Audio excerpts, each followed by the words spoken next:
Across America and around the world, you're listening to the Hour of the Time.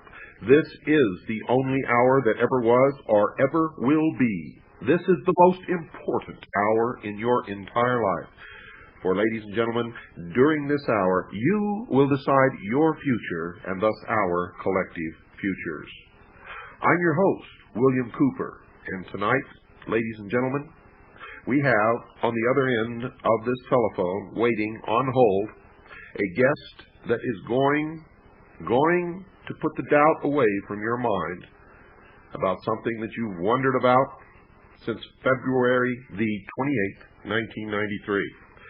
When I revealed on this radio program that the members of the church known as Branch Davidian were murdered, many of you wrote, some of you called, you expressed your total and complete disbelief. And I certainly sympathized with you, for we've been taught all our lives that nothing like this could ever happen in the United States of America. You said, though, that if you saw it with your own eyes, you would believe it. Ladies and gentlemen, our special guest tonight is Linda Thompson. She has put together a videotape that will enable you to see with your own eyes how the congregation of the church known as Branch Davidian was, in fact, murdered. Murdered by the very people whom we've entrusted with our safekeeping, with our security, with the security of the nation. And you will discover that they are, in fact, liars, criminals, godless traitors. And I mean that with all of the emotion and all of the meaning that those words invoke. We've reached an agreement with Linda Thompson, ladies and gentlemen, to split the cost, and she is forwarding us a 3/4-inch master of this videotape, and you can order the tape directly from us. Make checks out to William Cooper, Post Office Box 1420, Sholo, Arizona 85901. That's P.O. Box 1420, Sholo, spelled S-H-O-W-L-O-W, Arizona 85901. The price of the tape is $20. Please enclose $5 for postage and handling. And as soon as we receive your order, folks, the tape will be in the mail to you within 24 hours. We guarantee it. We must get this tape into as many American hands as we possibly can, and to everyone else around the world who understands what is happening.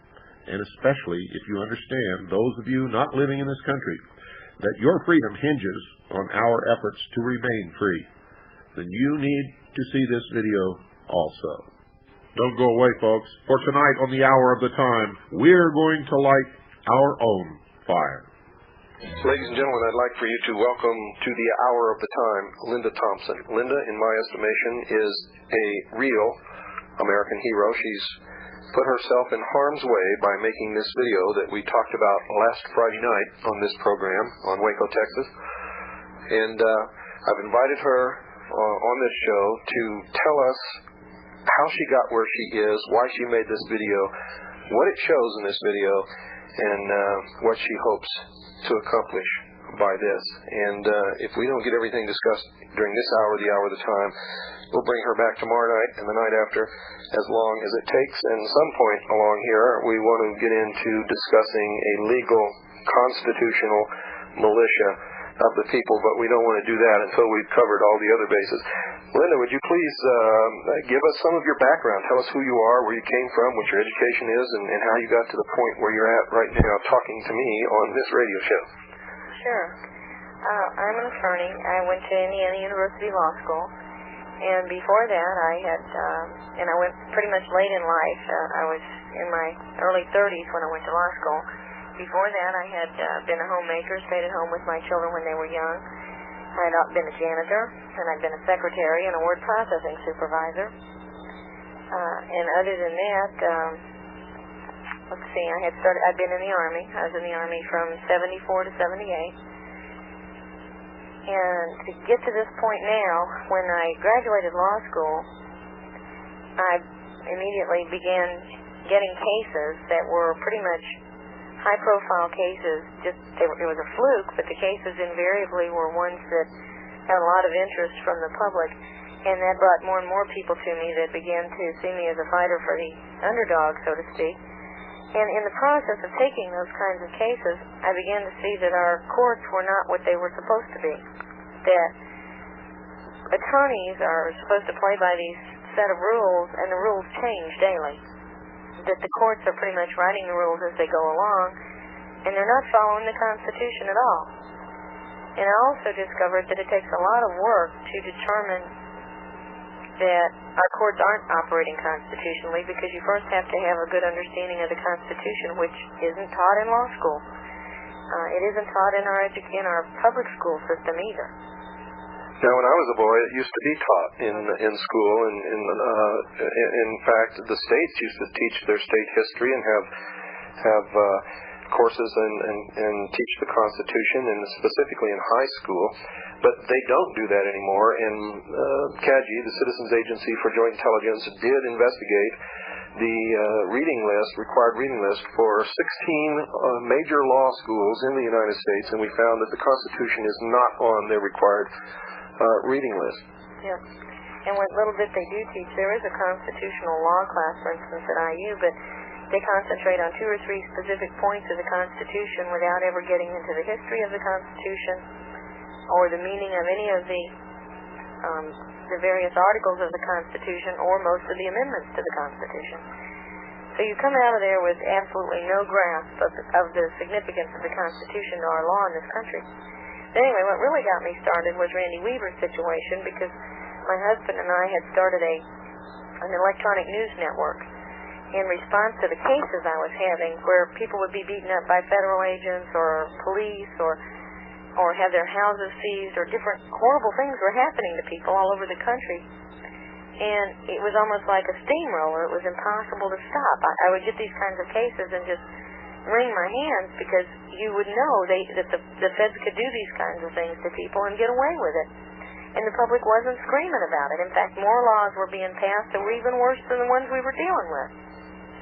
So we started a network to publish some of these cases that were happening around the country, because I didn't think the American public had a clue. And I was right, because these aren't appearing in the major media.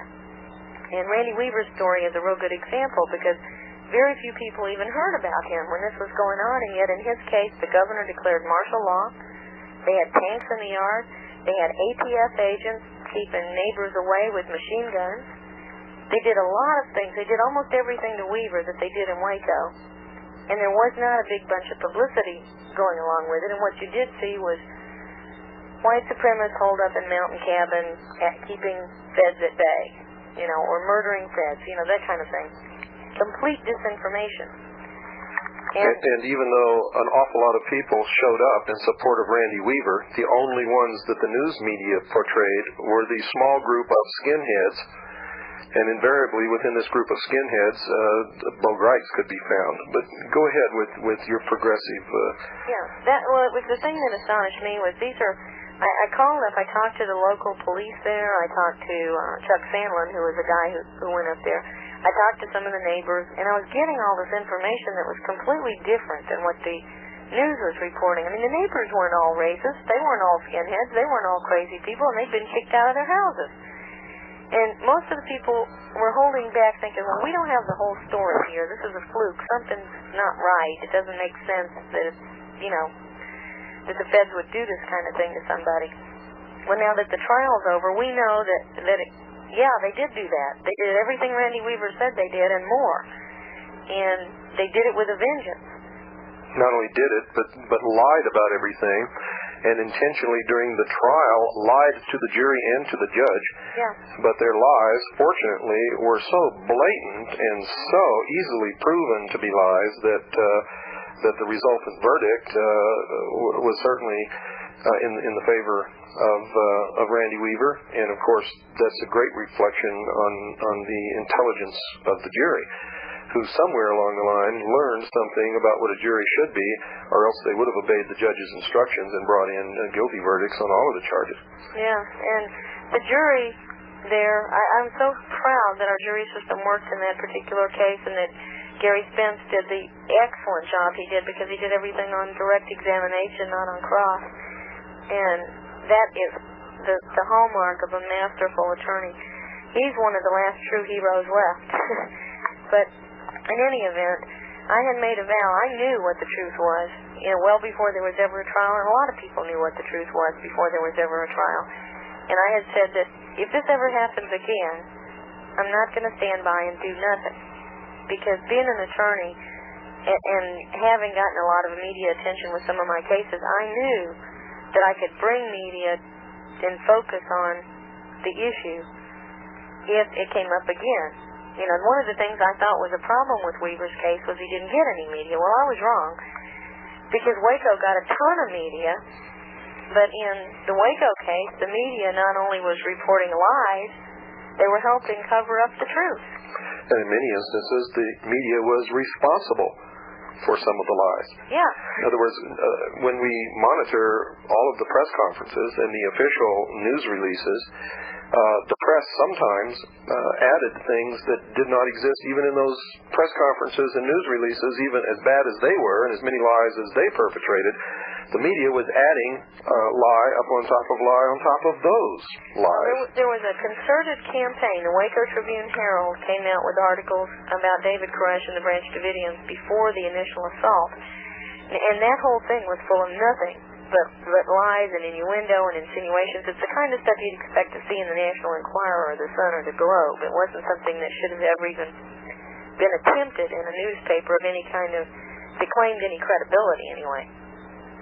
And yet, the feds then attacked on the 28th and claimed they had moved it up a day because of this news article in the Waco Tribune. Well, that was a lie, because I have the warrant, and their warrant expired on the 28th, and that's the day they attacked, was the 28th. In other words, if they had not attacked on the 28th, they could not have attacked at all. Right.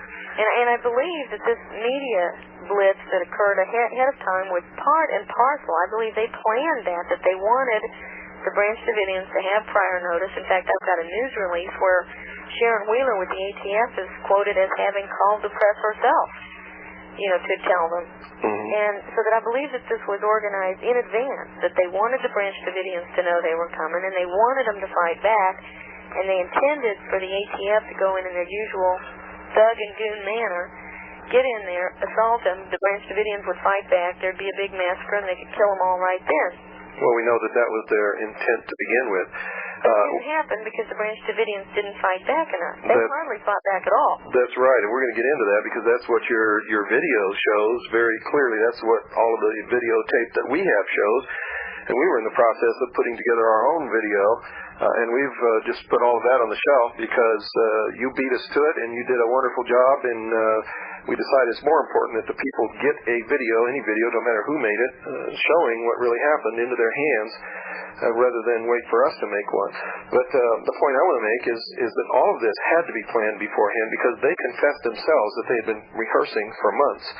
And at the same time, even before they made the raid on the 28th, there was a movie set that was being built in the state of Oklahoma to film the movie of Branch Davidian and the raid. And of course we saw that as a movie of the week on television. NBC, and if anybody, NBC is also the station that rigged the blown-up trucks. You remember that? Yes, and that was totally false. Okay, so anybody that takes anything NBC says now as truth is an idiot. Well, we go farther on this program. We tell our listening audience not to believe anything unless they can verify it for themselves. And I'm going to tell you how to verify it, folks. When you get this video that Linda Thompson has made, and by the way, Linda and I have discussed this, you can order it directly from us at the very same price that you would order it from her. So you've got two sources, and she has told me that she would rather you order it from us because they don't have time to produce these things. So whichever you wish to do, you have that choice. But in her video, you can clearly see that the Branch Davidians did not shoot back. In fact, did not shoot at all that we could determine in this video.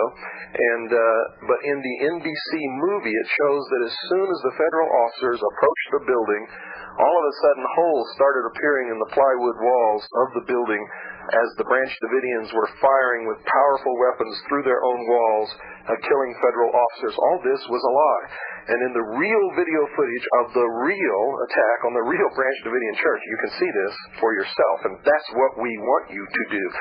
Get a copy of the Movie of the Week. I'm sure many people taped it pretty soon. I'm sure that if it's not already, it will be in the video stores. Get Linda Thompson's video and compare the two for yourself, and you'll see how the American public has been propagandized, lied to support this illegal action, and how we can all be duped by the television networks and television in general.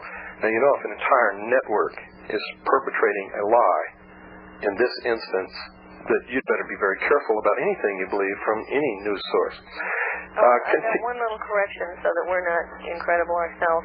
I think the Branch Davidians did shoot back some, but that was not until after they'd already been attacked. All the shooting scenes you see with the ATF standing at their cars shooting bullet after bullet after bullet, and these guys have already broken in the window. There's at least one shot fired out the roof that doesn't hit anybody, that I can't attribute to anybody but the Branch Davidians because it's from inside a room. And there's the shots that come out of that one wall that don't hit anybody could either be agents inside the room or a Branch Davidian, so we don't know for sure. But regardless, those shots didn't hit anybody either. That's true. But what the point I was making was not that they didn't shoot back. The point that I was making is that we couldn't determine that they shot back by looking at the video. Any of the video footage, we can't tell who is actually shooting. But we can tell that what they portrayed in the NBC Movie of the Week was a total lie. Yeah, none of that happened. When those guys, all the ATF agents are standing behind the cars, they're pumping bullets into that house, and there's not a single bullet being fired at them. You know, none of their windshields are being hit. The ground isn't being hit. None of the windows in the house are open or broken. Nothing.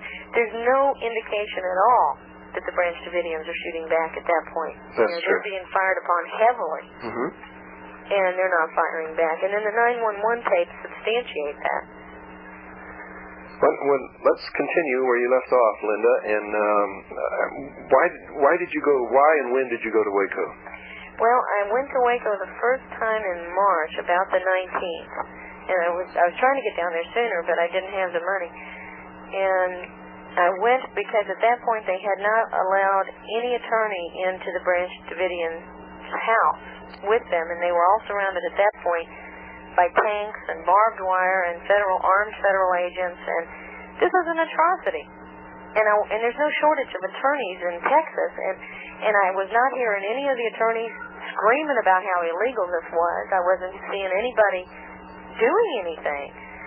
And you have an absolute right. You've got a Sixth Amendment right to counsel, but when you're arrested, you've got a Fifth Amendment right to counsel. It's due process. There's Supreme Court cases that support that out the wazoo. Now, were these people considered arrested when this siege began? When you're no longer free to leave police control, you're arrested. Whether they officially arrest you or not, if you can't leave the control of the police voluntarily, which I think you could agree that was the situation when you're surrounded by tanks and police and feds and everything else, then, I mean, it doesn't get any clearer than the situation they had. They were not free to leave. You know, yeah, they could leave, but they would leave to the immediate custody of the very people that had them surrounded. Sure. So they were not free to leave, and they are then, by federal law and by Supreme Court cases, under arrest. Well, once you are under arrest like that, you're entitled to counsel. And no one was griping about that. I mean, these guys needed someone to come in and say, yeah, here's your rights, here's what's going to happen to you if you go out, here's what's going to happen to you if you stay in. These kinds of things. But Linda, these are people who were going to commit mass suicide. They were said to be terrorists. They were said to be child molesters, child abusers. The leader of this group said that he was Jesus Christ. Why should they have rights? Well, first of all, everything you just said there is something that the media said that we've never seen any evidence of at all. I've talked to all of the family. The Texas authorities had investigated the child abuse charges and the automatic rifle things twice and found nothing in 2 years. And we could substantiate that because I personally talked to the child welfare people and the local sheriff when I was in Waco, Texas, and they verified to me personally what Linda has just told you. And that's right in the warrant, too. And the other thing is you can check with Henry McMahon. He ran Hewitt Arms at the gun store in Waco, or was at the time. The Branch Davidians bought their guns from him. The ATF had been to Henry McMahon's store 8 months ago and checked all of his records and found out they bought all these guns legally. He had all the required paperwork there. And he even called Koresh on the phone and said, hey, the ATF's got a problem with you guys buying all these guns. And Koresh said, well, tell them to come on out. And they didn't go. The ATF did not take him up on the offer then. And yet they knew those guns were legally purchased. And in the warrant, they still said, we've got all this information that all this stuff is illegal. Well, that was a lie. It was a flat lie. Same thing with the child abuse and sex molesting charges and all that. Those things had already been investigated for 2 years. The ATF had no jurisdiction to investigate it anyway, even if every bit of that was true. That's correct. And they had... The ATF doesn't have any jurisdiction. That's correct. And they had no jurisdiction for the stated reason that they made the raid in their press conference on the 28th, which was that they had heard from a foreign informant through the State Department that they were going to commit mass suicide. That was the first reason given. And I don't even know if there's a federal law against suicide anyway. Do you? Well, there's not. And there's also no authority for any federal agency to come in on a completely state crime. For instance, if you litter in Texas, the ATF can't come arrest you. It has nothing to do with the ATF. And suicide, a planned mass suicide, first of all, that was another lie. I've talked to every one of the surviving Branch Davidians. Those people are as sane as anyone. Yes, it was a lie, and we traced it down, and we were the first ones to reveal on this radio show that charge originated with the Cult Awareness Network. Yeah, and Cult Awareness Network is something that a lot of people should look into, because those, if you want to talk about an evil cult, Cult Awareness Network, they are a cult themselves, in fact. They fit the bill to a T, because they are evil. They've caused people to be killed. They've caused people to be murdered. And they've taken people's children from them. They've gotten international agencies to just go in and seize families' children on no more than their allegations. And they're horrible. This Cult Awareness Network needs to be taken down.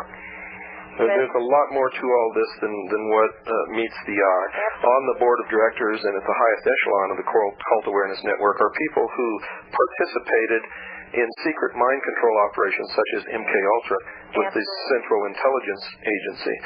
And we know that a lot of their funding comes from spy organizations, which have been proven to be a spy organization and are being indicted right now for spying within this country and transporting the information to foreign countries. And I'm talking about the Anti-Defamation League, the ADL. I've got a lawsuit that's going to be filed against these people next week on behalf of another religious group in California, making exactly those allegations, and we can substantiate them. Well, this Rick Ross, a number of the Cult Awareness people were on TV the night that Mount Carmel burned down. These guys suddenly pop up out of the woodwork, everywhere. Any station you turned on, there was a member of Cult Awareness Network, and there was a so-called expert on cults and so-called deprogrammer. Well, first of all, tell me where you get a degree to become an expert in cults. Secondly, tell me where you get training to be a deprogrammer. These guys are self-proclaimed, okay? They're nobody. That's probably the same place that you get the designation ufologist. Ufologist. But go ahead. Now, this Rick Ross was on TV. He was a talking head. He was the guy advising the ATF all along for 30 days. Well, he was just indicted last week for kidnapping and a lot of other felony charges. And this is the caliber of people that our government was dealing with, helping them to promulgate all these lies about the Branch Davidians in the press to keep everybody's attention distracted from what they were really doing. They went in there to kill these people to begin with. Absolutely. And we said that on this radio show during the siege, that if it was not stopped, those people would be murdered. And it backfired when they didn't fight back hard enough so that they could kill them all the first day. And then they had to figure out a way to do it in front of the public and get away with it. And they did. They absolutely did. And the tape that we produced shows how the government did it. They shows it so well that it gave me chills. It brought tears to my eyes. I was in a rage for hours. I had to control myself. What I wanted to do was get a gun and go off and start the war, and I'm glad that I didn't, and I advise everybody else to control themselves also. When you see this video, it will have that effect on you. I've had to fight that all throughout this because I've been finding all this information, and I've had to fight that so many times I couldn't tell you. I got a hit list a mile long, and it doesn't stop. I mean, it gets worse by the day. I find out more and more and more. But the most damning piece, this video was put together so that the average person who really has doubts that we've got evil people leading this government, people that will not stop at anything, and I mean anybody that will murder babies. Godless people. These are truly godless people that will literally stop at nothing in their quest for power. And I guarantee this video proves it. I absolutely guarantee it. And why don't you continue the way you're going, and then after the break we'll talk about what's in the video. So how did you get this footage? Where did you get this footage from? All over the place. Originally, there was a fellow down in Texas with the CFA that he had taken a lot of the footage off of a satellite, and we were going to use his footage because he was sending copies to us. But the copies that we've got were really horrible quality. They were recorded in slow play. Well, in the meantime, he and CFA were going to make their own video, so we sent all the donations we got for American Justice, we sent them down to them to get their video made. Mm-hmm. Well, when they got their video made, I was going to take it to Congress. Well, I was so disappointed in their video. Yes, it is disappointing, and there's some outright blatant inaccuracies in there. It's just completely wrong. Yeah. And there was no change in their opinion, and I just said, well, we got to make our own. And we went down and we got some of this footage from the guy. But again, he recorded it in slow play, so it was useless, and it sent me out on a quest to get it from other places. So I called. There are services that just tape record news broadcasts and things like that. Mm-hmm. We started paying to order all that footage from all over the country, any place we could get it, from news services that would release, what they had. But what I found was, for the most part, these places either keep footage for 30 days and destroy it or 90 days and destroy it. Mm-hmm. And so that most of the footage from the 28th was already gone. But I found this one service that they said, well, we've got a lot of stuff from the 19th, and it's going to cost you several $1,000s because we charge per segment. I said, well, we're about out of money. I don't think we can afford that. Well, this lady called me back from there a few minutes later. She said, well, we were just getting ready to recycle these tapes today anyway.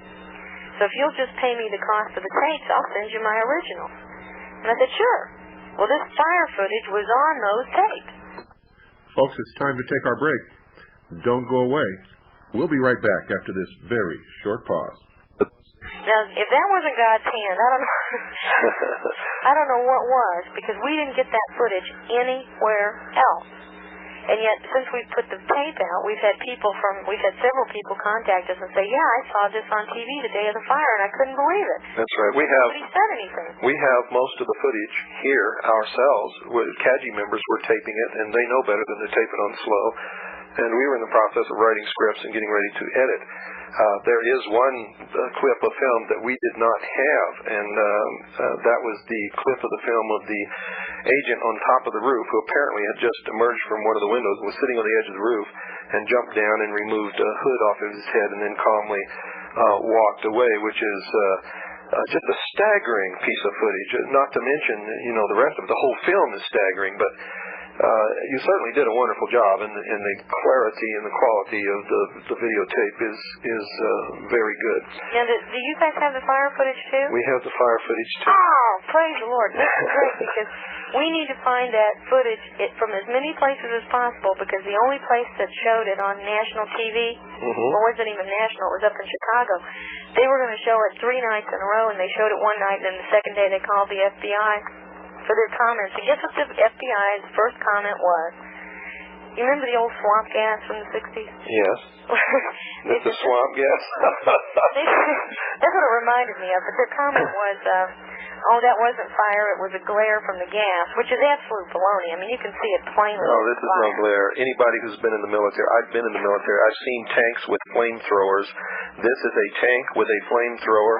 And anyone who's ever been in the military, who's ever seen a tank with a flamethrower, will recognize it immediately. In fact, if you've never been in the military and never seen a flamethrower, you will still recognize it immediately as a flamethrower. Yeah, Well, then the second comment was, or else I altered the footage. Now, let me just tell you this. I told you I got this from a service. They taped 2 different broadcasts on the same channel that night, and this footage is on both broadcasts. And I've got the whole broadcast, okay, on our tape. It would be impossible for me to monkey with those tapes and come up with an entire news broadcast, right? That's correct. And still put it on our tapes. Our people taped it directly off the KU band, the news feeds, and not from the local news or local news broadcast. This came directly from the satellite news feeds, directly from Waco, Texas, as it was happening. So we need it from as many sources as possible, but I do know that the station, once the FBI said this, they kind of got hostile to it and said they were going to have it authenticated. Well, they sent it to an FBI forensic examiner, a guy that used to be in the FBI, and his credentials just are incredible. They're impeccable. He's got pages and pages of experience and some of the best training I've ever seen. If I needed an expert, he would definitely be a good one to pick. Well, they sent the tape over to him, and I didn't know him. I mean, they picked him. He calls me, then he looked at their copy of the tape, and he said, well, it's a 4th generation copy, so it's, I can't absolutely say that it hasn't been altered, but it should show signs of altering even on a copy, and he says there's absolutely none, and he was so convinced it was real that he's now helping us.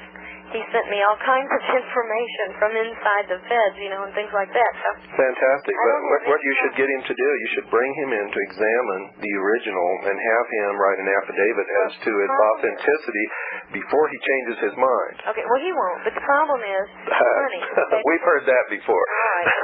The problem is money, because this TV station, after they questioned the authenticity, sent the tape over to him, they won't pay him. Okay, and for him to do it, he said he has to rent some equipment that's $2,000, plus he charges a fairly hefty sum per hour, and he said he would work at a very discounted rate for us, but we're still looking at somewhere between $3,000 and $5,000 for him to authenticate these tapes, and I don't have it. I mean, I went completely broke doing this. I've spent close to $30,000 on investigation, traveling back and forth to Waco, paying for these tapes, paying the studio that made the video for us. The video alone was about $11,000. Well, I'll tell you what, we'll work on that because it's important that it's authenticated. We know that it's real because we have the footage, you have the footage, you've made the film, other people have the footage. There were literally hundreds of people across this country, maybe thousands, taping it raw from the satellite feed on the KU bands, and it's everywhere. Yeah, it's literally everywhere. We're not making money off the tapes either, because we figured that every tape we've gotten an order on, we've sent out 2 or 3 free ones, because I've sent them to the House and Senate Judiciary Committee members, Reno, and everybody in the executive branch that has anything to do with it, all the independent investigators, the Texas Rangers, the McLennan County Sheriff. I've sent them to any place that could possibly have anything to do with investigating. Okay, I hate to interrupt you, Linda, but I've got to. Linda, I want you to tell us now, everybody's out there waiting, sitting on the edge of their chairs. They've heard it from me. Now they want to hear it from you. What's in this videotape? Oh, well, there's a little background on the Branch Davidians, but the most, I think, damning part and most important parts of the tape, first and foremost, shows that the government and the media lied, because there was a tank. It was a flame-throwing tank. It goes in the holes in the side of the house, sets a fire, and backs out. And you can see the flame on that tank very plainly. Not only the flame, but you can see the nozzle of the flamethrower. You can see the flame shooting out from that nozzle. And what else? The other thing is, they claim to have started all this at 6 in the morning. Well, that was a lie. I've got 2 hours of satellite feed before 6 o'clock in the morning. They've already knocked the house off its foundation at one end of the building, and there's a big hole there in that end of the building. And this is right after sunrise, is that correct? Yeah, this is somewhere between 4:30 and 6 in the morning. Okay. And there's a tank that sits over this one end of the house for that whole 2 hours, and guys get in and out of that tank. Well, where that tank is over the underground tunnel. Now, it also shows there was a release in the London Times. Well, wait a minute, Linda, before you go on. You're not used to radio. I am. Everybody's sitting out there, they're thinking, what underground tunnel? What is she talking about? Okay, they were out in the yard. The Branch Davidians were building a storm shelter. What they kept calling bunkers was actually a storm shelter that they had planned to build because they have tornadoes in Texas. And as they were building it, it had gotten rained on, so they never finished most of it, but parts of it were finished. One part was a tunnel that ran from one end of the building out to these underground shelters. And that tunnel is what also was called the bus a lot of times. And I think you might have heard that in the media. Anyway, it was a pretty decent little structure, cement structure underground.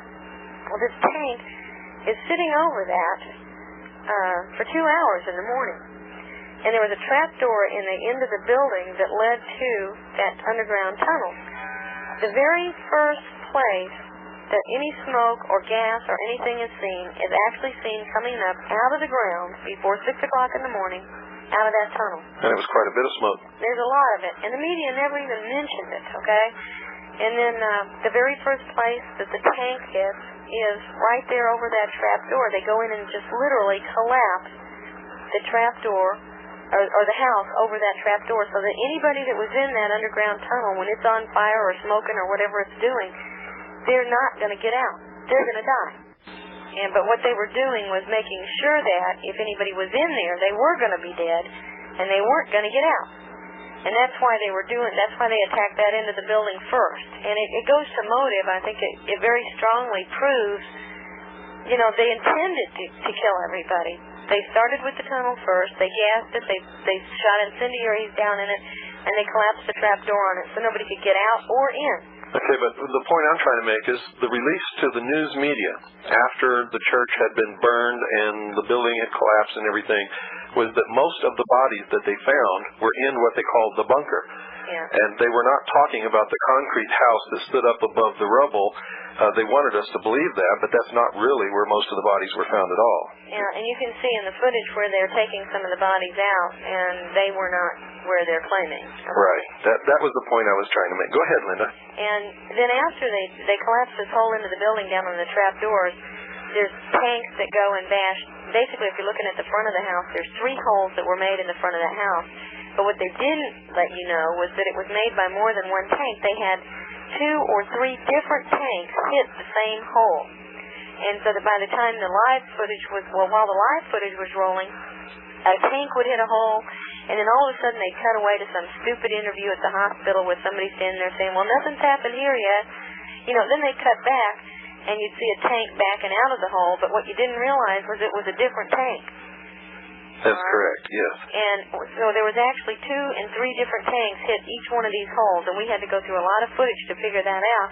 And that's how we found how they perpetrated this fraud on us, was the times they were cutting away to the hospital, this is what was going on. A fire-shooting tank was going in that hole, setting the house on fire, and coming out. And also, the holes that they chose to make initially collapsed all the stairwells in the house, so that anybody that was still alive was going to be burned alive. Right, and the ones who were trapped upstairs could not have any way out except through windows, which would make them perfect targets for snipers. And that's where the footage with the guy on the roof comes into play. I wish I had put in another little piece that we had, and I didn't. It's before what you see with the guy on the roof taking his suit off and jumping down. What he was doing beforehand is he's laying on that roof pointing a rifle at the window. Wow. And then he gets up, he takes off his Nomex suit while he's on the roof, he jumps down, he throws the suit down, he walks off, he takes his hood off. Yeah, that you can see plainly in the video. It's not like looking out your window and watching somebody in your backyard, but you can see it. And another thing I thought was really damning was we got this information from the London Times. We have that article also. Yeah, the FBI had put little transmitters along the sides of the house. And people ask me, well, how did they do that? Well, this whole story about them being afraid of the Branch Davidians shooting at them was a lie. We've got footage showing them all throughout this thing walking around the house. They weren't scared of these guys. That's right. They would take a tank around the house, and if anybody came to the window, they'd charge the window with this tank and scare them away from the window. So the Branch Davidians literally were scared captives in that house. They weren't trying to do anything.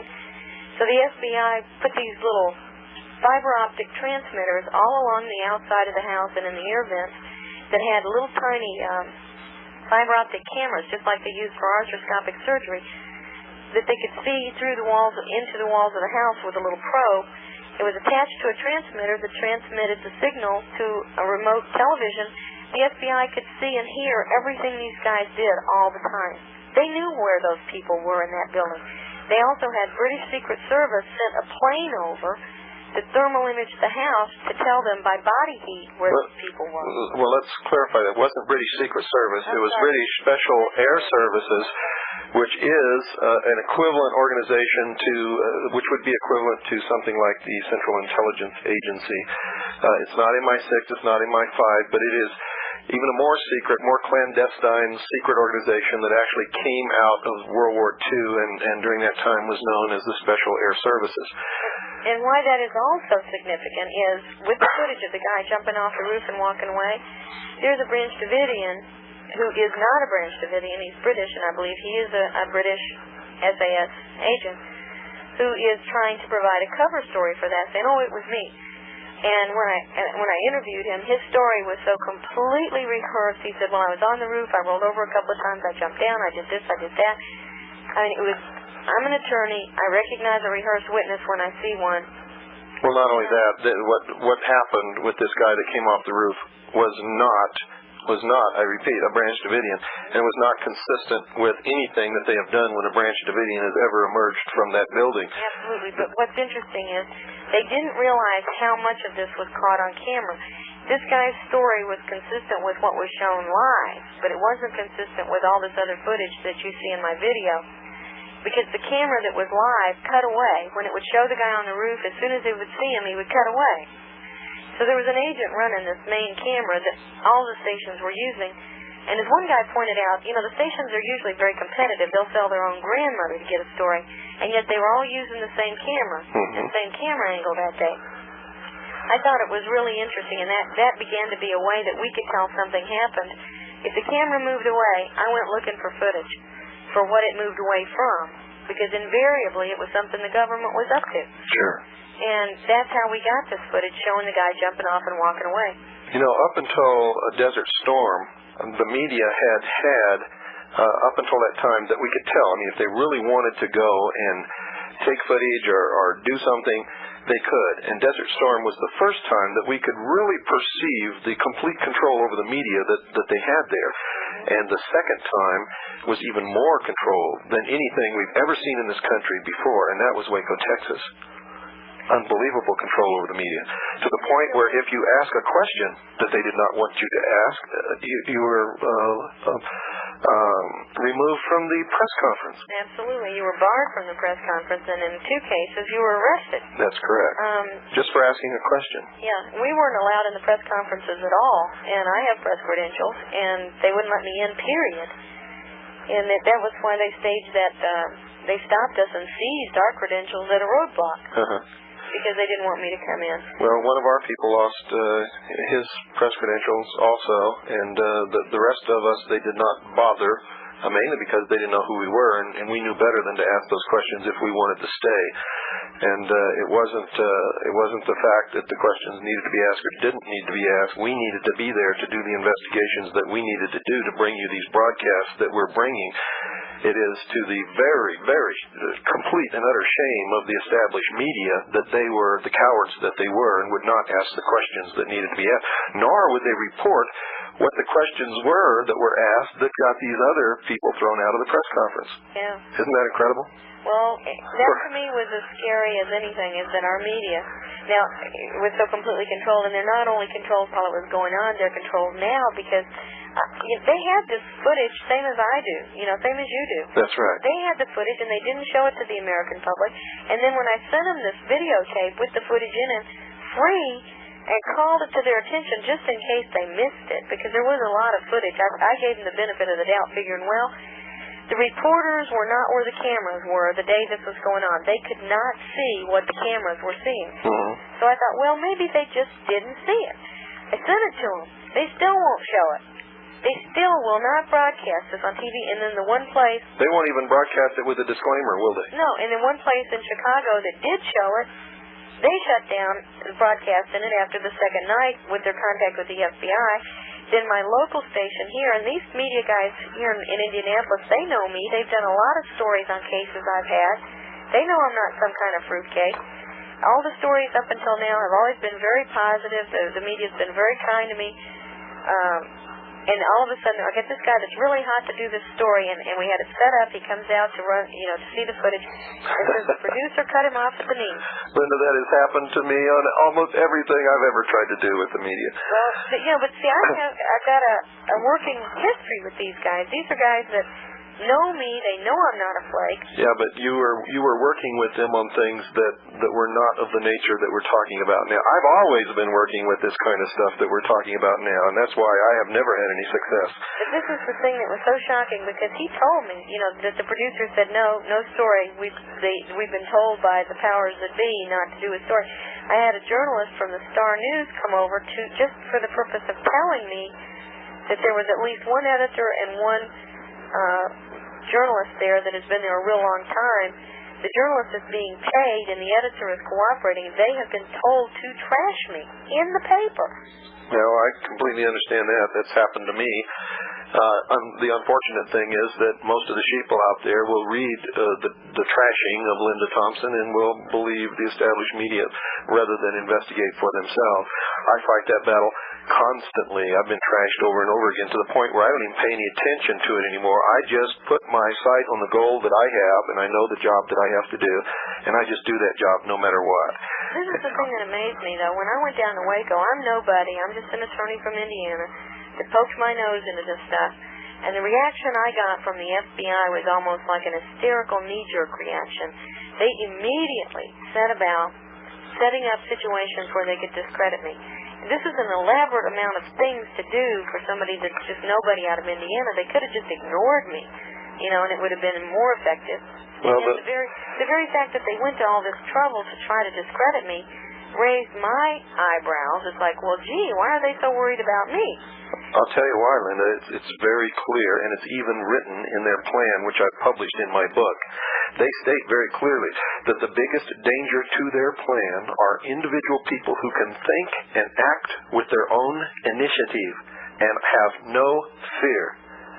Well, they are more afraid of people like you and I and many other people out there who fit this category than they are of anything else, because they can control the media, the establishment. Most people can be bought or scared, and so they don't fear those people. We're running out of time for this broadcast, and we got a lot more to talk about. Would you like to come back tomorrow night? Sure, I'd love to. Fantastic. An amazing, very amazing, very brave woman, Linda Thompson. She'll be back with us tomorrow night, folks. Don't miss it. Don't miss it. You heard this broadcast tonight. I guarantee you tomorrow night will be just as absorbing and interesting. If you have not ordered that tape yet, order it now. You can order it directly from us. Directly from us. Send your order to William Cooper, Post Office Box 1420, Sholo, Arizona 85901. That's William Cooper, Post Office Box 1420, Sholo, spelled SHOWLOW, Arizona 85901. Now, the price of the tape, folks, is $20. We must have $5 for postage and handling, and we're relieving Linda and her organization of the burden of making these tapes because they just don't have the time to do it, folks.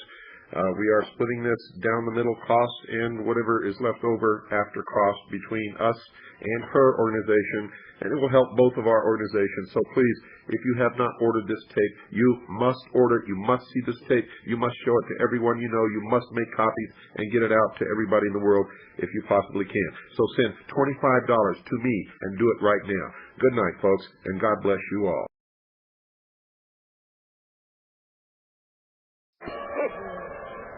I'm William Cooper, and this is the Hour of the Time, the only hour that ever was or ever will be. This is the most important hour in your entire life, for during this hour you will decide your future and thus our collective futures. Linda Thompson, welcome back to the Hour of the Time. We were talking about what was on the WACO tape that you have put together that I have been telling everybody in the world that they need to see, and they do need to see it. If you remember where we left off, you can start from there and continue, or if you can't remember, then start wherever you think it's important. Well, I know we covered this before, but anybody that didn't hear it, the tape definitely shows that the government murdered the Branch Davidians. There's a tank that they use to go in the second hole on the side of the house that is a flame-throwing tank. You can see the nozzle, you can see the gas jet, you can see the fire on that tank. And that was not shown across national network footage. If you didn't see it live, then you didn't see it. Now, I want to interject something here.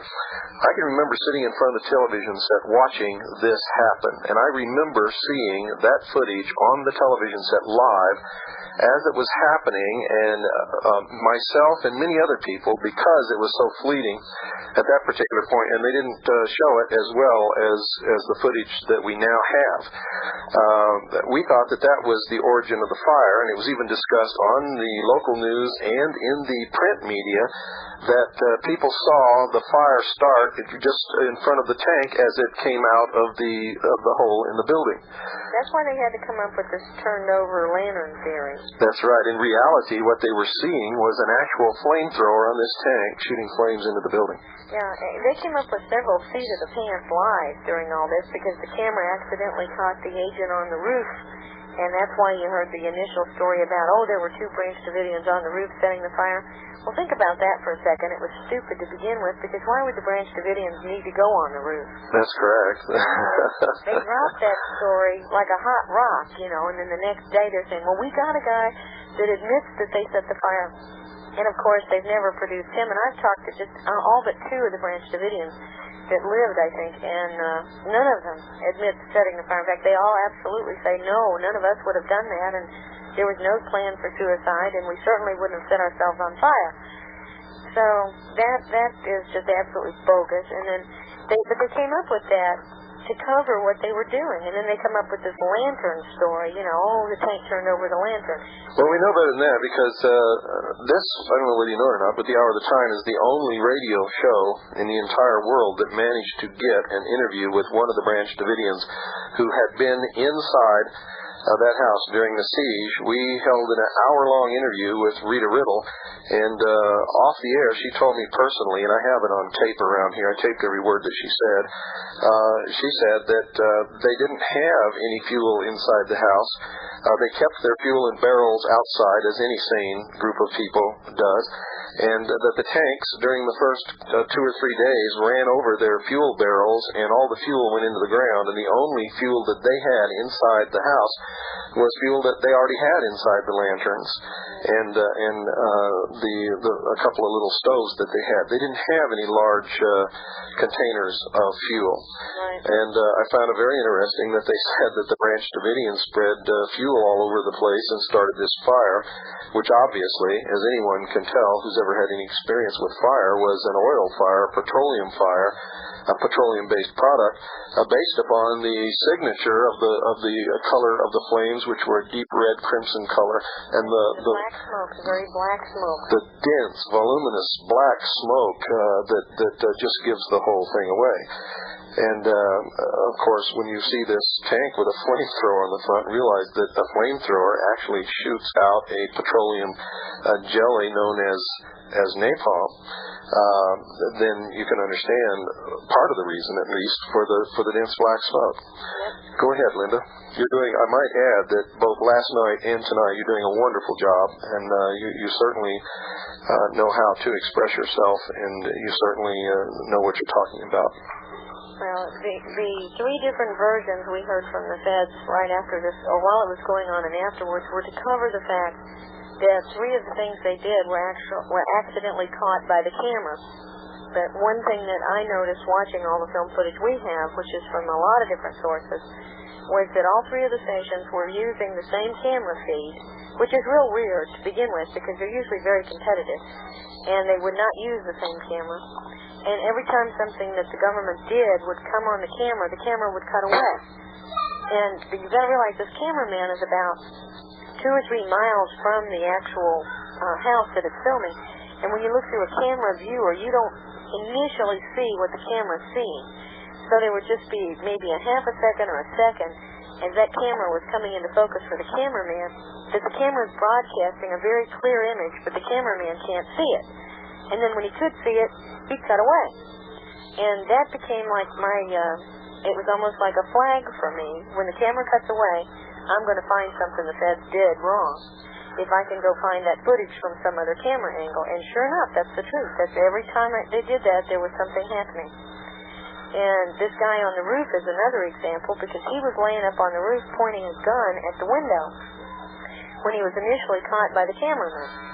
And that's the first little blurb we have is when the camera caught him doing that. And the footage that's shown in my video is what another camera caught him doing, and that's with him rolling over on the roof, taking off a fireproof suit. He jumps down off the roof very calmly. You know, he drops his suit, he walks away, he turns back and looks at the fire, and his head looks kind of odd-shaped, and that's because he's wearing a fireproof hood. He takes that thing off and throws it. Then he keeps walking, and he's got a rifle in his hand. Now, the feds came up with the story of the BDs of the Branch Davidians on the roof because the cameraman caught him for a few seconds of that while he was laying on the roof. And, you know, every story that you heard after it, if you know what film footage is out there, you know why they invented the story. But then all of those stories contradict one another, too. And how come none of the press asked, wait a minute, you're telling all these different contradictory stories and then you drop them like a hot rock. Let's have some explanation here. Since none of these stories is true, what is the truth? What really did happen? Why did you tell us this? Well, Linda, they couldn't possibly even address that request because from day one they were telling lies and then covering up for the lies and then telling more and covering up for them. And so I believe they reached a certain point where I don't believe that they really knew what they said or what the truth was themselves anymore. Yeah. Well, this whole thing was it's called a PSYOP, a psychological operation. All of the things that were being released to the press were planned lies. And then some of them, when things happened that they didn't anticipate, for instance, things would be caught on camera that they didn't want the public to know, they'd have to invent a seat-of-the-pants lie that contradicted with the planned lie. But it didn't matter. They just continue on and pretend that they didn't notice the inconsistency. That's correct. And the press didn't ever ask a single question about that. Not throughout the whole thing. You didn't hear the press going, look at these lies. Do you think that there's a school that they send the press to cow them, to make them toe the mark? How do they do this to people? Well, I think a big part of it, I know with the broadcasting press at least, is the fact that the FCC is allowed to control broadcasters' licensing. How hard would it be to say, well, fine, if you don't do what we tell you to do, we're going to pull your license and you'll be off the air? The broadcasting press is completely controlled by the government. We don't have a free press because all it takes to... Well, we wouldn't have a free press anyway, Linda, because the only free press belongs to the owner. The owner has free press.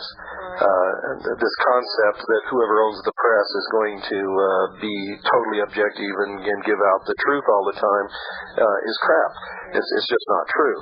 And it never has been true, and it never will be true. And that's why I advise people to get together as citizens and buy a radio station. Buy a paper. And if they shut you down, go buy another one. We started a paper. We started our Associated Electronic News on the computer because we could not get any of the national feeds for AP or UPI when they found out what we were going to do. They absolutely refused to sell it to us. Mm-hmm. I can sue them over that as an antitrust thing, but it would take 5 or 6 years and tie up all my resources, and it would be a royal pain, and I doubt we'd accomplish anything. And it would cost a fortune. Exactly. So rather than get taken off on that sideshow circus, we said, well, okay, fine, we'll beat you at your own game. We started a computer network for news, and it is now national, and I can get out stuff on that so fast it makes your head spin. And we get reports across that. Amazing, amount of time it takes to get things electronically. And we're also going to produce a paper. We have a fellow out in California that is setting up a competing news service to compete with AP and UPI. And there is a station here in South Bend. There's a couple of guys that are trying to buy a radio station to do exactly what you're talking about, and they want to start a national link of people like yourself and other people that have been trying to get the truth out nationally at the same time to broadcast. Well, let me tell you what we've done. We already have a news service. It's called the CAGI News Service, and we feed the news to the media as we find the truth, and they completely ignore it, even though we don't charge them a penny. Everything is verified. We never go by anybody's word. We don't just go by even two sources. I mean, we have to have absolute proof before we'll feed anything to anyone with our news service. And it doesn't cost anybody anything. I mean, we send this to radio stations, we send it to TV stations, we send it to the networks, we send it to API, UPI, Reuters, all of these. And not one single story that we've ever sent them has ever been routed to anybody. So, well, a lot of our stuff is getting picked up, and it doesn't always go national, but it does get picked up. And if it gets picked up occasionally, I mean, I don't think every journalist we've got out there is an idiot or an agent of the government. oh, of course not. No. But the guys over them often are. Yes, and it's the editors who control what is published and what goes out. I know at least one reporter that was down in WACO was in law school with me. Now, you know, every FBI agent has to have a law school degree, right? Mm-hmm. I thought it was real interesting that this guy would go to law school and go out and be a reporter, and that he was down at WACO. I don't know what that means, but I just thought it was interesting. Well, I don't know what it means either. Linda, let's talk just a little bit about let's talk about the constitutional issues at Waco, Texas. Now, from your point of view, and remember, you're talking to an audience that, by and large, my audience has a copy of the Constitution. They have read it. They may not have it memorized, and they may not know exactly what it all means, but they probably have a better understanding of the Constitution than any other radio audience that you're ever going to talk to. And some of my listening audience are experts. They could go head-to-head probably with any lawyer in this country. That would be too difficult. Probably beat them was going to be my next statement. But let's talk about some of these things from your point of view, and realizing that you've gotten into these issues as a byproduct of confronting the actual abuse of the Constitution, and then having to learn it on your own, like we have to learn it on our own because they don't teach it in law school, but you've become an expert also. And you not only understand the constitutional points, but you understand the perversion of the law, which they call statute law. Well, I learned a lot of what got me going on this from patriots who had taken the time to learn exactly where did we lose the Constitution. Where did the courts lose jurisdiction? What happened to Article 3 courts in the federal system? Why do the feds think they have all this control over the states, et cetera, et cetera, et cetera? Patriots inundated me with information, and they're right. They're absolutely right. I was hearing all these allegations there's no Article 3 courts. Finally got documentation, finally tracked it, finally looked through the statutes. They're right. We don't. We haven't, the Emergency Powers Act destroyed it. We've got a Secretary of the Treasury that's working for the IMF. Who pays the judges' salaries in the courts, in the federal courts? The executive branch, by an emergency order. Our federal courts have been under an emergency order being paid by the executive branch out of the Treasury, where the director is being paid by foreign powers, foreign emoluments, absolutely forbidden by the government, or absolutely forbidden by the Constitution. And yet that's exactly how our court system is working in the federal system. The federal courts have no jurisdiction at this point because we don't have an impartial judiciary. We have a judiciary that has a seal behind every judge of the executive branch. They got the flag flying of the executive branch in every federal courtroom. They're being paid by the executive branch. So when Clinton spoke one time of the two branches of government, he wasn't misspeaking. That wasn't a slip of the tongue. It was true. We don't have a legitimate federal court system operating anymore. So he's talking about executive and legislative then. Yes, and the legislative branch is a farce. Yes, absolutely a farce. The amendment was passed. The executive and the legislative branches, where we have electoral votes electing people to office. Does anybody, I'm sure many of the patriots have checked this out, but for people that don't know, the electoral vote is what elects the president. That's right. Popular vote means nothing. Yeah, not our popular vote. And who picks the electorate? Who picks those guys that cast the electoral vote? For the most part, it's the governors of a given state. They just point to someone and say, you're it. Well, how do they figure who to pick? They pick the guys that have provided the most money to the party. Or the guy that's pointing the gun at his head. Or the guy, or the people that have the money and control what's going on and say, Governor, you're going to pick this guy or you're never going anywhere because we won't give you any money. Right. This kind of thing. So our electoral voting is bought and sold. I mean, that's all there is to it. And they're going to vote for who they're told to vote for. This whole thing with Clinton and Perot and Bush this last election was completely staged. It didn't matter who you voted for. That's correct. You could have voted for any of them. The result was the same. And but there was one that had to be elected because it had been stated at the Bilderberg meeting in Baden-Baden, Germany in 1991 that Bill Clinton would be the next president of the United States, and nobody bucks that group. Yeah, well, that's why I say, though, it didn't make any difference who you voted for. That's right. We were going to get what we got. And the laws that are being passed by our Congress, some of these laws are absolutely incredible if you read them. You would never believe that any thinking human being could have legitimately read them and then voted, yes, let's pass this law. Well, I discovered how that happens because I thought, man, that's an awful lot of people to fool, you know? Well, the truth is most of them don't read it. They vote for what they're told to vote for by their majority whip or the minority whip. They get synopsises that are provided to them by law clerks that write these laws. Well, then we got to look and see who picks the law clerks. The same guys that control the electorate. And the law clerks write the laws, and then they provide a synopsis to Congress that's a much shorter version of the law, and it may have nothing to do with the law itself. I've read synopsises that are absolutely blatant misrepresentations of what that law is. That's correct. And yet, you know, they're not reading the law, so they don't know, and even if they did read the law, they wouldn't know, because a lot of the things that these laws say in them are terms of art. If you're not an attorney, you are not going to know that when you read a phrase that says one thing and has a plain meaning on its surface, because of case law and because of decisions, that phrase has a specific meaning in law that's going to affect every case that comes up. They don't know that. The American public doesn't know that. The guys writing it know that. Not only that, but they don't understand that what they're reading and the meaning of what they're reading in their ordinary, everyday language is not the same meaning that those words mean in the legal sense of the meaning. And as far as Congress is concerned, the official dictionary of Congress, ladies and gentlemen, is the Webster's Dictionary of 1828. I didn't know that, and I didn't find it out after I had struggled for a long time in the writing of my book and attempting to understand Public Law 100-690, which I devote a good portion of my book to show you how legislation perverts and subverts the Constitution and the law of the land.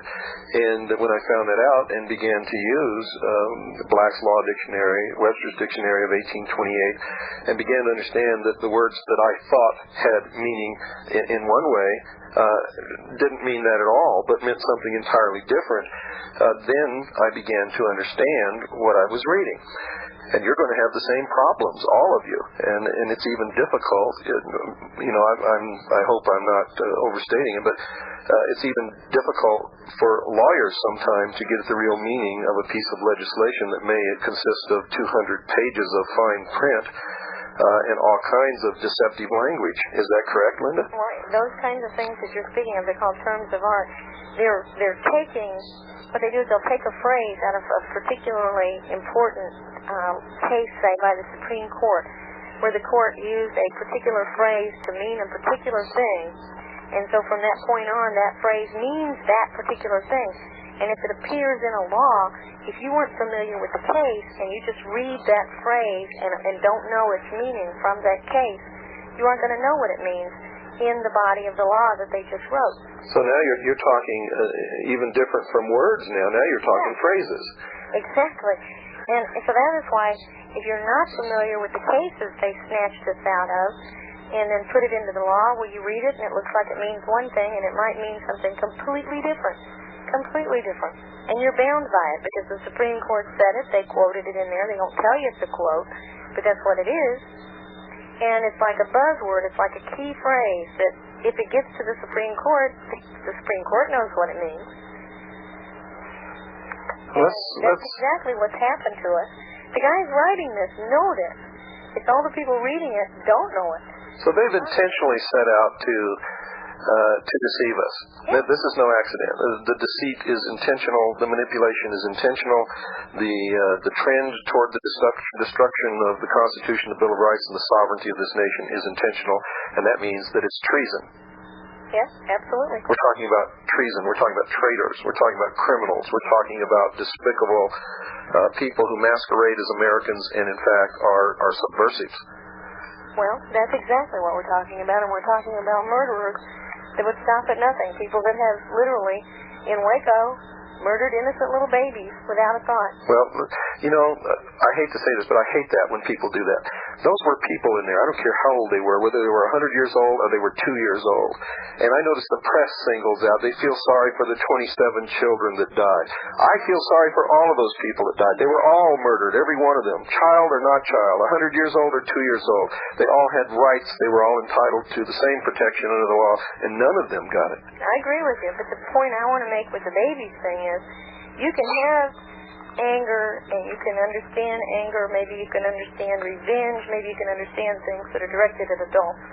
You can see how they could have some motives, however bizarre and stupid they may have been, for adults. But there's never a motive to kill a baby.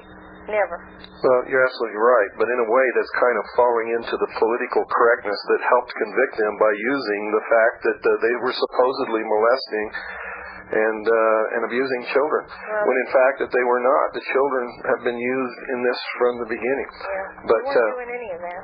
Yeah, that's correct. But it points it out, that these are some really awful, horrible people. They could just go in and murder. Period.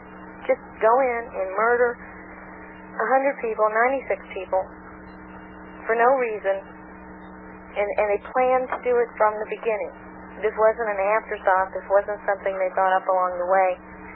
This was the plan from the very beginning. And the purposes that we might perceive as their reason for doing this, I don't believe have ever been discovered yet. Why do you think they did this, Linda? Well, part of it, I think I know why, but since I haven't proved it, I hate to put it out across the national network, but I can put out a theory. How's that? Okay. Let's hear your theory. There was... and by the way, this is international. We go to every continent, every country, every city on this earth. Terrific.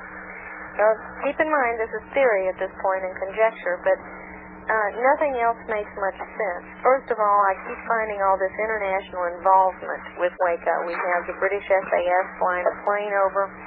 We have Australian authorities inquiring into what was going on beforehand. We got Mark Bro, the guy that contacted Cult Awareness Network and contacted a lot of international agencies.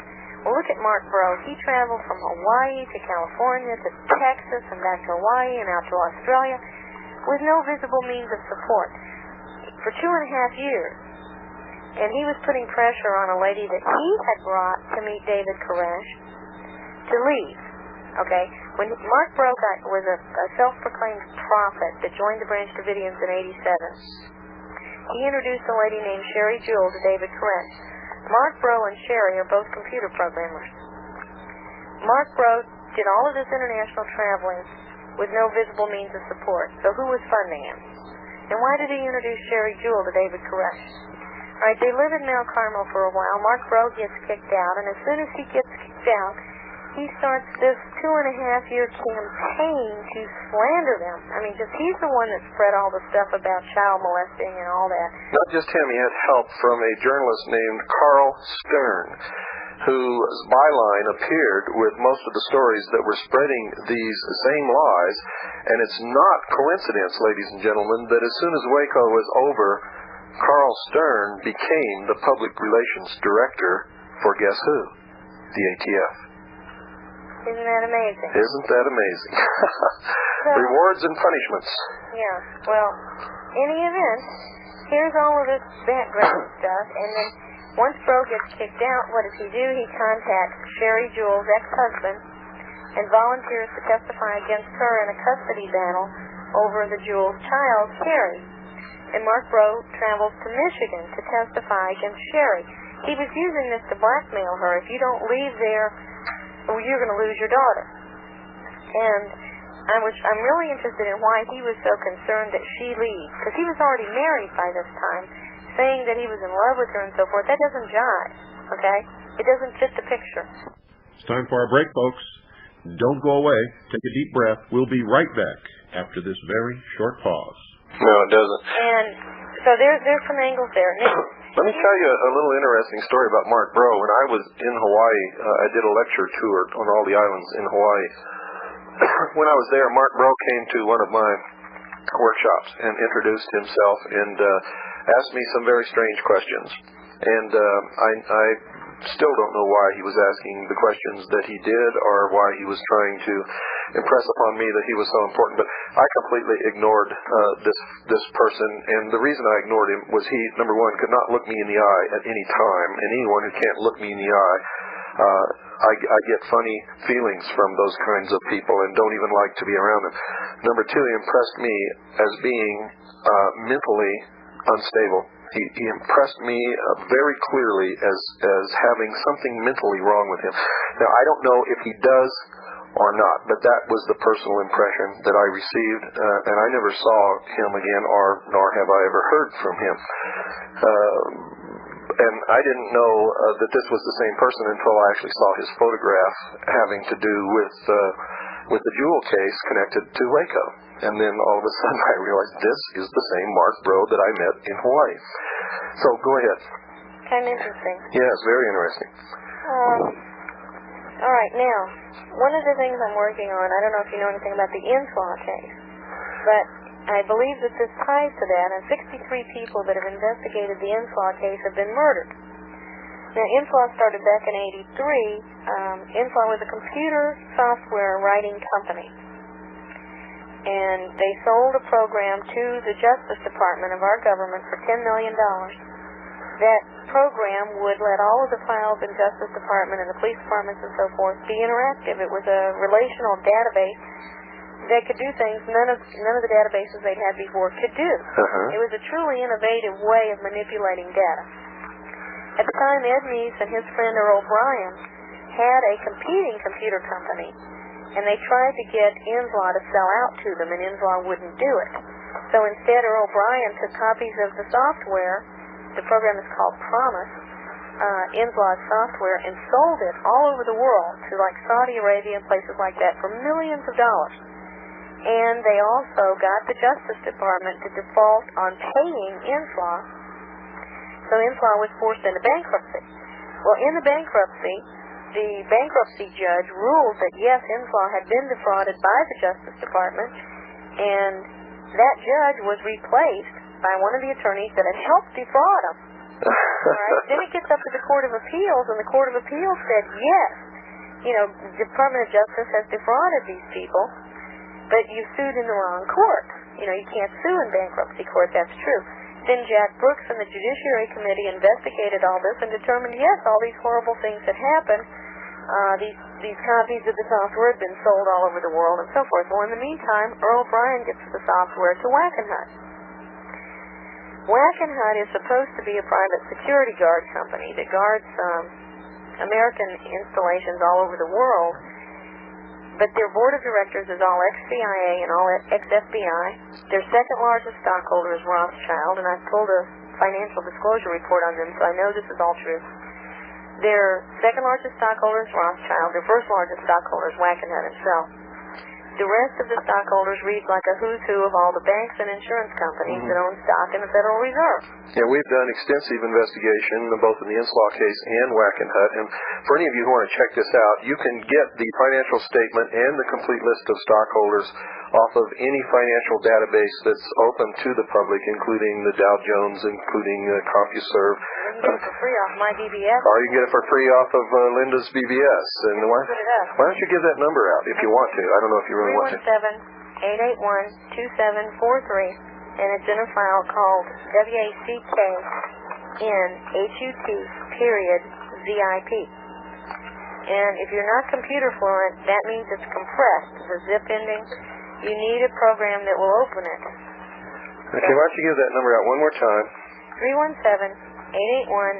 317-881-2743. Okay. That's busy a lot. Our network is carried by different people in different states, so if you're in another state, you could probably find someone local to you I got news for you, Lynn. It's going to be a lot busier after what you just did. Well, we're having people complain about having trouble getting in now. We only have one line here, but we do have nodes that are in all the other states. So if people do get through, they could ask us who they can contact locally that's a node of our network.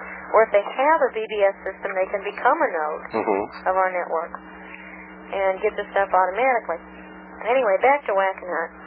Wackenhut hired some of the top programmers in the world to rewrite code onto the INSLAW program. And one of the people that was in charge of these programmers was a fellow named Mike Riconosciuto. Mike Riconosciuto testified before the Judiciary Committee about what was going on with Wackenhut. They were doing this research on this program at a Cabazon Indian reservation in New Mexico. The week after Mike Riconosciuto testified about this, he was picked up and put in jail on a methamphetamine charge by the feds. And he had said before he testified that if he testified, he'd be arrested, and that's exactly what happened to him. Now, Wackenhut was exposed in an article by John Connolly in 1992 as being the company that was guarding CIA shipments of what was being called textiles and pharmaceuticals to Iraq while we were at war with them in Desert Storm.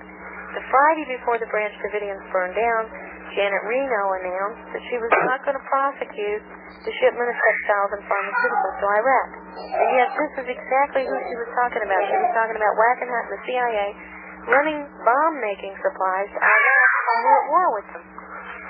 All right, now Wackenhut is who was working on modifying this computer code. Now, what can this computer code be used for on a worldwide scale? Hold on, Linda, please. Sorry for the interruption, ladies and gentlemen, but my little daughter Pooh was having a laughter fit in the background, and of course we don't want to disrupt this interview with Linda Thompson. Linda, now that I've got everything quiet again, why don't you continue where you left off?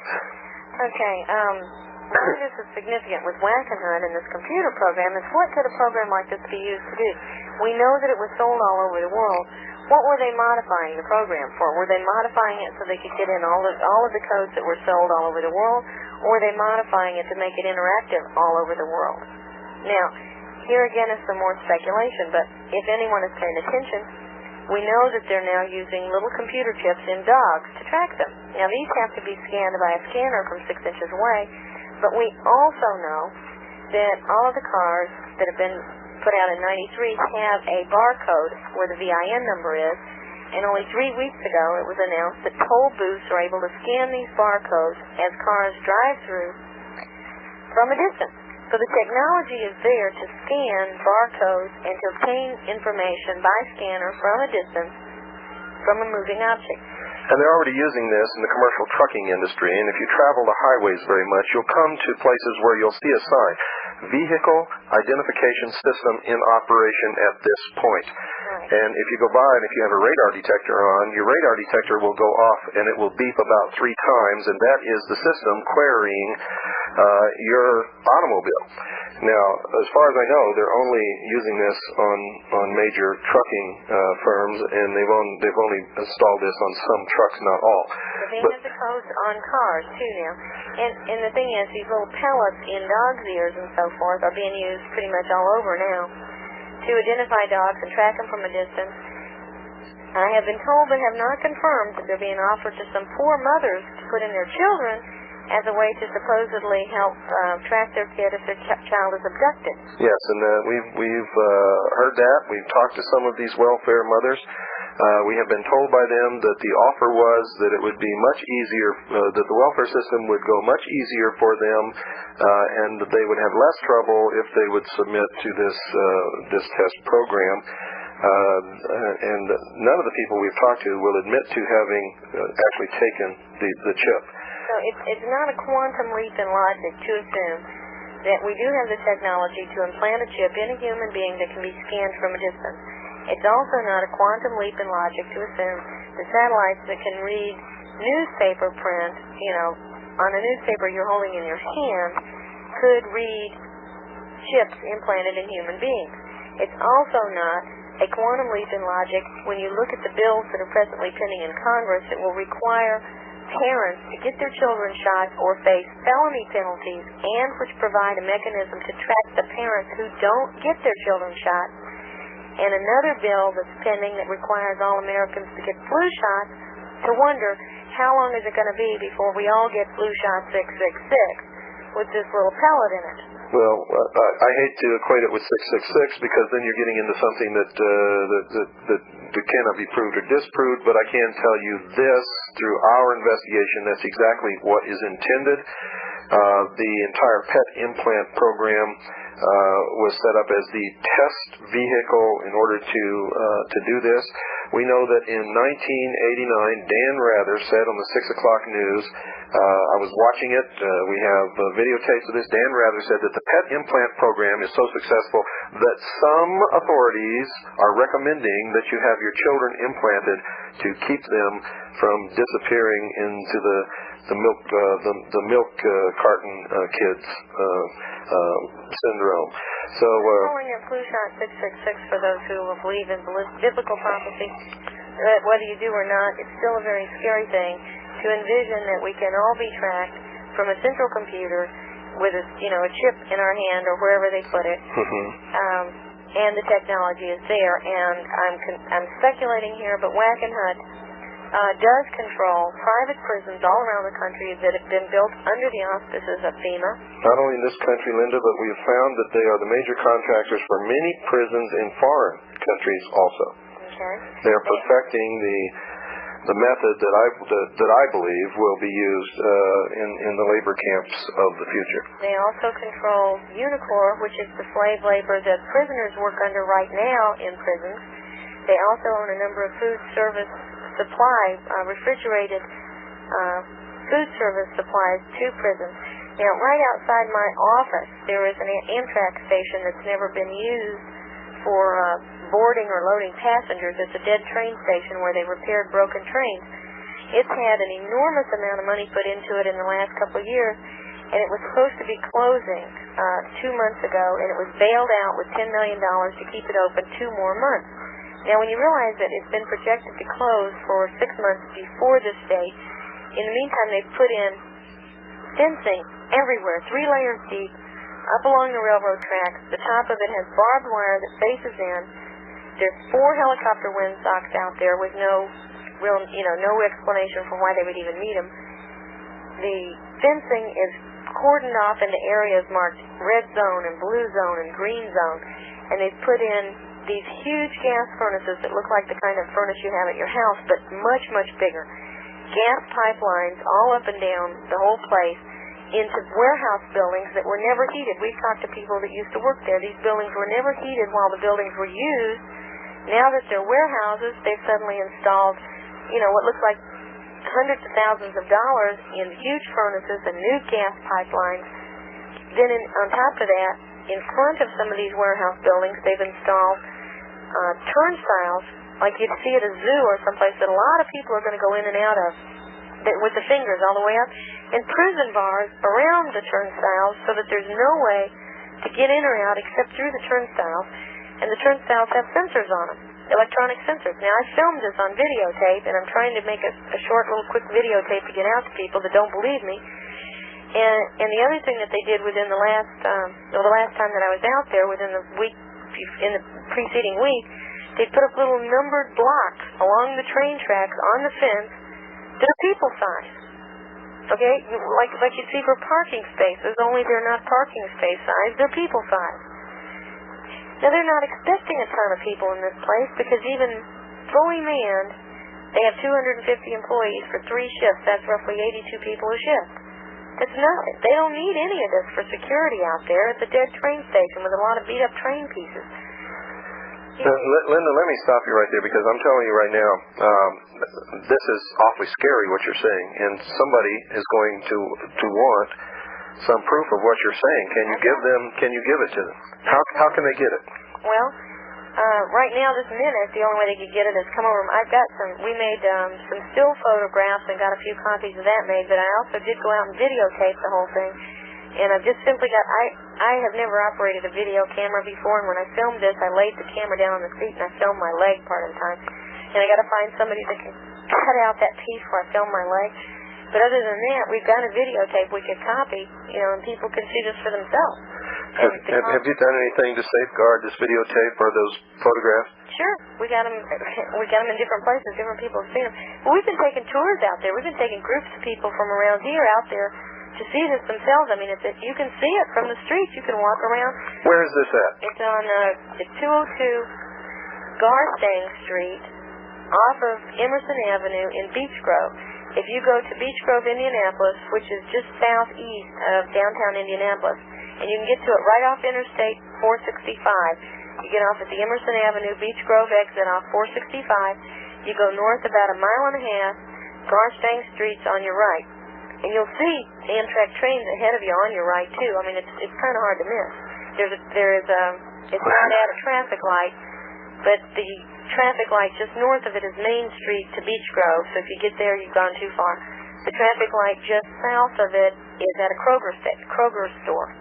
So it's between the Kroger and Main Street, off Emerson Avenue in Beech Grove. You turn right onto Garstang Street, and they've also put up a new sign lately. There's an old sign that says Garstang Street. There's a new blue one that says Walter Barracks Avenue, or Walter Barracks Boulevard or something. It's Walter Barracks, B-A-R-R-I-C-K-S. It's blue. So there's actually two signs on that street. But just turn onto that street. You're going to be driving alongside of it. You can pull up into the parking area of it. The first left-hand turn is into the parking area. Follow that down and around, and the farther back you get into it, the worse it looks. It doesn't look too bad up front. It looks like, well, they got some security fencing up. They got a few cameras. Not any real big deal. Then you go down to the next entrance to the place into the parking lot. You see that they've repaved the whole parking lot.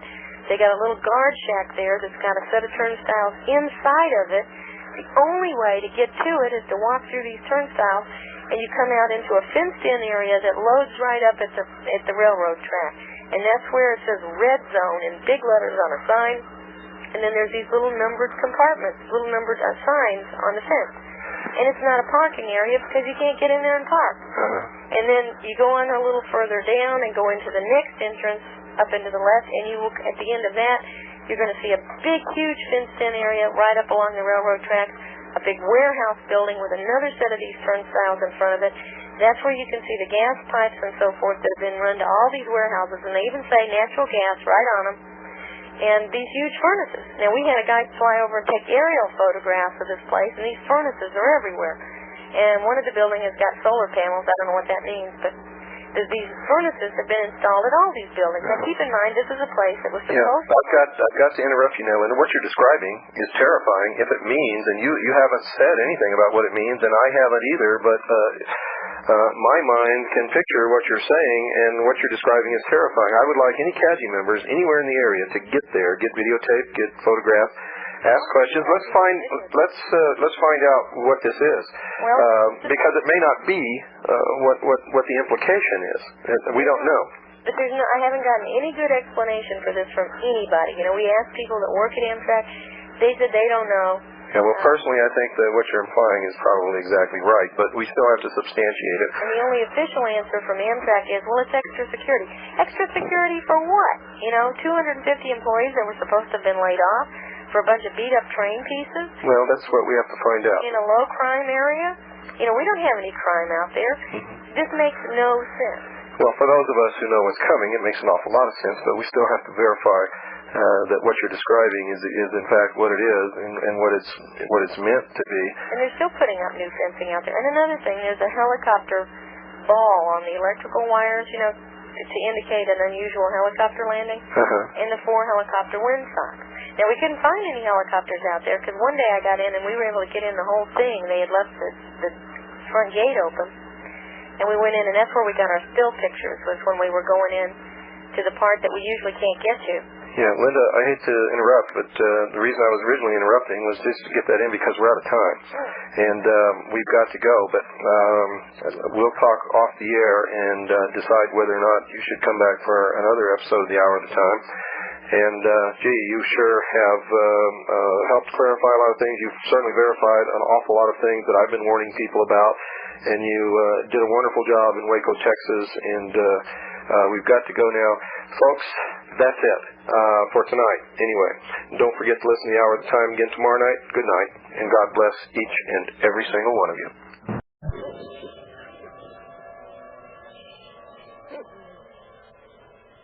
This is the only hour that ever was or ever will be. This is the most important hour in your entire life, for during this hour you will decide your future and thus our collective futures. You're listening to the Hour of the Time, and I'm William Cooper. Tonight's guest, once again, Linda Thompson.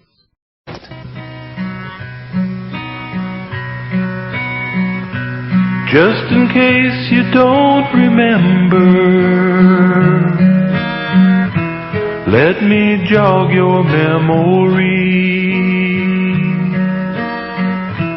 In a church they called the WACO compound, back in April '93, 17 little children, all so helpless and so small, died a senseless death of gas and flames. How many names can you recall? 17 little children. Don't it make you wonder why? 17 little children, how could they deserve to die? Maybe we should stop and ask ourselves, have we become so blind? Will 17 little children finally open up your mind? How did you sleep last night, Bill Clinton? Tell me, did you feel their pain? As 17 little children cried out and perished in the flames, Attorney General Janet Reno, I accept your offer to resign. How can you stand for law and order now, when you won't answer to your crimes? 17 little children, all so helpless and so small. 17 little children, how many names can you recall? Maybe we should stop and ask ourselves, have we become so blind? Will 17 little children finally open up your mind? I've heard it said the Branch Davidians only got what they deserved, yet no one seems to know what laws were broken, what was in the warrant they never served. Yesterday I sold my TV set, stopped my subscription to the Times. To me it's plain to see the media was an accomplice to these crimes. 17 little children,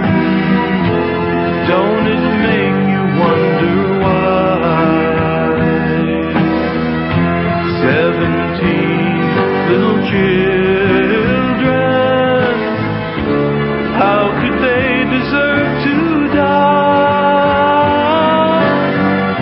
Maybe we should stop and ask ourselves, have we become so blind? Will 17 little children finally open up your mind? Open up your mind.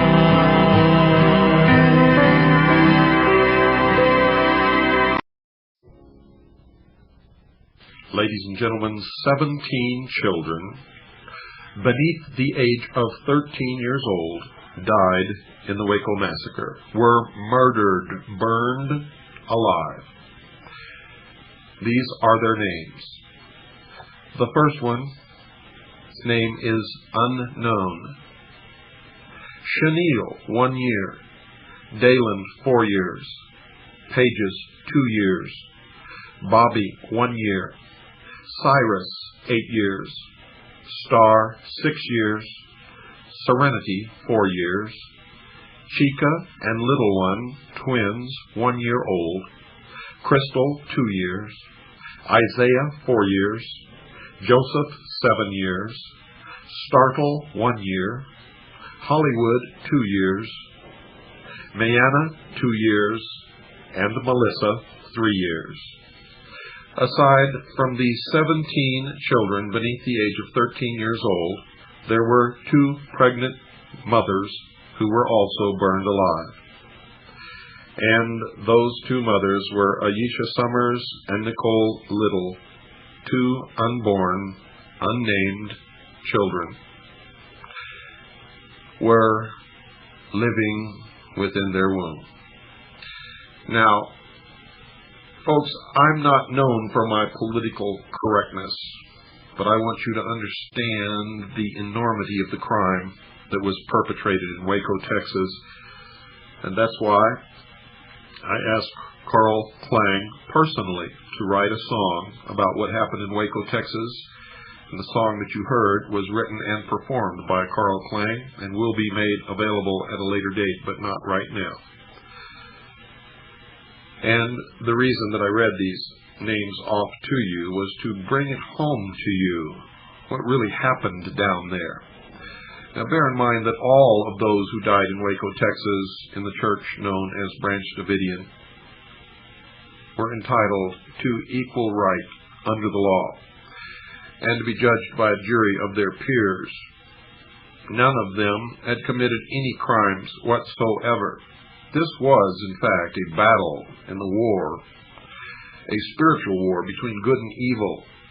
The evil forces are in charge of the bureaucracy of our great nation. They are destroying us from within. For all the years that you thought that the Soviet Union or Russia was the enemy of the United States of America, ladies and gentlemen, that was a ruse. The real enemy is within. Like a cancer destroys and eats at the body. Tonight, we're going to be talking again with Linda Thompson about what she has learned from those who survived the Waco massacre, whom she has talked with, and we're going to learn and talk about a few other things also. Linda, I'd like to welcome you once again to the Hour of the Time. Everyone out there is waiting to hear what we have to say tonight, probably on the edge of their chair with pins and needles going up and down their spine. Tonight, we're going to talk about the survivors of the massacre, the Waco massacre, the survivors of the congregation of the church that we all know as Branch Davidian. And since you've had an opportunity to talk to most, not all, but most of these survivors, we're going to try to get their story through you. But as you've told me off the mic, off the air, they have not and will not go into particular details when pressed for those details for a specific reason. And first I'd like you to tell us just how far they will go in talking about their experiences. Well, it kind of depends on who you're talking to, because some of them obviously are going to tell you more details than others, because some of them are just material witnesses and others are charged with very serious federal felony offenses, and anything they say can come back to haunt them in court. Even a true statement, you can make a true statement, and I know a good attorney can take that true statement, and if you vary it by so much as one word, in court later they can say, well, you said this story one way this time and another way this time, didn't you? But now if you say it exactly the same both times, then that same attorney would claim that you had rehearsed it. So making any kind of statement can come back to haunt you and can be a bad thing when you're facing criminal penalties. So in that sense, I wouldn't want to do anything to jeopardize their criminal prosecutions. Sure, and that's the reason why they don't want to be too specific, is because this, whatever they say, could be turned around and they could be slapped in the face with their own words in court. Exactly. Now, lawyers and attorneys in law schools might call someone who did that a good attorney, but I certainly would not call that person a very good or very truthful human being, because they're not trying to get at the truth. They're just simply trying to hang somebody, aren't they? That's exactly right. What takes good people and turns them into that kind of a person? Is that process happen in law school? I kind of think that with some of the ones I've run into that are snakes like that, it's an innate trait. I mean, it's just something that's in them, because you don't see it in every attorney, and you see it more in attorneys that are on one particular side of the fence than the other. They just seem to be lacking in any humanity or compassion, and ethics come from a book. You know, if it's not written down and it's not a rule, then it must not be too bad. You know, that's the mentality. Law school doesn't really teach it to you. Law school teaches you to be a little, abstract or a little removed and less emotional, and not to be involved with what you're trying to analyze. But it certainly doesn't remove your ability to have morality or to have a heart or a conscience. Sure. And justice system is supposed to mean justice, and it's supposed to have something to do with the truth. Let's get to the survivors of the WACO massacre. And Linda, I want you to make sure that you distinguish, whenever you're talking about these people, between people who came out before the fire, who were in a part of the siege but came out actually before the fire, and the people who actually survived the fire. I think their story is going to, each of their stories are going to be different, and I think that distinction is important. Can you tell us how many of the survivors have you talked to, both that came out before the fire and actually survived the fire, were there when it was burned? How many that actually survived the fire? Well, how many in both categories? How many overall of these people who survived this siege and fire have you been able to talk to personally? I don't think I've ever counted it up. Let me give me a second and I'll see if I can... Well, give us a ballpark figure. It doesn't have to be absolutely right on the money. Somewhere around a dozen. So you've talked to around 12 people who were either in there during the siege and came out before the fire, or were actually people who were there when the building was burned and survived the fire. Right. And of the people I've talked to that survived the fire, I think I've only talked to 2, maybe 3 of those people that actually came out after the fire. Okay. So let's get into the siege portion, and can you tell us what you've learned from these people, and wherever you can, without jeopardizing them, tell us who has told you this. Can you tell us the truth of what happened on specifically February the 28th, and then the period following on up to the final day, 51? Okay, there were, I've talked to several people that were there, the initial day, and one of the people was at the doorway that the ATF claims to have approached, and the story that he tells and the story that other people relate was also told to them by David Koresh and the people that were at the door, is that they saw the ATF coming, and David opened the door, and with his hands up he said, wait, let's talk about this, there's women and children in here. And as soon as he did, they began firing at them, and David slammed the door shut. Excuse me just a minute. Was he actually hit when this happened? I had to cough, I'm sorry. That's okay. door shut. Perry Jones was hit then. He was shot before the door was shut, and he was hit and mortally wounded, and everyone said that they heard him screaming for a long time in absolute agony from his wounds. This was Perry Jones at the door. Where was he hit? In his side, in his abdomen. That's one of the most painful wounds that anyone could possibly suffer. And now he is one of the people who were killed that, if you'll remember a couple of weeks ago, this so-called coroner came out with a new autopsy result saying that 3 of the people that had been killed the day of the siege, one of them had a gunshot wound to his mouth, or through his mouth like he shot himself. Mm-hmm. Well, the family, no one believes the story about Perry.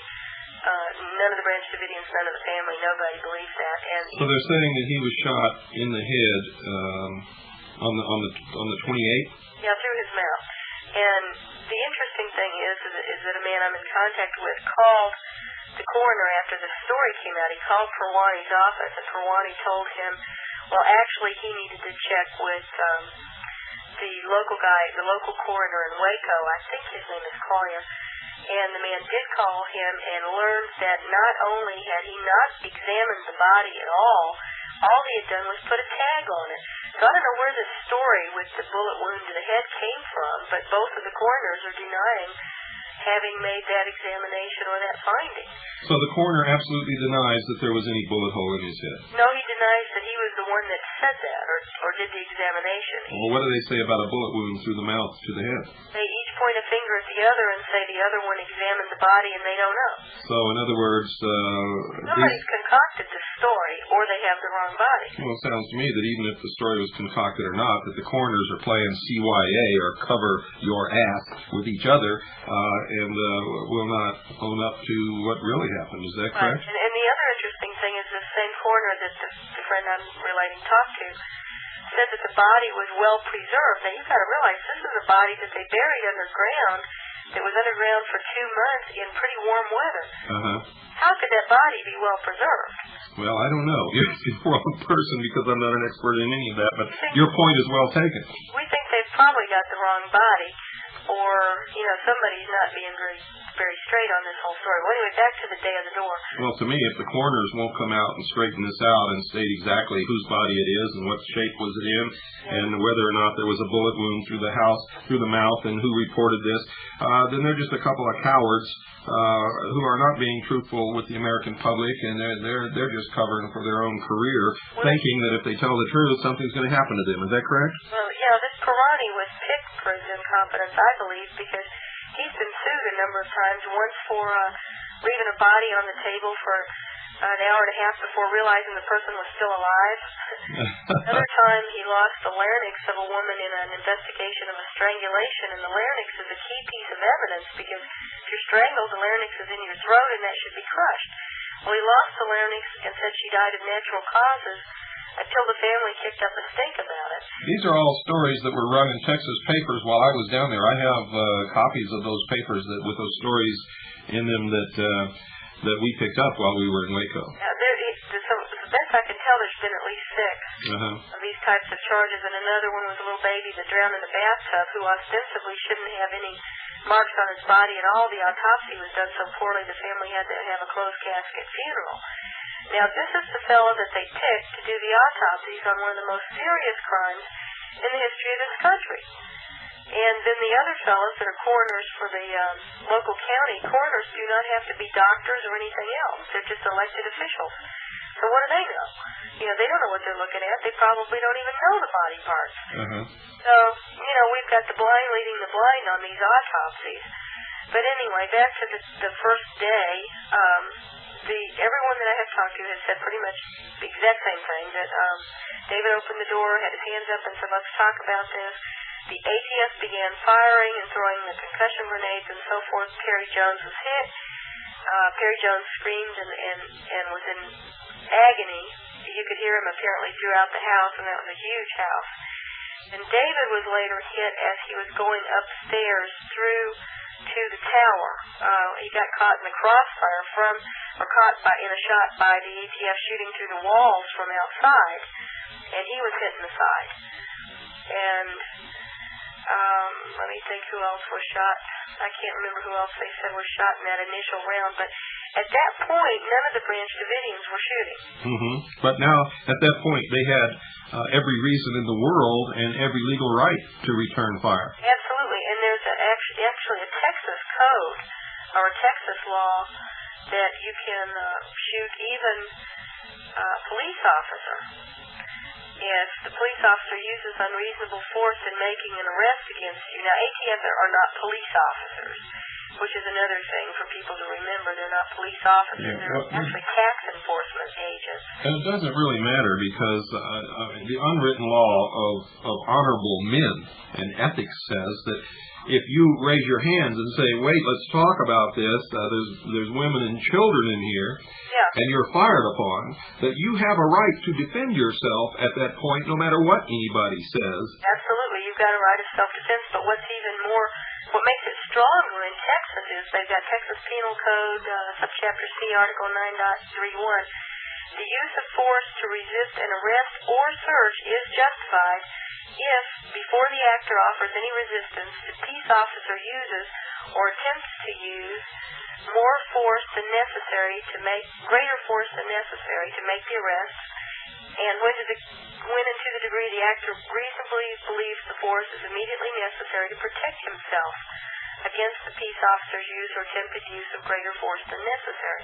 Well, they certainly use greater force than necessary. When they throw concussion grenades at the door, the battle plan, and it was a military battle plan that they had rehearsed for months, required that this entire team of 8 guys be on the roof within 7 seconds, and 3 guys be in a bedroom, inside a bedroom window that they were going to have to first break out and get into this window within 22 seconds. They didn't ever even attempt a peaceful service of this warrant. There was no question. If they already had a battle plan laid that within 22 seconds, these guys are going to go up on the roof and in the window, throwing grenades the whole way, that's a military assault. That's not reasonable use of any kind of force. Absolutely right, and they weren't trying to serve a warrant. They were trying to get in there and kill those people, weren't they? Absolutely, and that's exactly what they thought was going to happen from the beginning. Was the part of this business with the newspapers warning them ahead of time and all the stories and the churning up of all the nasty allegations and so forth was precisely to be sure that the Branch Davidians would shoot back. They wanted the Branch Davidians to shoot back so they would have an excuse to massacre them.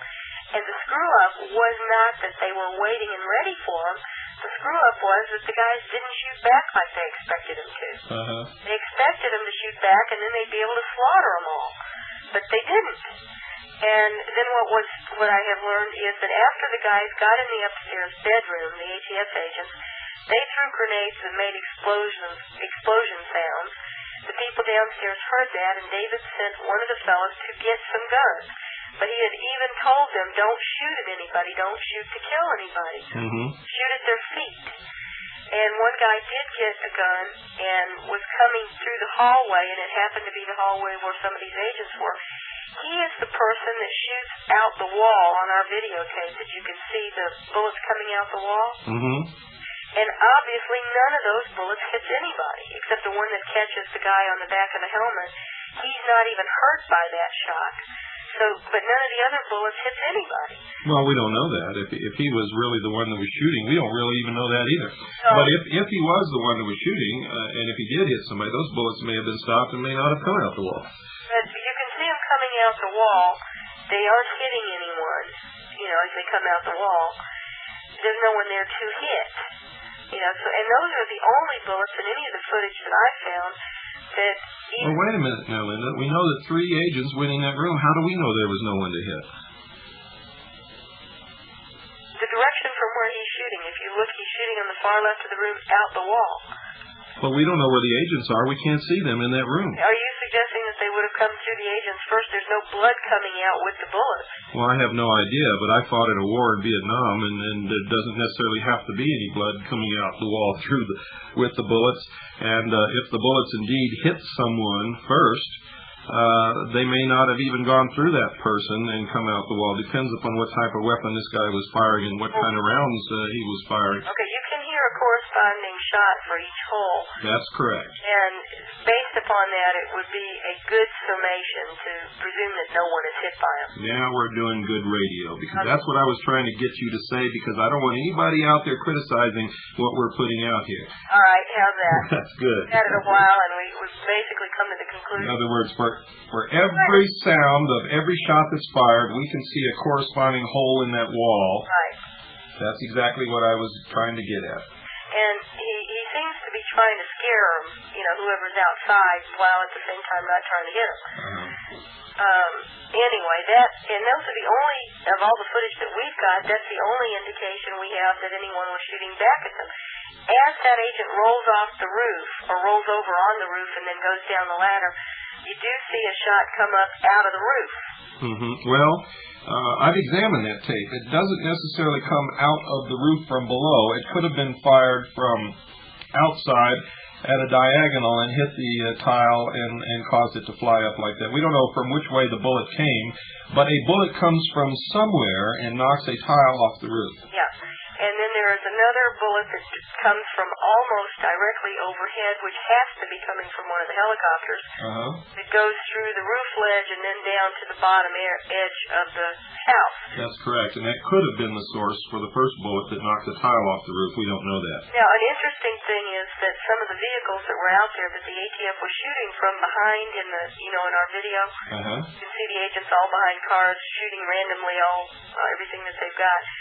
Those vehicles have bullet holes that are straight up and down. Where do you think those came from? Well, obviously they had to come from helicopters. Exactly. So the two of the women that came out with the children both have said that the helicopters fired on the roof, fired into the second story. We also know that one of the lawyers who went into the building to talk with David Koresh, when he came out, said that there were holes in the roof where the helicopters had fired down into the building. That's right. And there's no way these vehicles could have gotten any bullet holes where they did other than from the helicopters overhead. So my theory on this is that there was at least one helicopter that was intended to fire and create this hail of gunfire to scare the heck out of the ATF and the Branch Davidians, make both of them think they were under fire, and that is what started the ATF shooting at everybody. And the Branch Davidians then were shooting in self-defense. Well, if that's the case, Linda, these ATF people had to be the stupidest dummies that ever lived on the face of the earth. Now, I've been in combat, and it's absolutely impossible for a helicopter to be firing down on us and me to think that it's somebody in a trench in front of me. That just can't happen. So either they were all a part of it, and this helicopter was not meant to scare the ATF, but to scare the Davidians into firing at the ATF and justify what they were doing, or else these guys have to be the biggest bunch of dummy, what would you call them, sacrificial pawns? I think they were, actually, because you realize these are not a trained fighting force. These aren't SWAT team guys. These are not people that ordinarily are or should be in any kind of a combat situation. And they had a lot of women out there too. You'll notice in the agents that were there, and a lot of young trainees were there. So I think it would be a very simple thing for them to not know where the gunfire was coming from, because you could hear a lot of gunfire in the footage. And if you believe or consider this from the standpoint of the ATF being used as stooges in this thing, that they were not the ones that planned all of this, that is a very real possibility, and that's what I believe has happened. Well, if that's the truth, are they so stupid that they can't figure that out? And if they're not that stupid and they can figure it out, why are they still with the ATF and the FBI? Why aren't they out here telling the American people what happened? I don't know. I have heard from at least one honest ATF agent who's been real helpful in obtaining some of this information. But I don't know. I don't know the answer to that unless, jobs being what they are and people being so scared for their own security. You see this all the time with sheeple. I mean, people are afraid to speak out against what happened at Mount Carmel for fear that the government will sick the IRS on them, or they'll lose their job, or... Oh, big deal. These are the same people that pat their kids on the ass and send them to die in the sands of the Middle East for stupid manipulations like Desert Storm. I don't buy that crap. But there's plenty of people that do that. I mean, there's people that will You look at all the media that was involved in this, rather than expose what happened because they might lose their jobs. It's time to take our break, folks. Don't go away. We'll be right back after this very short pause.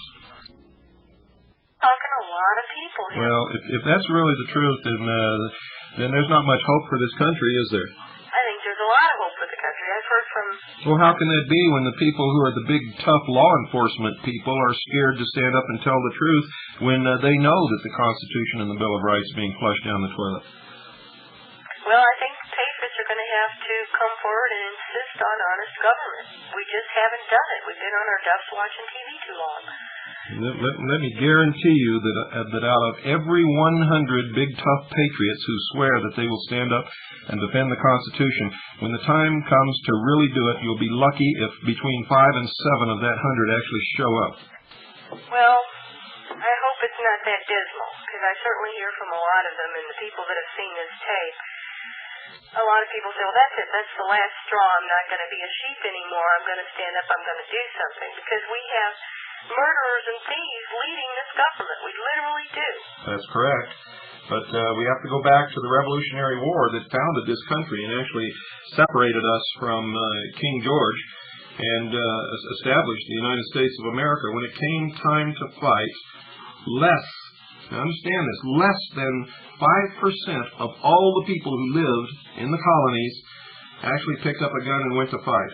The rest of them either fled or were solidly on the side of King George, and some of them just didn't give a damn either way.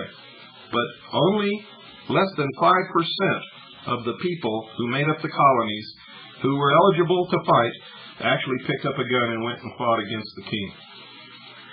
Well, it's interesting, anyone that has a copy of the Declaration of Independence, everything mentioned in there as a grievance against the king is every bit as good today against the leaders that we have right now running our country. That's correct. Was against the king. It's astounding the parallels.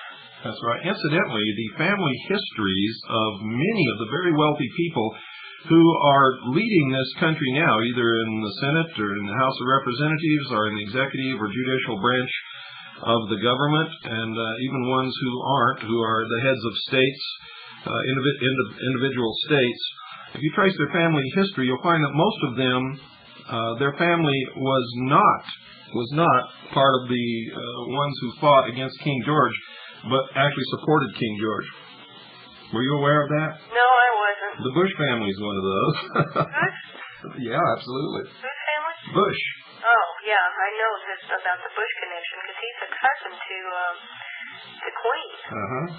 Now, Clinton, as I understand it, his father's name was Blythe, and he is in a direct family bloodline of royalty in England, too. Well, we've got our people working on that. We have some of the best genealogists there are in the Citizens Agency Joint Intelligence, and they are busily working out the genealogy of William Clinton, and we'll let you know what we come up with. Did you notice the story about his nephew being a member of the KKK this week? Yeah. I thought that was it. Well, that's not unusual for Southern families, not unusual at all. Most of the so-called nobility of the South post-Civil War did belong to the Ku Klux Klan. And in the beginning, the Ku Klux Klan, they claim, fulfilled a real role in suppressing crime in the post-war South. I don't know how true that is or untrue it is, but that's not unusual. It may be reprehensible, but it's not unusual. Well, I just find the parallels on the Declaration of Independence absolutely amazing. I wish everybody would get a copy of it and just read it through. And maybe we need to sign a new one. Hey, Linda, most of the people out there listening don't have a copy of the Constitution, never have had in their life, and if they ever read it at all, they read it in school when they were a kid and didn't understand what the hell they were reading at that time. Now, a good percentage of my audience does have a copy of the Constitution, does read it. They pretty much know what it means. Some of them have it memorized and could argue the constitutional points of law with the best lawyers in the country. But by and large, most of the listening audience and most of the people in this country don't have a copy of the Constitution, don't know what it says, and wouldn't understand it if they did. That's the truth. Yeah. I used to, when I traveled around the country on my lecture tour, I used to ask, and I used to do this until I realized how bad I was embarrassing the audience. I used to ask how many people in the audience had a copy of the Constitution. I had to stop doing that because invariably only 2 or 3 people out of several hundred would raise their hand. I didn't want to shame people in that manner, so I've changed the delivery of making that point. What happens is people leave my lectures and they go get a copy of the Constitution right away.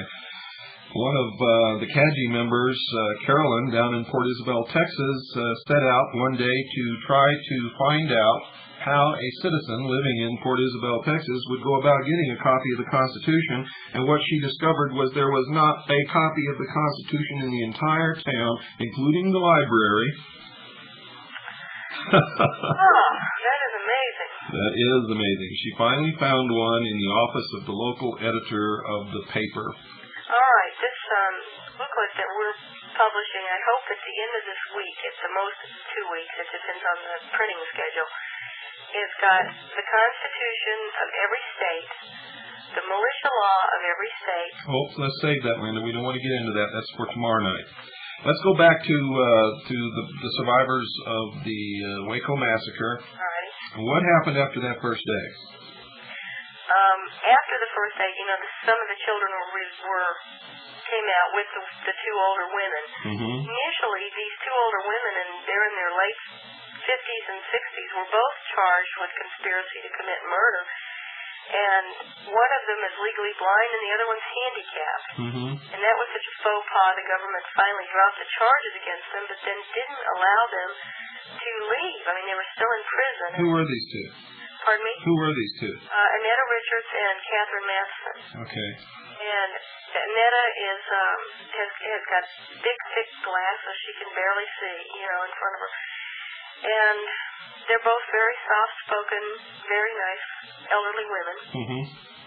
And they were initially refused that. They wouldn't let them out of jail even. They kept them as material witnesses, and then they allowed them to go to a halfway house. And now they've just deported Annetta Richards. And I believe Catherine Madison is still under house arrest at a local hotel. How is it that witnesses end up being confined in jail? Well, it's an archaic law in the federal law that allows a material witness who presents a threat of flight to be held in jail. But there was never any threat, as far as I'm aware of, that any of these people would flee. This was their home. I mean, they had no intentions of leaving.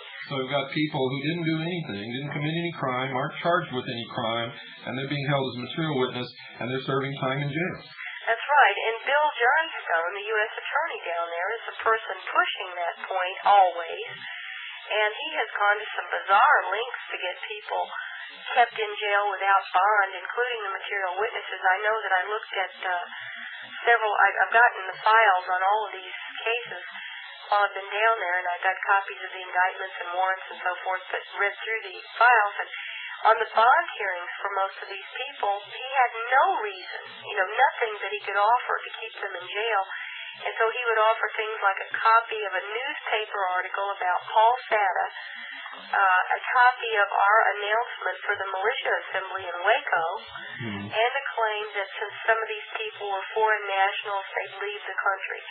That's the bogus kind of stuff that they used as a basis to say that these people shouldn't get any bond and that the material witnesses should be held in jail.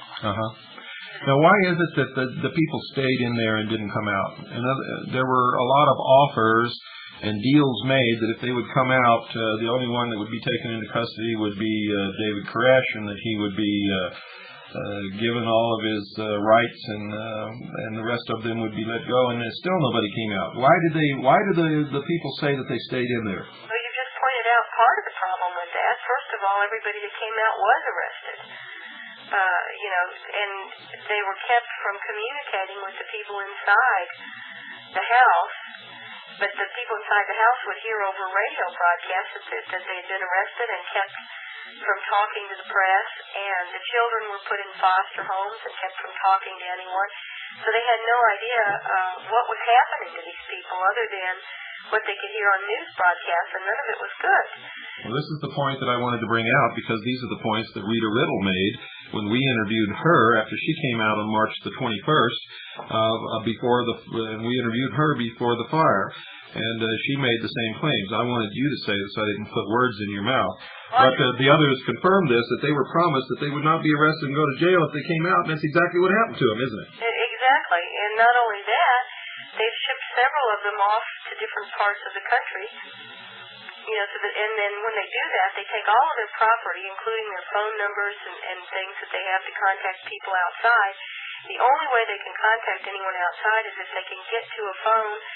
Some of them have been put in isolation where their phone privileges are cut off and they can't even use the phone.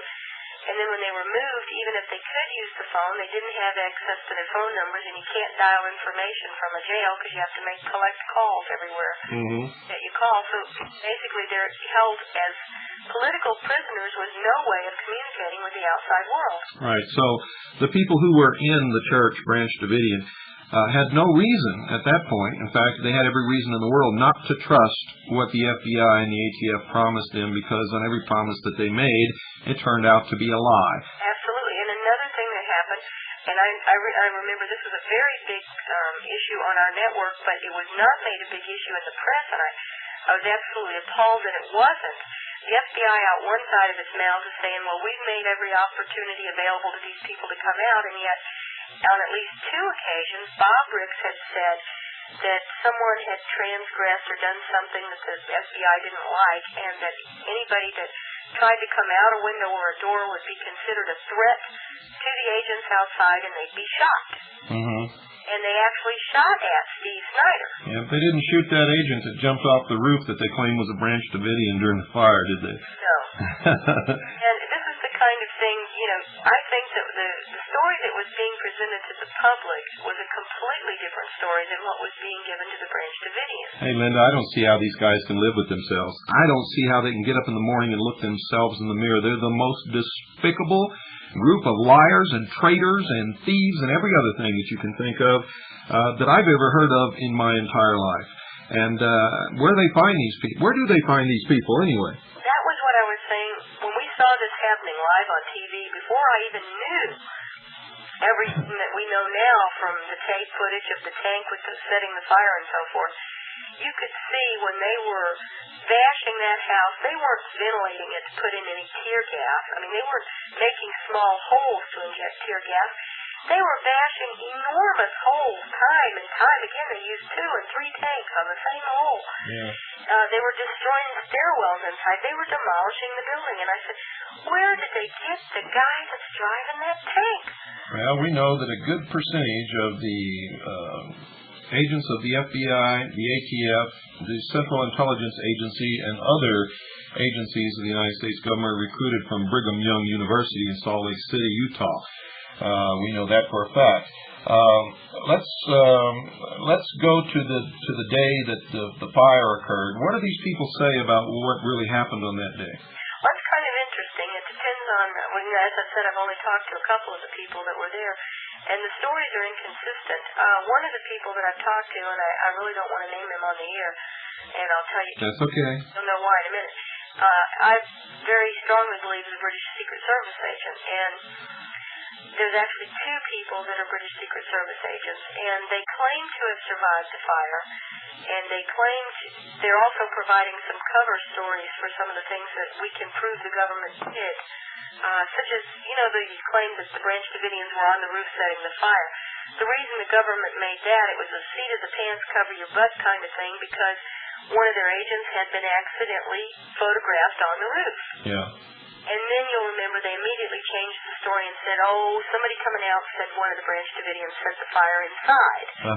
And then they changed the story yet again to fire was all over set inside because the Branch Davidians wanted to commit suicide. What did the survivors say? Well, there was absolutely, every single one of them said there was no suicide attack, never any talk of suicide ever. That was absolutely ridiculous. And all of these people are not mind-controlled or crazed loonies. They're very nice people, every one of them that I've talked to. you'd have an ordinary conversation with them like you would with anybody else, and for the most part, they're calmer and more rational than the average person would be, particularly after this kind of horror.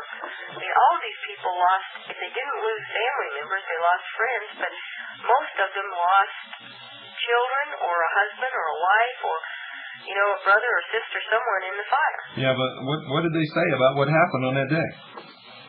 The ones that I can determine that were really actually there and survived were in one particular part of the house, which is that end of the house where the trapdoor was on the left. And they haven't got much memory of the day of the fire, and other than jumping out the window. And it was very traumatic for them. And that's one of the key things about this. Were they wearing gas masks? They did wear gas masks earlier in the day, yeah. And so what, they were huddled in a corner and they just stayed there until the fire came and they jumped out the window? Is that what they say? Essentially. And they didn't ever see anybody else. That's another common key in this, is that the people that were there didn't see any of the other people, which is real strange because there's 100 people in there. It's not strange when you consider that they were probably all murdered in that underground bunker before the fire even started. I don't think it's strange. Well, it looks to me like the common thread with the survivors is that they were in one particular part of the house that for whatever reason did not get struck by a tank, because it's that back left corner of the house behind the trapdoor. They collapsed that one side of the house, one side of that end, but not that tiny little corner back there. And it was pretty much left alone after the initial attack that collapsed it over the trapdoor. Now, the one guy that I'm telling you I think is a government agent, I don't put any stock in what he says about what happened on the day of the fire. Do you think he was really in there? No, I don't, and I don't think the other one was either. And the interesting thing is, you can see in the film footage of the people that were being taken off on the day of the fire, 3 of the men are already wearing orange jail jumpsuits. Well, you don't get a jail jumpsuit until you get processed in the jail, you get deloused, you get a shower, and all this, and then you get your jumpsuit. You don't get an orange jumpsuit until after all that's happened. These guys have them on as they're being taken away, which indicates to me that they were brought there first from the jail. Well, of course, they had to be. And another thing, I have some film footage of the day that this particular guy, that's a government agent, was actually taken out of the center, and he's easily recognized in the picture in the car that's taking him away. And he claims to have survived the fire. So I don't think that the story of some of the people surviving the fire is true. I don't think they were even in the fire. You know, Linda, one thing that comes out of all of this, that even for the small amount of patriots who will come out and fight for our Creator-endowed rights and to reestablish the Constitution as the supreme law of land and try to save this nation, if we're up against a force that is apparently as stupid as these people are, who can't lie right and who can't perpetuate the lie and make it stick and come out with so many different lies to cover up the first lie and the second lie and the third lie that it becomes so obvious that they're lying, and can't even understand that if they're going to bring somebody down there and push them off as having been in the church when it burned, right when they're supposed to have been taken captive, not to bring them down there in their jailhouse uniforms. I mean, we might have more of a chance than I thought after all. We just might win this battle if these people are just as no brain as these people seem to exhibit. Yeah, but how no brain are the people that believed all this and didn't even look? They pulled us off. They're the sheeple of the world who've been taught all their life not to question authority and to believe whatever they're told, and nothing like this can ever happen in America. And anybody who comes out with the truth must be a raving lunatic conspiracy freak. Hey, these are the same sheeple that exist all over the world. These are the people who refuse to believe the stories that people were being taken off to labor camps where they ultimately died in Germany in World War II. And these are the same people that when told to get their suitcase and they were going to be transferred to another town where they could live, went outside and were marched down to the railroad station in groups of 200 or 300 by 2 or 3 guards whom they could have overpowered easily. That's what we're talking about. Yeah, it is. And there's still people that even if there's been a few people that have seen the tape, and rather than sit there and digest what they've seen and do something about it, They try to find ways to explain it away. You know why, Linda? It's because if they acknowledge that what they're seeing is true, they now have knowledge of tremendous crimes and treason perpetrated against the American people, and they then become responsible to do something about it. Only you know what? They're cowards.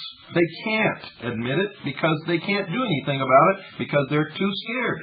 They could do something about it, and that's the whole point. That's right. Let me tell, this was the problem I had when I found all these things, and I have no motivation, believe me, to have been involved in this other than I felt like I was pretty much told to get involved in it by my higher power, and I'm not going into that very much. I felt like I had to be involved in it after the Weaver situation. But after I discovered all this stuff, with the cameramen protecting the government by moving away from whenever they did something bad, to the media standing up just regurgitating the lies the feds were telling, to Bob Ricks telling lie after lie after lie. I mean, we've written down we've got all the AP and UPI releases, and if you just lay them end to end, there was a lie a day, and the media just stood up there and regurgitated it. After we found all these things, and we found the fire footage and the guys on the roof and the guys with the fireproof suits, and the picture was very clear. You know, one of the things you told me, Linda, and I want to bring this out now, in light of the 27 hours on the mystery religion of Babylon, the priests of the god of fire, you told me that you have some footage, which you're going to send to me. We're going to make a video on this, or at least attach it to the video that you've already made or something, to get it out to the American people to confirm this. You actually have video footage of these guys with their arms up in the air actually worshiping the fire. Right, but when I saw it, you see, I didn't know anything about... You didn't know anything about the mystery religion of Babylon, did you? No, I didn't. But when I saw it, and I didn't know it. It wasn't something that I could look at them doing this and based upon my prior knowledge of the motivations of the people involved, yes, what they were doing. But you would see, I just saw them doing it, and I nudged my husband. I said, this looks like this guy's worshiping the fire. Look at this. He's not a Branch Davidian. What's this guy doing? And then we saw a couple more doing the same thing in later footage. And they're holding their arms up to the fire just like they're worshiping it. And then... That's exactly what they're doing, Linda. But then... Linda, thank you. We'll be back with Linda Thompson again tomorrow night, folks. That's it. Good night. And God bless every single one of you. I'm William Cooper, and you're listening to the Hour of the Time, broadcast worldwide right here on WWCR 7435 on your shortwave dial. Tonight, again, we have as our guest Linda Thompson, and you're going to hear some music on this show that's available to order from us for $10 per tape plus $2 postage and handling. It's the album by Carl Klang entitled "It's Dangerous to Be Right When the Government is Wrong." And boy, that says it all. It sure sums it up for this broadcast. So, folks, don't go away. This is really some hot stuff. We're going to teach you how to form a legal constitutional militia so that if they come to your town to make a massacre, you can stop it right in its tracks. Well, Linda Thompson is back with us again tonight, ladies and gentlemen, and tonight we're going to talk about something that's near and dear to my heart that I've been wanting to do for a long, long time, and tonight we're going to do it. We are going to begin tonight the establishment of the unorganized militia of the independent several states which make up the United States of America, as authorized legally by the Constitution of the United States of America, and independently by the several constitutions independently of each state and the laws of each state. And we've got to go about this in the proper way, folks, so that it can be done legally, so that it will be effective, and so that we can protect ourselves against these criminals, these liars, these deceivers, these manipulators who have taken over control of what we thought was the best government in the world. We know that there must be some inherent weaknesses, or these people wouldn't have been able to creep in and take over and destroy what man has created as the only instrument in the history of the world that has truly given man any freedom whatsoever. Because prior to the establishment of the Constitution of the United States of America and the Bill of Rights, no people who ever lived on the face of this earth had ever truly been free. Now our freedoms are being taken away from us, and these are creator-endowed rights which cannot be taken away from us, and our Constitution and Bill of Rights were established to protect our creator-endowed rights.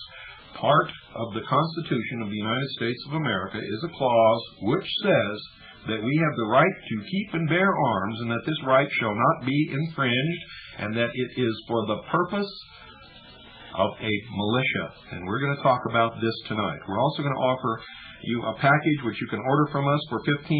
Each package is made out for your particular state. So if you live in a particular state and you're interested in helping us form the individual militia for each state, then you need to write to us, send us $15. We're going to send you a big, thick packet of information which is going to include the following: the laws of your particular state concerning the formation of a militia, your state constitution, and in particular the clauses of your constitution which pertain to the formation of an unorganized militia, the United States Constitution and the applicable federal laws, and everything else that you're going to need within your particular state to form a legal constitutional militia conforming to the United States Constitution, the Constitution, and the laws of your individual state. Linda, welcome back to the Hour of the Time. Let's get right into this. What is the particular part of the United States Constitution which allows us to do this? Can we talk about that right off the bat?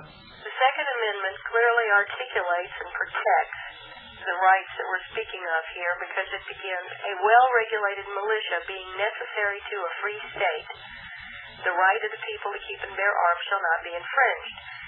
And this was the basis for the militia assembly that we called in WACO in April. And in order to do that, I found that I was sorely lacking in any understanding of militia and militia law, and how were we going to avoid being arrested as a band of armed insurrectionists. Because there are laws on the federal books, federal laws, against insurrection, sedition, and treason. And in studying the case law on that, I found it very interesting that the militia itself is defined in the law, in the federal law, and I didn't want to step on anybody's toes because there already are state militias in several of the states. People have already gone to the trouble of researching this and done it themselves. But as far as I knew, no one had done anything with the United States militia. So, in looking it up, in the code book, in the United States Code, which is the federal laws, at Title 10, Section 311, defines the militia of the United States as all able-bodied males between 17 and 45. And there's two classes, the organized militia and the unorganized. Well, the organized militia is basically the National Guard and Naval Militia. And there's some doubt about that, because I have documents that were passed by the United States Senate in 1983, where the United States Senate, now this is the United States Senate in Washington, D.C., folks, ruled that the National Guard is not a part of the constitutional militia. And I'm going to be digging that out of boxes tonight and send copies to Linda so that we can determine which of these two is valid. It could be that the Senate just did another dummy thing and maybe it has no validity, but we're going to look it up. Go ahead, Linda. What's the other one? Well, without repealing this code section, they've contradicted themselves is what they've done. But this code section was enacted in 1916. Before 1916, the entire militia of the United States consisted of, the defense of the United States was every able-bodied male between 17 and 45 was considered to be in the militia. And you were required to have a musket and a keg of powder and so many bullets and a cleaning kit and so forth. And when who was president in 1916? Was it Woodrow Wilson? I believe it was, yes. It was Wilson. Wilson decided that the militia was a mess, and he wanted to organize it and put it under federal control. And that's why the statute was enacted at Title 10, Section 311. they decided they would fund a National Guard and provide equipment and uniforms and training so that we would have an organized militia that could be called up rapidly. But in the meantime, they also created a second class of militia, which is the unorganized militia, which is basically everybody else. Well, they didn't really create a second class. What they did was they just left the original militia alone, and that is what became the second class. Right. But the whole purpose of this was to bring the militia of the people under the control of the federal government. However, they failed to make any provision for calling up the unorganized militia. Right. And what they did, you're absolutely right, because they created an organized militia class that didn't exist before, and that is everybody that's in the National Guard and the Naval Militia. And anyone that's not in the National Guard or the Naval Militia is still a member of the unorganized militia. As long as you're between the ages of 17 and 45. Now, it does specifically say males. However, with the anti-discrimination laws that have passed since 1916, it would be my position that it would apply equally to females. And in the coming battle, folks, I want you there with me. I don't care what your sex is. I need you. Now, the Constitution itself gives Congress the power to call forth the militia, but Congress hasn't availed itself of that opportunity because nowhere have they enacted a statute that says how the unorganized militia is to be called up. But they do have detailed plans and so forth for calling up the National Guard. That's because the National Guard is really, in effect, a federal force and is not a militia at all. The unorganized militia is, in effect, the individual, independent militias of the states, which, if they were called up by the federal government, and if the federal government was, in effect, usurping the power of the Constitution or the states, are subverting the Constitution, or in any way doing something against what is legally and morally right in this country, the unorganized militia, correct me if I'm wrong, Linda, the unorganized militia, being the militia of the state, could refuse to go and could, in fact, stay and stand its ground to protect the state. Is that correct? Sort of. Okay, straighten me out now, because you're the lawyer, not me. Okay. There's actually two statuses. It makes it a little confusing because each state is sovereign, and each state does have its own militia and its own National Guard. Okay, the state National Guard is a state asset unless it is activated by Congress, at which point it becomes a federal asset. So that the National Guard actually has a dual status. And it's under the control of the governor, even though the governor, if he is told, or she, to activate the National Guard, does not really have a choice in the matter, because the one Supreme Court case on it ruled against the governor who refused to allow his National Guard to be used as a federal asset. So basically, unless the National Guard is activated by Congress, the National Guard is a state-controlled entity. And the same can be said of the militia. Each individual state's militia is a separate militia, and it's for the protection of that particular state and the citizens of that state. Yeah, and what most people don't understand, that during the Civil War, when Abraham Lincoln called up the Army of the Republic to fight against the southern states that succeeded from the Union, this Army of the Republic was made up of a very small core of actual federal troops. All of the rest of the units were actual state militias. They were not federal militias at all, but because they had voted to stay within the Union, they sent their militia to fight with the Army of the Republic. Yeah, and the thing is, with this federal code that I was just reading, is the unorganized militia, or the National Guard, would be for the defense of the country as a whole, or the United States, big U, big S, all of the states united against, say, a foreign or a common enemy of the United States. So that you actually have a separate federal militia and each individual state militia. Now, so that wouldn't preclude someone from being a member of one but not the other, or from having an overall national militia comprised of anybody that wants to be in it, and then each state having their own. What if the federal government went against all the laws and against the Constitution and, in effect, became the enemy of the United States of America? Well, it can't be the federal government per se, because we the people are the government. It can be the leaders that we have elected, and I think there's a real good quote by Abraham Lincoln that comes to mind, that we the people are the rightful masters of both the Congress and the courts, not to overthrow the Constitution, but to overthrow the men who have perverted the Constitution. Outstanding. I knew you would say that. And the purpose of asking that question was to establish the point, ladies and gentlemen, I hope you're listening very carefully to me, establish the point that we can do no wrong as long as we commit no criminal acts, and as long as our sole and whole purpose is to protect and defend the Constitution from all enemies, foreign and domestic, and in fact reinstate the Constitution as the supreme law of the land. And realize, even during the American Revolution, that people were charged with sedition, insurrection, and with treason, because at the time they didn't have sedition. Yeah, you have to remember that the history books are written by the winner, and the winner determines what is right and what is wrong, and what is history and what is not, and who is a hero and who is a traitor. So we have to win. That's right. But we will. I've read the last chapter.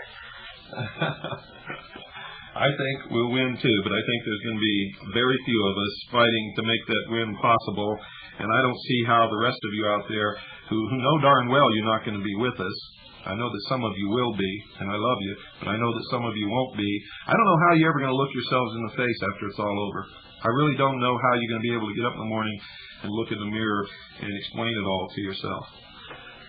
Well, only 3% of the population participated in the original revolution. I wonder how that worked, but nonetheless, what we are going to have to do is, as the rightful masters of the Congress and the courts, is reclaim those Congress members and the courts and put this country back on the right track. We have got to get back to our Constitution. We have murderers and thieves literally running this country. Right now, we cannot appeal to the government to correct or address the grievances that we have, because the very people we have to appeal to are the ones that need to be strung up. They are the traitors to this country. Right now, the leaders of this country have committed treason, and yet there's no one to put them on trial because they are the leaders. Well, I think there is someone to put them on trial, and I think that that will be determined in the future. Right now, we have a tremendous job of waking people up. 90% of our battle right now is education. The other 10% right now, I think, is establishing a legal militia in order to protect ourselves from any more WACO massacres or Randy Weaver episodes or anything like that we know is coming. And there's a lot of things that have happened in this country that you people out there don't even know about, that have been overshadowed by these other things. We're in tremendous danger, and we have to be very careful, but we have to do certain things, and establishing a legal constitutional militia is one of those things that we have to do, and we have to do it right away. So we're going to need a lot of people, volunteers in each state to do this, and you need to send for your package. You don't all have to send for a package. You get one package per state. It doesn't matter. We hope that you all get one, and you can do that by sending $15 to me, William Cooper, Post Office Box 1420, Sholo, Arizona 85901. That's P.O. Box 1420, Sholo, spelled SHOWLOW, Arizona 85901. Okay, Linda, what's next? Well, one comment I wanted to make, I don't know if I made this comment when I was with you before, but I had predicted that we would begin to see after WACO a lot of the media propaganda, the government using the media to spread disinformation and to whip up a lot of racial tension, and that they would target groups known as skinheads or anything that they could label white supremacists, and also Black Panther or Black militia groups, this kind of thing. And that's happening, isn't it? And it's exactly what's already happening, because, and if you'll follow what's happened down in California, there were federal agents that instigated this whole thing with the so-called targeting of the Rodney King Church by so-called skinheads, Yet it was our own government that started this, and they're using the media as a mouthpiece to stir up racial tension, and I just want to urge everyone, please don't buy into it. We have a common enemy. Whether we're black or white, it doesn't matter. We have a common enemy, and it's not us. That's a common theme of this radio broadcast, and my listening audience hear it from me all the time. They've heard me tell them, I guess hundreds of times, that it's not the Jews.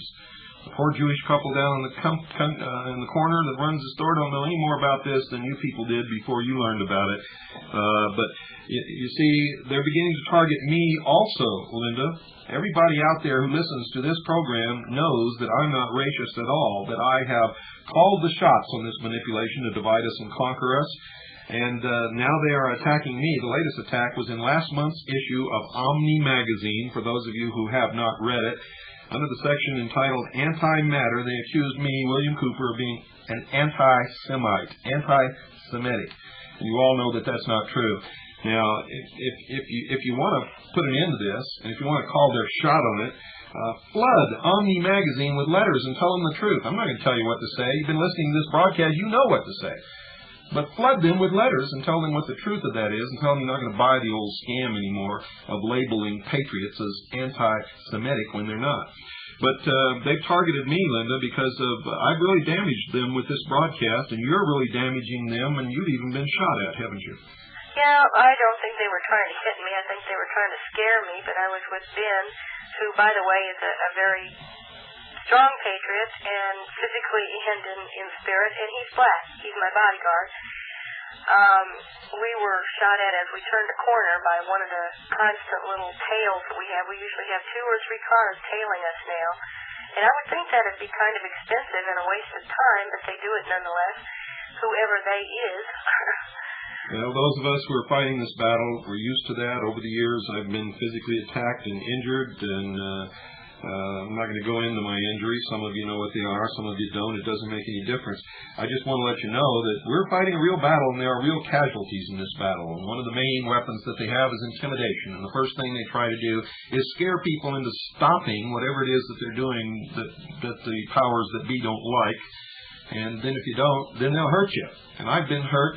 Linda is in the stages of being intimidated. Other people have been hurt. People have been killed, murdered.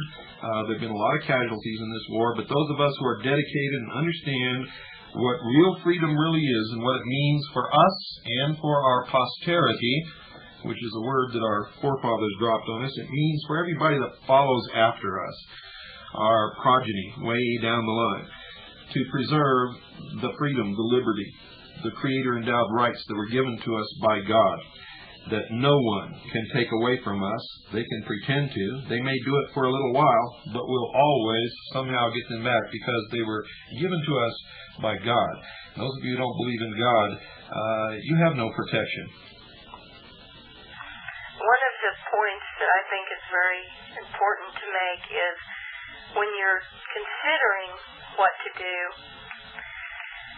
the decision my husband and I came to was that, yes, this is a pretty scary step. Yes, we are against a very formidable enemy. Yes, they have a lot of intimidation tactics, and they even have some of the laws on their side because they have managed to manipulate everything from the judicial system to the Department of Justice very successfully. And people are afraid. I've heard so many people tell me, I'm afraid the government's going to tap my phone, or the government will stick the IRS on me, or the government will take my stuff. Well, yeah, that's very true. But you just think about this for a minute. You have children, and they're going to have children, and you're setting the example for those children. What kind of legacy are you leaving your children when you bow down to them, when you let them lead you into slavery, when you let them lead you into a country where you can't do anything for fear that the government's going to tap your phone or stick the IRS or take your house? You have to do what they want you to do because you're so afraid. That's what you're leaving your children, and it can only be worse for them, and they'll remember your example, and they won't do any better because they'll be afraid. That's right. You can lead by example even if the first wave doesn't succeed, your heroism, your patriotism, and your dedication won't go unnoticed by your children and their children. We remember Ben Franklin, we remember Thomas Paine, we remember Thomas Jefferson, we remember the true patriots of the turn of the century because they were brave, because they had the conscience and the morals and direction from God that they heard and followed. And that's what we've got to do. Well, they also had a hidden agenda that most of the listeners of this show understand, and that they established this as a great experiment to see if man could really rule himself. And if man couldn't rule himself, then man had no excuse when it came time to put man back into chains. And folks, I'm telling you right now, it's either stand up now or get down on your knees later. Which do you want? I'm not going to get down on my knees for anybody, and I'm going to stand up now, and I'm not going to be a slave. I'd rather be dead. And you're going to be faced with that same choice. Now, just to give you some example of what fear can do, in my family, there's one of my family who said to me, to my face, and I couldn't believe this, made me angry for a long time. Finally, I did something about it. I told them to kiss it where the sun don't shine, and they're not a part of my family anymore. But this person actually told me that he didn't care what was happening because it wasn't going to be alive when all of this came to pass anyway, which was the same as telling me that that person didn't care about me or my children or anybody else in this family. So I would encourage you too. Don't let anybody stick around that ain't going to tow their rope. Linda, go ahead. Well, that's the whole point. I mean, we're hearing from people that say, well, I'm so afraid the government's going to do this, that, or the other thing. That's the whole reason you should be fighting. Whatever your fear is, whatever it is that's keeping you from standing up against it, is the very reason you should be standing up against it. And we can't allow ourselves to be divided by these created controversies. The government is funding controversy on two sides, racial issues. That's right. Remember the Hegelian dialectic. This is what they practice. They create conflicts. They control both sides of the conflicts. Their people are at the head of both sides of the conflicts. And I'm telling you right now, we're fighting a terrible, despicable enemy. And they have put their agents in the Patriot movement, and their agents control the heads of a lot of these Patriot movements that some of you belong to. I call them Trojan horses. And you better learn, folks, you better learn really quick how to think for yourselves, how to question what people tell you and what people do, and how to act on your own. We don't need all these organizations, and we don't need all these leaders, and you should never look to me to tell you the truth. Like I've always told you, don't believe what anybody says or anything that you read until you check it out for yourself. Listen to everybody, read everything, do your own investigations. And if you're not going to do any investigations, if you think that there's someone up there that you can blindly believe and you don't have to check out, then you're one of the fools of the world. You're going to be somebody's puppet until the day you die, and when they pull that string, you're going to dance. It's time to take our break, folks. Don't go away. We'll be right back after this very, very short pause. Let's get back to the militia. Now, after these people get this packet, what should they do? Read it and decide what they're going to do in their state and who they're going to do it with and how they're going to do it. Each state is going to have to be responsible for their own plan in their own organization. One thing I would highly suggest would be, if you have friendly local law enforcement, would be to involve them as much as possible.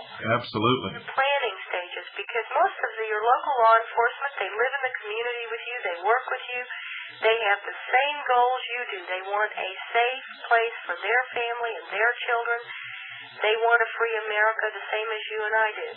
One of the things, though, that you're going to have to overcome with law enforcement is, I remember when I was a lot younger, they were taught to protect and to serve. Now they're not being taught to protect and to serve. They're taught to enforce and arrest. And they are taught that we are their enemy. They're taught that anyone who doesn't wear their uniform is their enemy. And if you don't believe that, you go down and get the textbooks, and you go down and sit in their classes at their training academies, and you'll see this is exactly true. So you're going to have to overcome that, because you're going to find that the longer they've been if they haven't figured it out already that it's wrong, that the more you're going to have to overcome.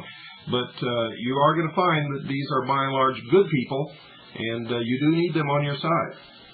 And if there are factions in your community that are disagreeing over religious issues or the abortion issue or the gun issue or whatever issue it is, try to find your common ground and try to emphasize that we're fighting a common enemy so that each of us can be free to have our own different opinions, whatever they might be, and our own different religious beliefs and our own freedom to believe what we want to believe. We don't have to force our beliefs on other people to live side by side with different beliefs, but we must be free to have those beliefs.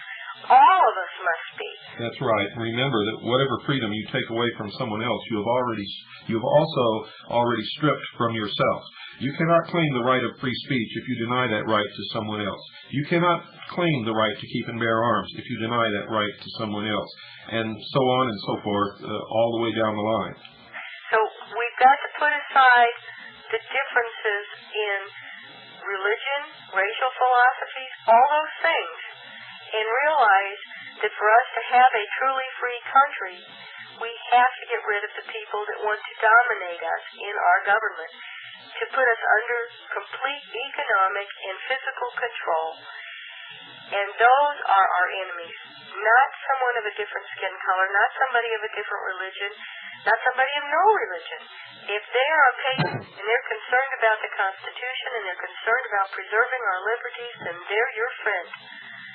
We have got to put these differences aside, and we've got to educate people. We've got to let people know what is going on.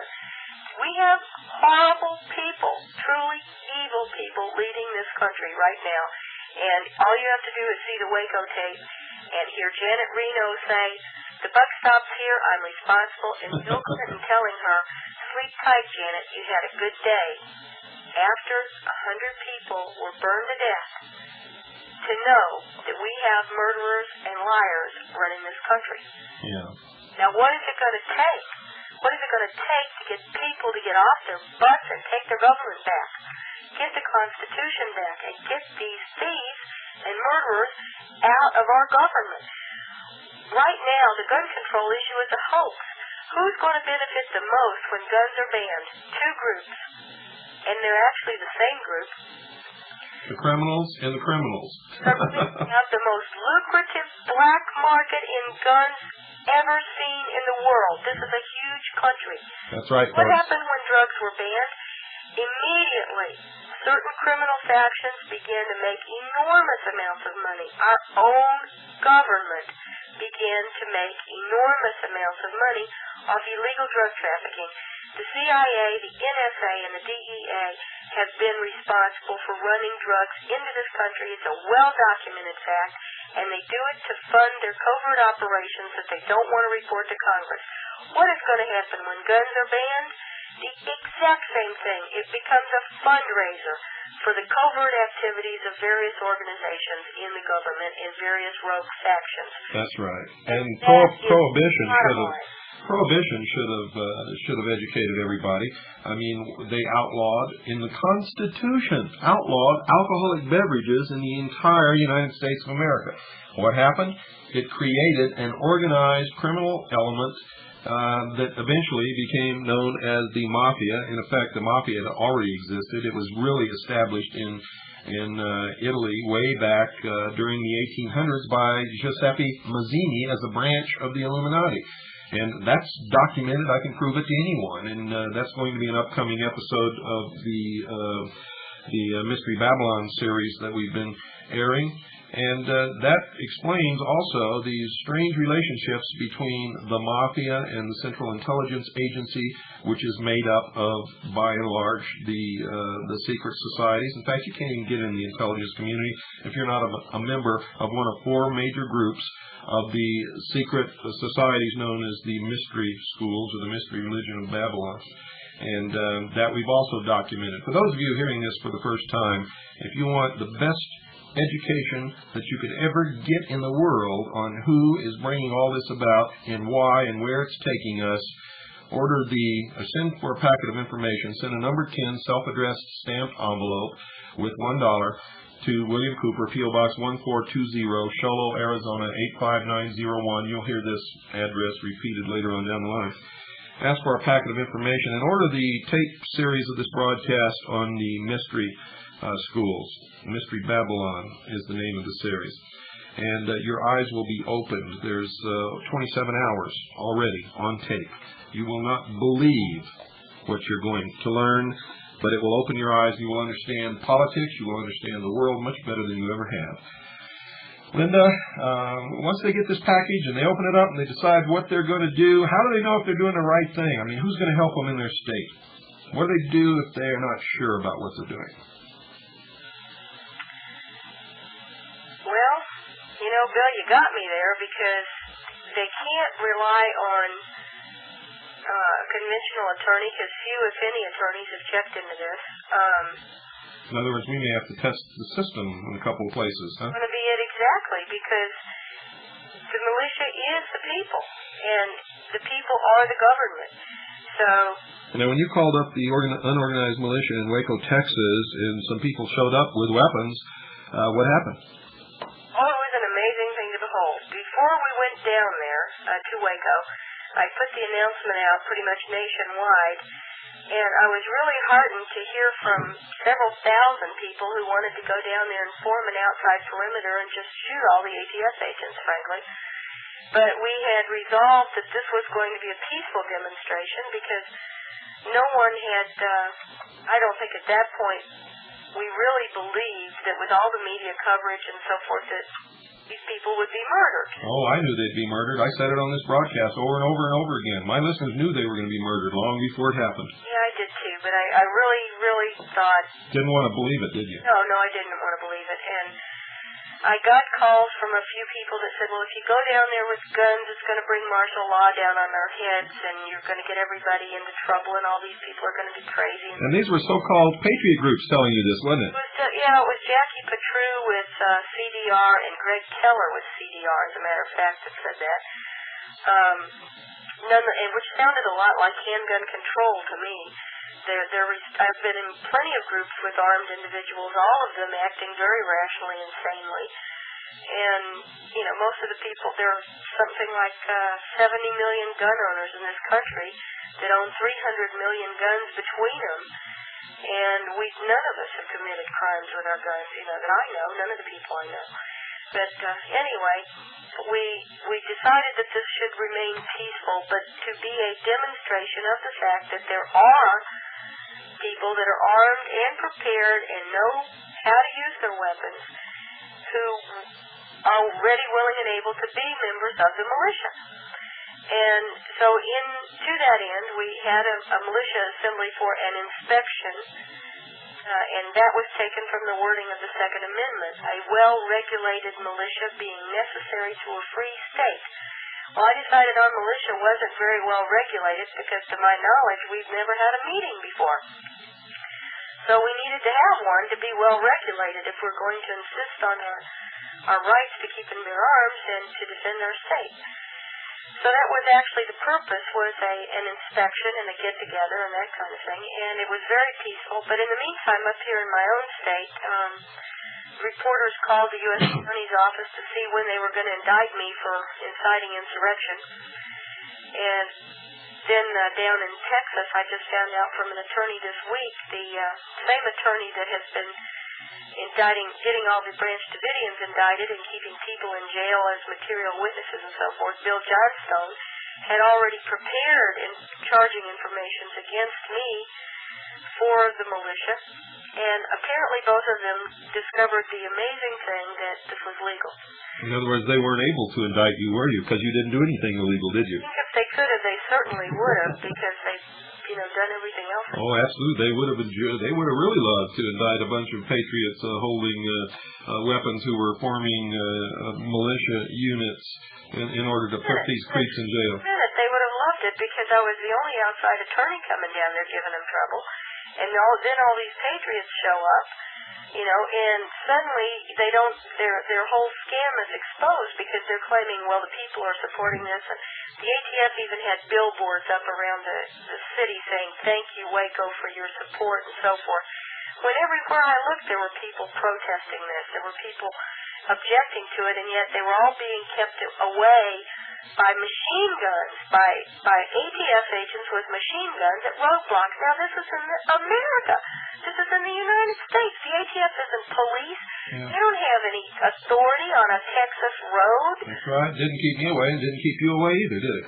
Yeah, but they're standing out there intimidating people with machine guns. I mean, these are federal agents standing in the Texas roadway.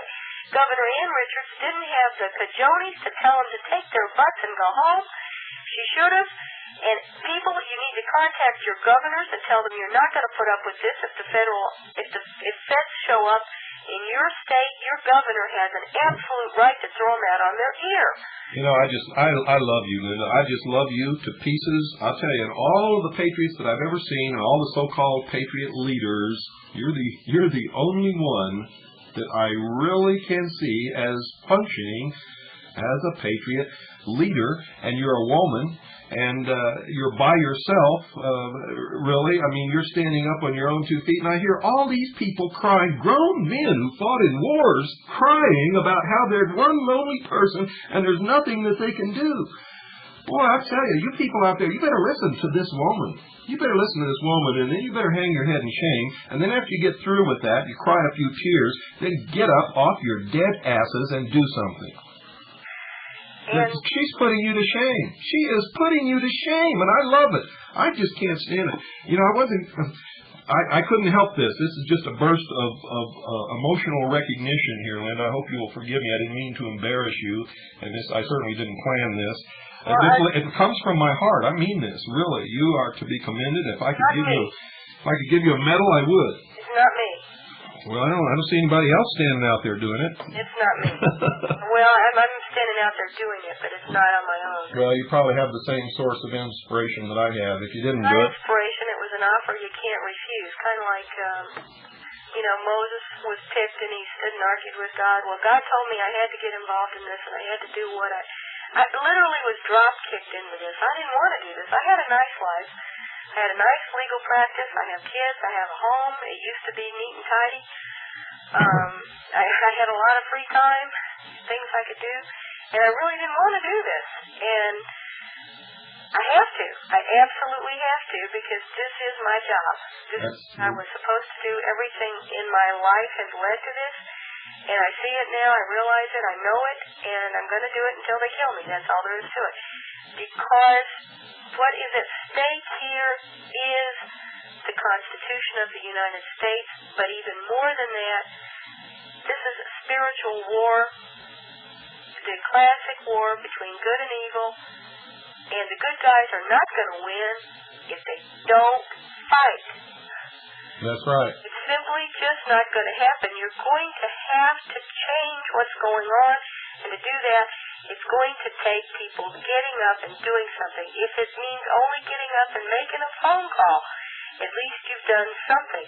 Make one phone call, and after you make one phone call and you see that it made a difference, maybe you'll make 2 or 3. After that, maybe you'll knock on some doors of your governors, the people that are in a position to make a difference.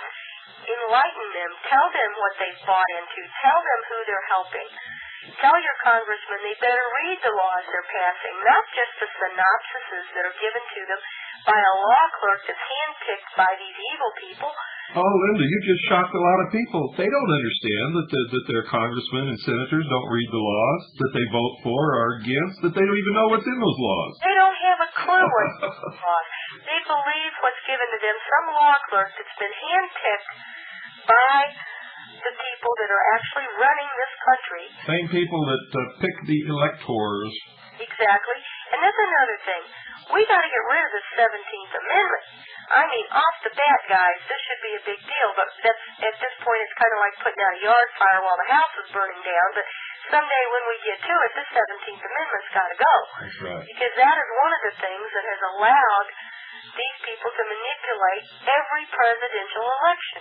Yeah, most of you don't understand that one man, one vote is not the United States or American way. That's the communist way. One man, one vote comes out of the Communist Manifesto. It does not come from anything in this country's history. This is not a democracy, never was. In fact, democracy is a code word for socialism. This is a republic, and if you don't know what a republic means, get your nose in some books, and the older the books are, the better education you're going to get. But what the 17th Amendment did was took away each of our individual rights to select our own representatives. We have not had representative government in this country since the 17th Amendment was enacted. That's correct. Because your vote doesn't count. The only vote that counts is the vote of the electorate. And who picks the electorate?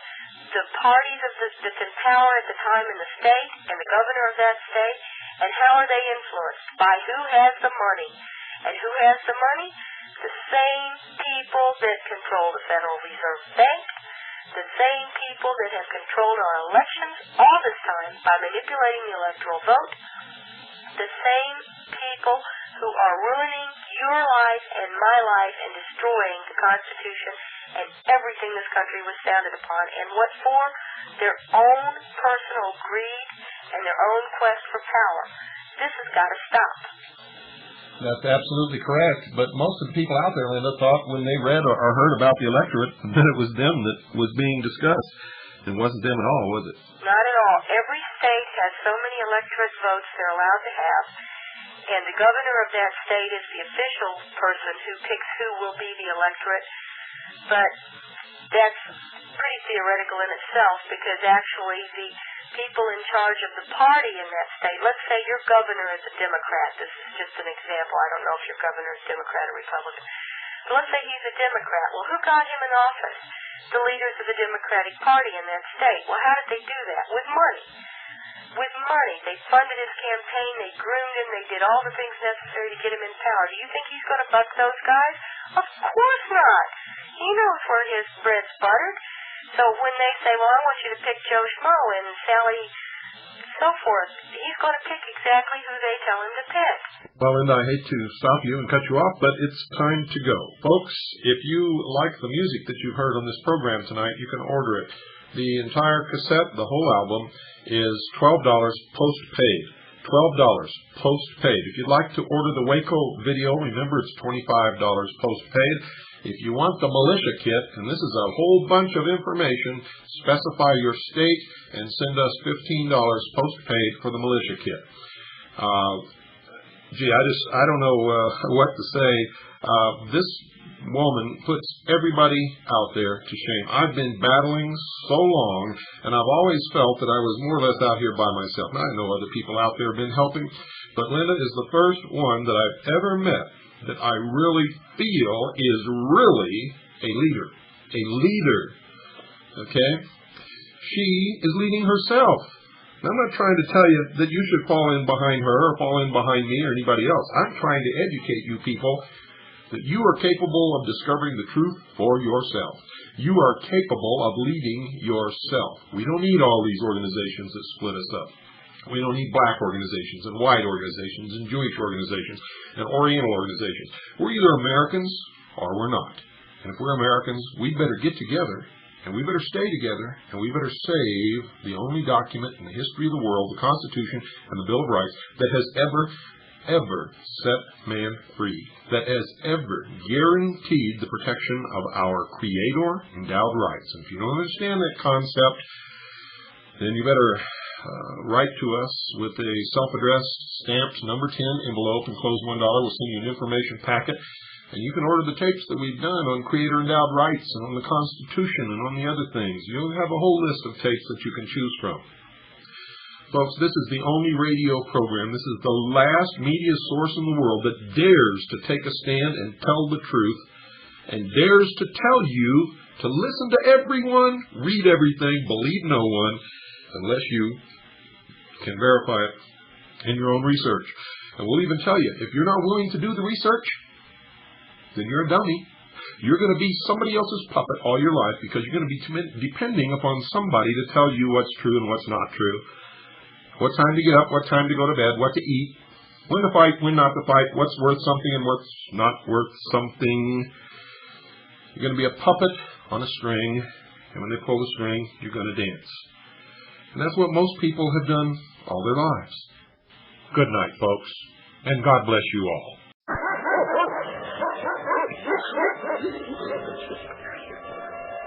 You're listening to the Hour of the Time. I'm your host, William Cooper. Tonight, ladies and gentlemen, we have Linda Thompson scheduled to call in just about 2 or 3 more minutes. So while we're waiting for her call, I had several calls today asking me how I managed to get a copy of Criminal Politics magazine before it was off the presses and out the door. Well, folks, that's going to be my secret, but I did it. Remember, CAGI is the world's largest and most successful civilian intelligence gathering organization in the world. Linda Thompson, welcome to the Hour of the Time. Hi. Can you hear us okay? Yes, we can, and I've got a special person here with me. Oh, really? Who do you have there with you? Ken Fawcett. Ken Fawcett. From Rockwell, Texas. Uh-huh. He is a true great American hero. He is one of the people who has done so much on the background of WACO that it'd be hard to explain. He stands to lose his family over it. He sacrificed that much, and he has gathered hours and hours of film footage, and a number of the phony patriots have taken advantage of him, used his name, and in fact a fax went out over the Patriot Fax Network today claiming that he had said that there was no fire in the fire footage in the tape. Yes. As a way to try to debunk me. It's interesting, your show last night had quite a rebound effect around the country. Well, that's good. Yes, it is. It's wonderful, because it's certainly driving them out from under their rocks. Okay? I mean, the traitors revealed themselves today in spades. Cockroaches, we call them. We call them cockroaches here at the Hour of the Time. They hide back in the corner under rocks behind chairs, and we shine big, bright lights back there so everyone can see them. Flush them out, because I heard from a bunch of people today. All right, there was you remember I told you about Gary Hunt? Yes. And I think you had some comments about him one time before. Oh, yes. He stole a set of press credentials from us when they expired. He said that he returned them. He did not. And we have heard from people that he has used them since. Yeah, he mentioned that in a fax that we got across the Patriot Fax Network. He said that he used his WACO credentials to get in. But the thing is, if he used the ones that we had, our AEN passes down in WACO, those were seized by the FBI. The only credentials he has are CAGI credentials. They're expired. I hope the world is listening to this. If you see Gary Hunt using CAGI press credentials, grab them out of his hands, send them to us, and we will send you a $50 reward or a free CAGI membership. 100, we'll match it. Okay, great. Anyway, he sent out a fax saying that he used his credentials to get in this bogus Indian thing up in Connecticut. Mm-hmm. And I thought that was interesting because they were seized from him by the FBI when we were down in Texas, in Waco the same time he was. And how did he get them back? We didn't get ours back. You know? Well, we have reason to believe that Gary Hunt may be an actual agent of the federal government. We can't prove that yet, but we're beginning to believe that may be possible. Now, he did do several interviews on the Hour of the Time from Waco, and everything that he reported on this program was absolutely accurate. When we tried to go into some things in some depth, he feigned innocence or that he didn't know about it. When we got down there, it was obvious that everybody knew about these things. But anyway. Well, he got his information by infiltrating patriot groups. That's how he didn't gather any of his information firsthand. Mm-hmm. And that was the problem. He sent out a fax today that said, I spoke with Ken Fawcett tonight. Ken provided Linda the footage that comprised most of her video, including the flamethrower footage. I asked him specifically if we were to see the next 5 to 10 seconds of footage, would it prove there was no flamethrower? The answer, yes. You may debate this issue all you wish. I would suggest, however, you contact Linda and ask for the next 10 seconds. She has it. Now, Ken Fawcett is on the line here, and this right here should prove that Gary Hunt is what I have been saying. Put him on. Hello, Bill. Hello, Ken.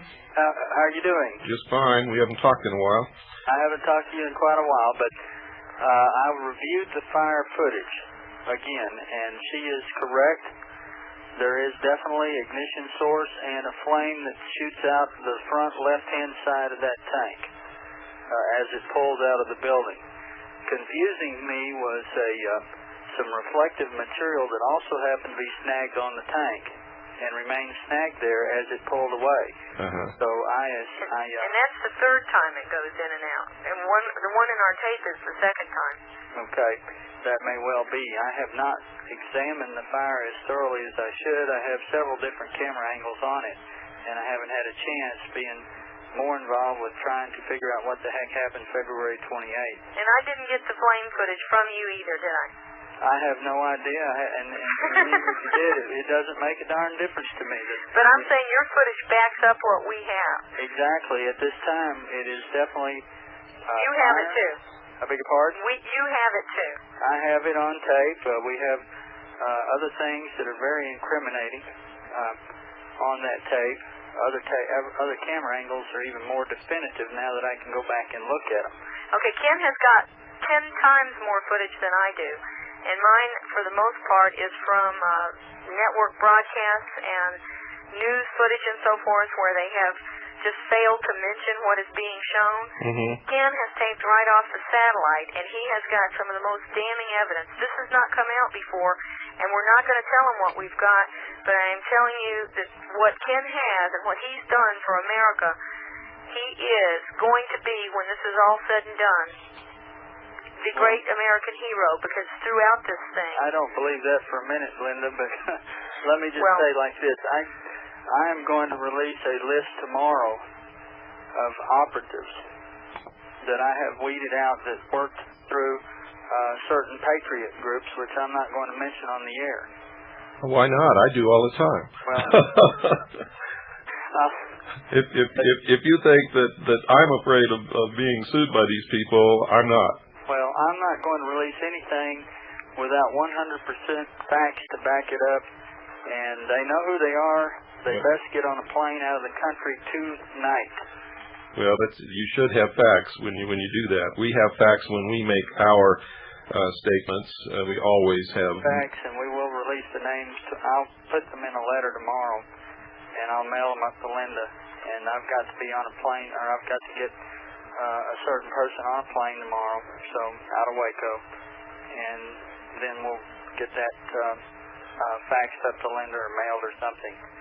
But I just wanted to go public with that because I had not looked at the fire in great detail because I didn't think that the fire was that important, although it does prove complacency on the part of the government in covering the crime scene. And I mean all of the crimes. Some of them the public is not fully aware of yet. I think you were getting very, very close to uncovering them on one of your own shows in which you were interviewing Miss Riddle. Yes. But we need to protect their interests there. There's apparently something involved here that they don't want that information out to the public as yet. And I will respect them and as my friends. That's correct. We know what it is. I have several more hours of interview with Rita Riddle that I have not broadcast. Yes. And cannot broadcast because she asked me not to until the time is right. Well, I don't know what the time would be right, and I don't know when it's going to be right, but I'm telling you what, I can't wait forever on that one. You know what I'm saying? I know. But I have, the reason I have so many sources, and the reason I've been able to build up the largest and most successful civilian intelligence gathering organization in the world is I have always honored my sources' requests. I've never revealed a source if they ask me not to. If a source asks me to hold information until a certain time, I do it. And so they can trust me explicitly, and everyone who's ever dealt with me has learned that I will never, ever betray them in any way. Well, Well, that's great, Bill, because I know that my source for that information was not Miss Riddle, and it probably wasn't for you either. If you know what I'm saying there. Yes. You get my drift. I do. Okay. Well, I want to thank you, Ken, for doing that for Linda. You know, she's come under a terrible attack from Trojan Horse Bogrites and from Criminal Politics magazine. And I really don't think Bogrites is a Trojan Horse. I just think he might be misinformed. Oh, there's no doubt about it. We have the facts here, and we've been airing the facts. He is, without any doubt whatsoever, a Trojan horse. Well, it's tough for me to believe. It's tough for a lot of people to believe it, but they're going to end up believing it once they get all the facts and digest them. So did you ever tell Gary that... What I said to Gary, I was in Waco Sunday, and he called the new road in, and I spoke to him in Waco, from Waco. He was in Connecticut, I believe. And he said, quote, would the next 5 seconds of that videotape reveal if that was fire or not? And I said, yes. Now, you can take that to go 2 different ways. You see what I'm saying? Well, really, at this point, it's moot. The tape is out, and thousands, maybe tens of thousands of Americans by this time have seen the tape. I have not met one person who viewed that tape who had any other opinion than that is fire. That is a flamethrower. It is coming out of the nozzle on the end of the tank. And I fought in Vietnam. I've seen tanks with flamethrowers. I've seen flamethrowers, and that is a flamethrower, and it is throwing flames. Mm-hmm. Well, I know it's a flame. I'm not going to go quite so far to say it's a flamethrower. Well, we checked the tank, and we found the tank type and how it was made and where it was made and so forth, so we're real sure it's a flamethrower. Okay, well, it's a flame there, so that's, if you've got that evidence to also support that observation, then I would say that you're more than likely correct, that it is emanating directly from the tank, rather than from something, you know, that was shooting fire out of another part of the tank. But it's definitely a flame, and I want to go on record. I know that there's been a lot of stuff put out on the Facts Network. I've never been involved in the Patriot movement before, so I didn't know that there was a problem here of people actually coming in and infiltrating and doing more damage than good, and they're just really ruining this country. They're not doing anything for this country at all. What they're doing is just ruining everything for their kids, their grandkids. Well, they don't believe that. You see, they think they're building a better world. They're going to create a new utopia on Earth, 1,000 years of peace. Now, they're only creating an eternity of hell for themselves because what they're doing is against the Bible. It's definitely a sin, and no matter what religion you believe in, what they're doing, corpse mutilation and all of this kind of stuff, is against the Bible and the Word of God, and they have to pay for that in hell. Well, it's just plain old human common sense and decency. This is not a religious program. Of course, everybody that listens is entitled to their own religious beliefs, and we certainly respect yours. Well, I didn't have any until March the 2nd. I was an agnostic. So, you know, it's not that. It's you got to look at the scientific... Boy, miracles are occurring everywhere. This is amazing. It is. It's a miracle because I was a scientist, and I still am a scientist, and I only look at scientific facts. And the fact is what's going on with this government and what they're trying to cover up is it's satanic. Have you been listening to this program, Ken? I beg your pardon? Have you been listening to this broadcast? No, sir, I can't pick it up here. Well, that's a shame. You know, we have a lot of listeners in Texas. Maybe you should get another radio. You should get a digital synthesized tuning shortwave radio. Any other kind won't work, and you're going to have to spend about $210. But we've aired 28 hours on the secret religion that these people practice, and you're right on target because their God is Lucifer. Well, I'm sorry to say it, but it's true, and I hope that you can wake up America before it's too late. I personally feel like it's too late. I feel like I can maybe have a chance of getting out retribution in my lifetime against all of the bad people in this horrible episode. But as far as saving the country from the domination that we're falling under, I'm afraid it's too late. Really? You may be successful. Well, I believe, Ken, that it's not over till it's over. Nothing's over till it's over, and I'm going to fight the battle until it's over for me, and I hope somebody else keeps fighting it when I'm gone. And if you're a Christian, read the last chapter. We win. Well, I hope so, but they want your guns. They want your guns. They want your religion. They want your Bibles. They're going to use the Bibles against the Branch Davidians in court against them. Of course. Their own Bibles. That's the only evidence the government has on them, is their Bibles. Now, that's taking your religion. They're going to take your guns. You might as well lay them out in the front yard where they can come and pick them up. No. I urge you to exercise your rights, creator-endowed rights, protected by the second article and amendment to the Constitution, and go out and buy what you need to protect your family and your community when they come to get us.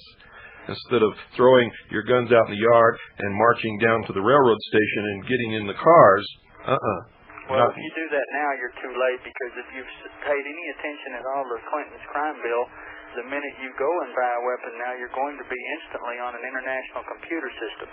What you don't understand, Ken, everybody's afraid of getting on a list. There's only one list, and all of us are on it. Don't you understand that yet? Well, I've only been a patriot, I guess, for a month or so. You see, in the New World Order, there's only going to be two classes, the rulers and the ruled, and the ruled are going to be slaves in the New World Order. Some of us are closer to the top of the list than others, but we're all on the same list. That's right. Linda, you take care of yourself, and Bill, you too, and like I say, we're going to get these people on this one, I think, and especially if Linda keeps putting out the information she's doing here. And well, Ken, you've done a great service for America, and you haven't been given the recognition you deserve, because you've been a silent, just absolutely back-busting hard worker in this thing, and nobody knows it, and the world knows it now. Well, I don't know if the world didn't know it before, and I certainly didn't care about that part of it. The only thing that I wanted to see was the injustices that did go on down there not be covered up. Exactly. That's exactly what was going on. Yeah. It all revolves around February 28th. The whole 51 days was nothing but covering up that atrocity. That's correct. And as soon as the Branch Davidians give us the go-ahead, we'll uncover that one too. Right. Okay, Ken, I want to thank you for coming on and making your statement. And now, because of time limitations, we got to get on with this show with Linda. Great. See y'all later. Thank you. Good night. Linda. Yeah. Let's talk about where is it here? Okay.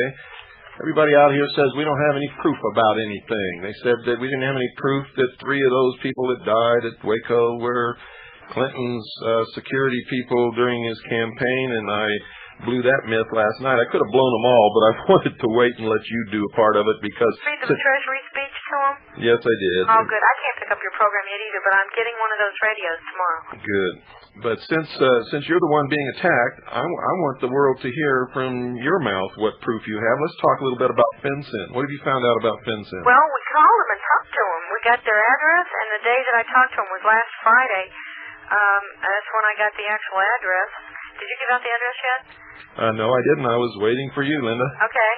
The address is 2070 Chain, Chain, Bridge Road in Vienna, Virginia, 22182. Now, since they jammed this thing, I'm going to give it again. Okay. 2070 Chain, just like what you're going to be in. Chains, if you don't pay attention. Chain, Bridge Road, Vienna, Vienna, Virginia, 22182. They were at 3833 North Fairfax Drive in Arlington, Virginia, 22203, but they told me they were moving that Friday. The phone numbers are area code 703-905-3598. And another phone number is area code 703-516-0598. Fantastic. Now, this is, I talked to Andy Flodine. He's the executive officer of FinCEN, and he said that FinCEN is multi-agency. the feds working with the states. Each state has a coordinator with the state police. In Indiana, the state police, which is where I am, is Sergeant Danny Ellis, is the Indiana State Police FinCEN coordinator. Each state should have a FinCEN coordinator. I also spoke with Joanna Brown in the Operations Center, who is the acting branch chief. She said that FinCEN works for any government agency that they can call in. They have banks of computers. When I called, since the number that I got it from law enforcement person. It's been helpful to us. She thought I was someone with a government agency, and she didn't ask. And I asked what services could we get, and she said, well, they had everything on everyone, basically, that they had open and closed customs cases, IRS cases, Secret Service case information, vehicle VIN and driver's license and tag registration, passenger information on airline flights, addresses, social security numbers, spouses' names, nearest 10 neighbors. That's what they have on these computers, and they can access all financial information through another bank of computers in the same location. This is a whole network of computers that any government agency in this country can access instantly. That's state or federal? That's right. And you also talked, who was the person that you talked to? Was it Joanna Brown? I talked to Joanna Brown and to Andy Flodine, and Andy Flodine is the executive officer. Now, I asked him about the black helicopters, because a fellow that puts out some really good information out of Michigan, Mark from Michigan. He was another target of that attack by criminal politics toilet paper. Well, when I first got some of Mark from Michigan's tapes, I thought he was full of beans, because some of his stuff was so improbable. I really had a hard time with it. But, you know, we spend all of our time here documenting. And so we set about documenting. And I'm telling you, in his last tape, it's about a 4-hour-long tape, he had a couple of pretty outlandish claims. And I thought, well, here's the chance. This will do it, because everything else I've been able to check out that he said proved true. Mm-hmm. And one of the claims he made was on the back of Kix cereal boxes. The 10 regional government zones had been printed on the back of Kix cereal boxes to, put out the propaganda to children in the form of little cartoons or diagrams or something. Well, we had looked high and low, and we couldn't find it, and he didn't show one in the video, so we thought he made it up. We got one. Not only did we find one, and I've got it here in my office. If anybody wants to come see it, they're welcome to see it. We also got a FEMA map of the 10 regions. They're not off by much.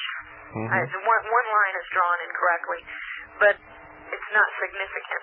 We have one from the Naval War College, which issued a report, by the way, which has the seal of FEMA and the seal of the Naval War College on the front of the report, and talks about the United States' role in the New World Order. Anyone that wants one of these maps of the 10 regions, we got our map, besides the Kix box, from the U.S. Department of Agriculture. It's Agricultural Stabilization and Conservation Service. That's abbreviated ASCS. And each state has an ASCS office. And we got ours from the state of Indiana office. But I would assume that each state would have one. You call your U.S. Department of Agriculture and ask them where the Agricultural Stabilization and Conservation Service is, and ask them for a copy of the Federal Emergency Management Agency Regions Map. There is one. I'm looking at it right now. Folks, this is what Bo Greitz, Criminal Politics Magazine, and Fletcher Prouty are trying to keep you from hearing. They're trying to cover this up. They're trying to make you believe that me and this woman and anybody else who tells the truth in this country, and we're the only ones doing the real research, as you found out, the claims of Criminal Politics Magazine, that they have the only staff that does real research and verifies accuracy is nothing but a barefaced lie, and their magazine's nothing but toilet paper. If Go they ahead. had done any research, that information about Clinton's speech was public record, and they threatened me that if I didn't give them my research, they were going to slam me with this paper. Well, they should. I said, basically, if you'd asked me nice, I'd have given it to you. I'm telling it to the world for free.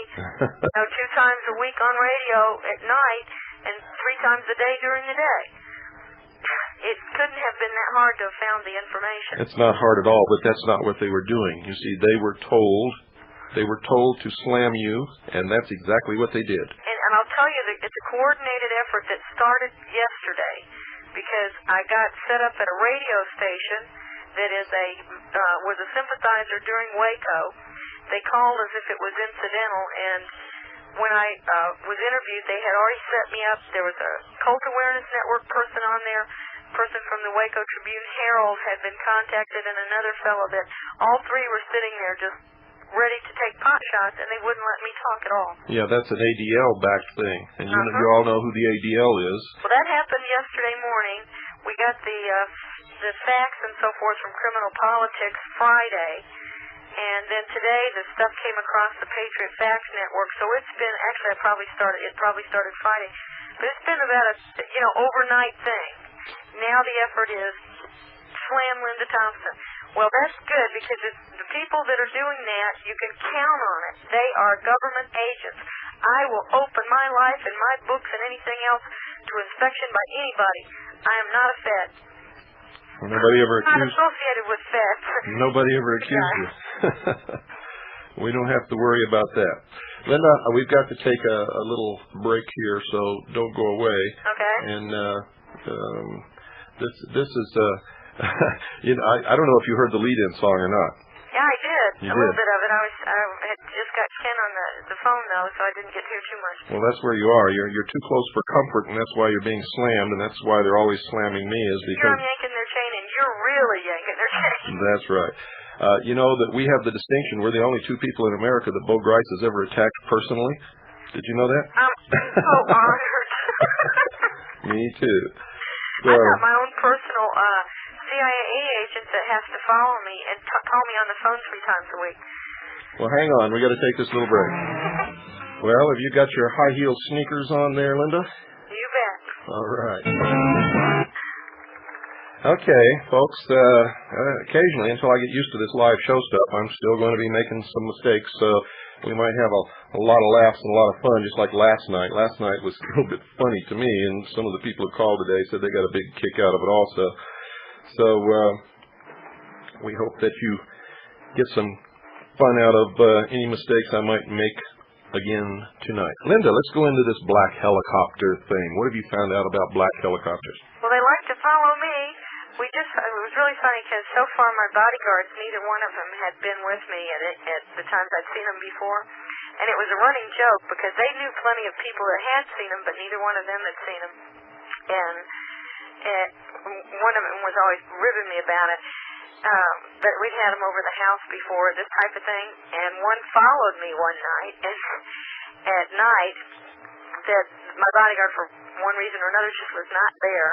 It was really kind of frightening. Well, tonight we saw 2 right over the office. But anyway, I've got pictures of the black helicopters. There were 2 at WACO on the landing strip at all times, or flying over the Branch Davidian's house. Mm-hmm. And I have found out that they operate for several different agencies, and they also operate with WACO guards in them, so that they are also privately owned. But OCDF, which is the Organized Crime Drug Enforcement Task Force out of Washington, D.C., flies them, and that came straight from Andy Flodine at FinCEN.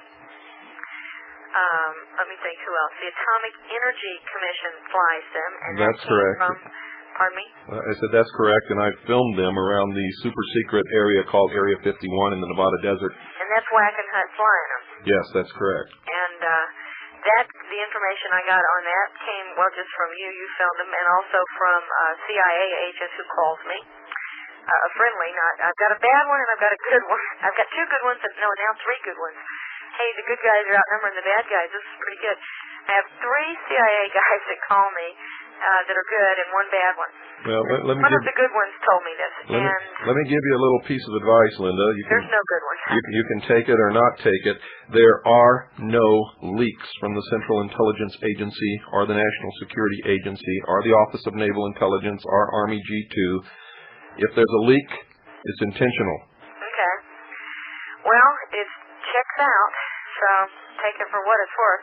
Let me think. Where else do they come from? We've figured out, 5 sources of them? We got Atomic Energy Commission, OSDF, WACO, and HUD. I can't remember the other 2. What are they? We have confirmed through the CAGI network that the anti-terrorist warfare teams of the Special Operations Division of the Department of Defense, known as Delta, also have these helicopters. And the Delta Force? Yes, they're called Delta. By the way, that's the units that Bo Greitz used to command. They also teach one world government in the military academies and in the War College. It's absolutely inconceivable to me, folks, that you would not understand that to be able to subvert the Constitution and create a one world government without the knowledge, the complicity, and the help of the officer corps of all 4 of the military services is insane. These people have to know about it. They have to be part of it. It cannot be done in any other way. And you better understand that real quick.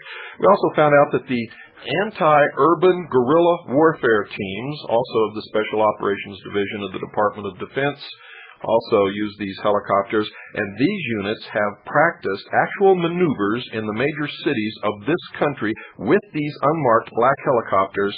They practice maneuvers, and in cities where people ask questions, like in Atlanta, Georgia, the populace was told that they were practicing anti-terrorist exercises for the upcoming Olympics, which at the time they were doing these exercises was over a year and a half ago, and the Olympics are still way off in the future. They just did it again about 2 months ago and told them the same thing. They ran these things straight down the middle of Peachtree Street in Atlanta. That's right. I confirmed that because I've got family that lives there. And the helicopters are being stored in several different places, but we filmed them out at the Shelbyville National Guard, and they have the dark OD green ones out there, and the dark OD green ones are so dark they almost look black. So it's very easy to confuse them.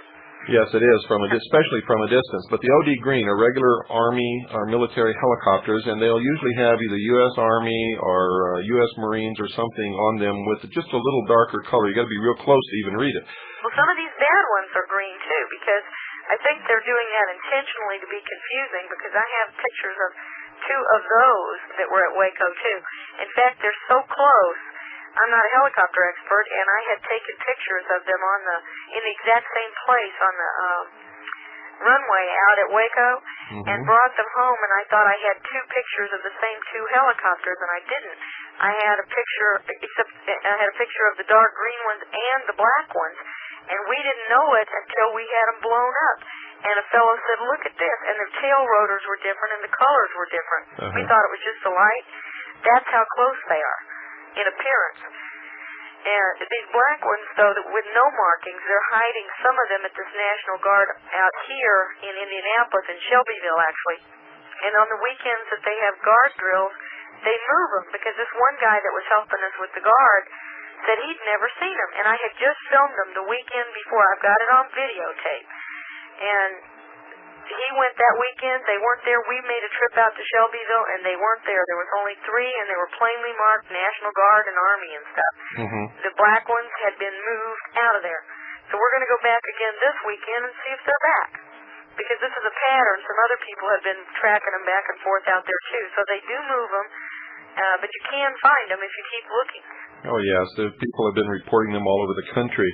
And as I said, they have performed maneuvers in anti-urban guerrilla warfare over every major city in this country. I had a lady from Montana call and read me an article out of the newspaper about them practicing at a local airport, and that they were going to be cutting the lights out so they could practice night maneuvers without lights at the airport.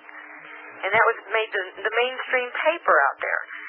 And I can't tell you how many farmers where they've stolen their land from them through these various farm home agencies and things.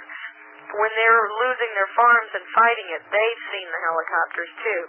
And I don't know how many of those people call me and tell me they land in their yard or they buzz their house. They seem to harass people that speak out too, because I've had several of the leaders of different patriot groups call me.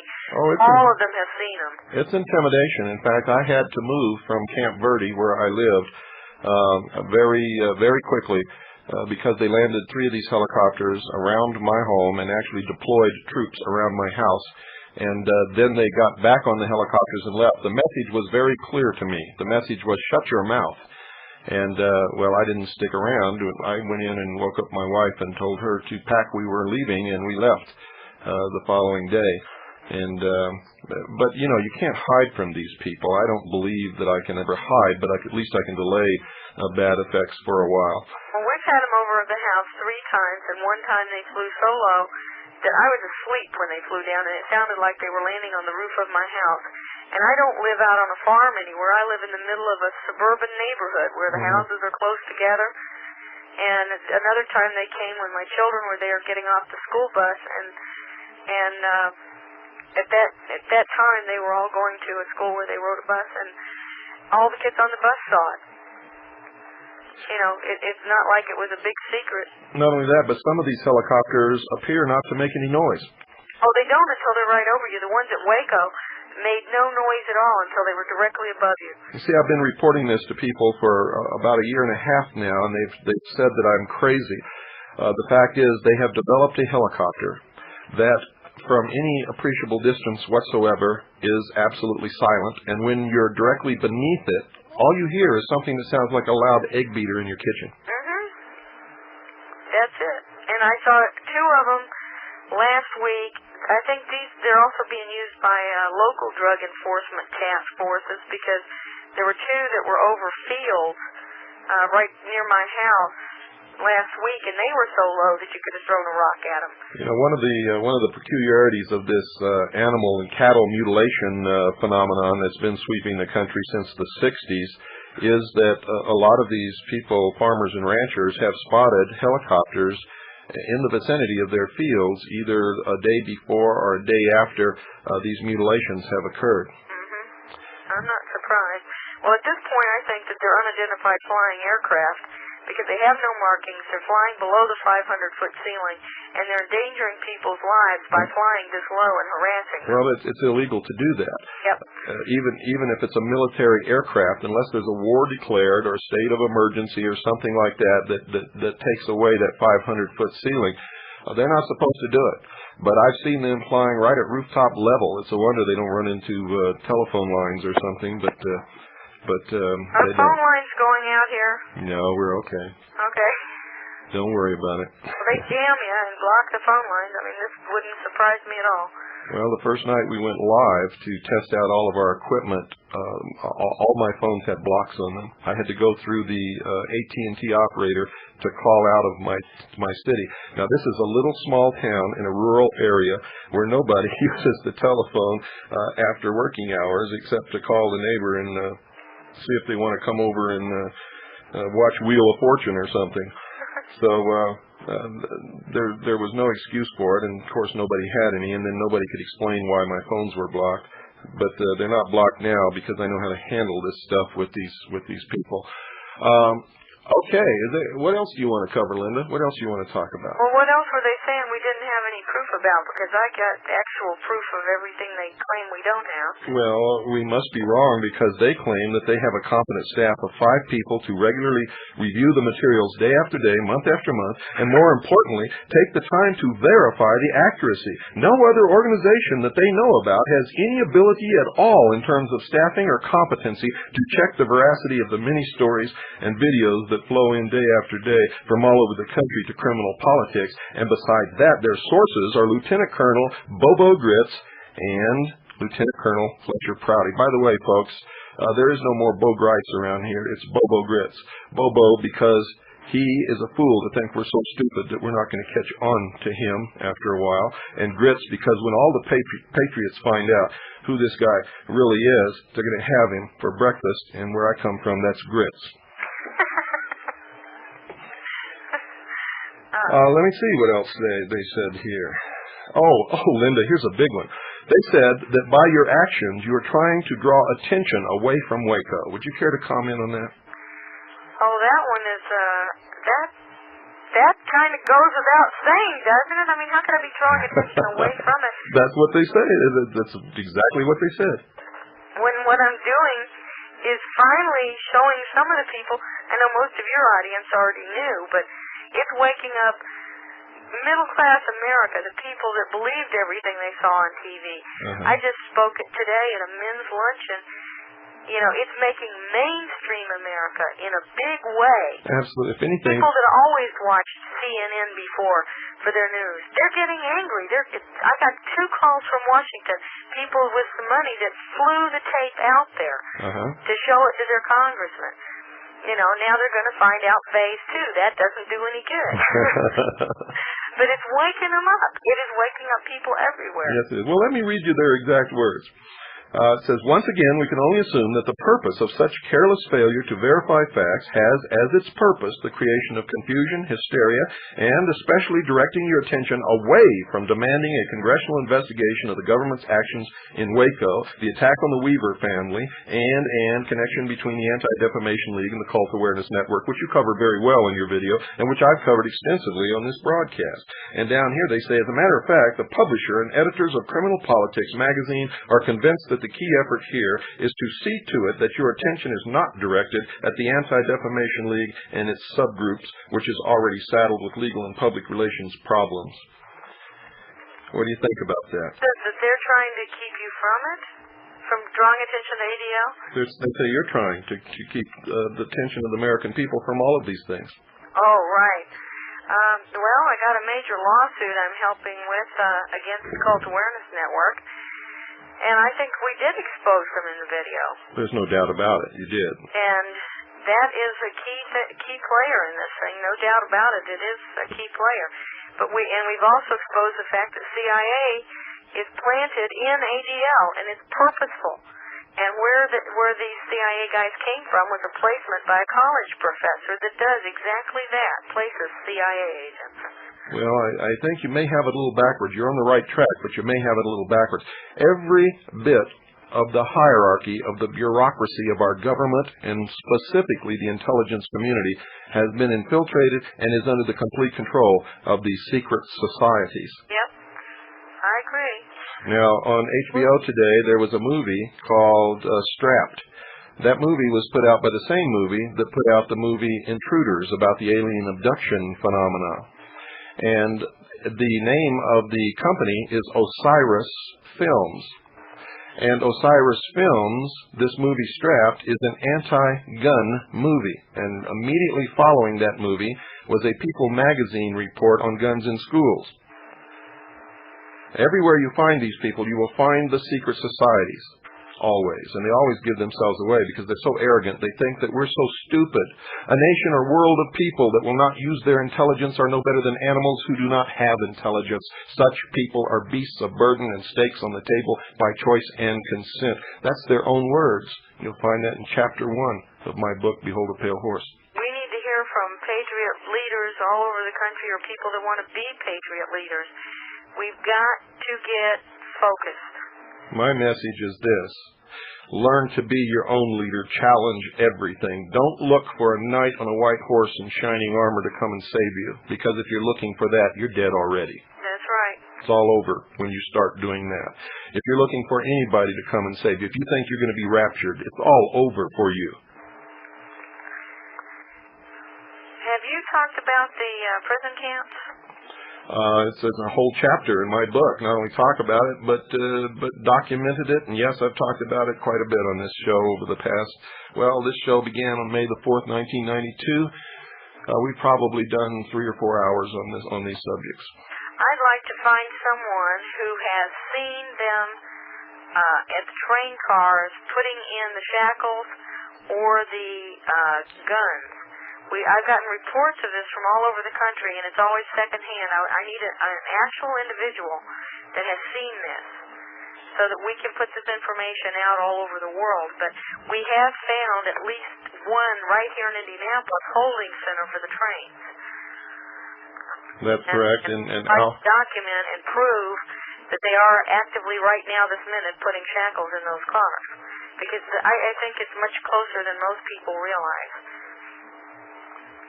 Well, I don't know how close it is, but I think everybody should be ready.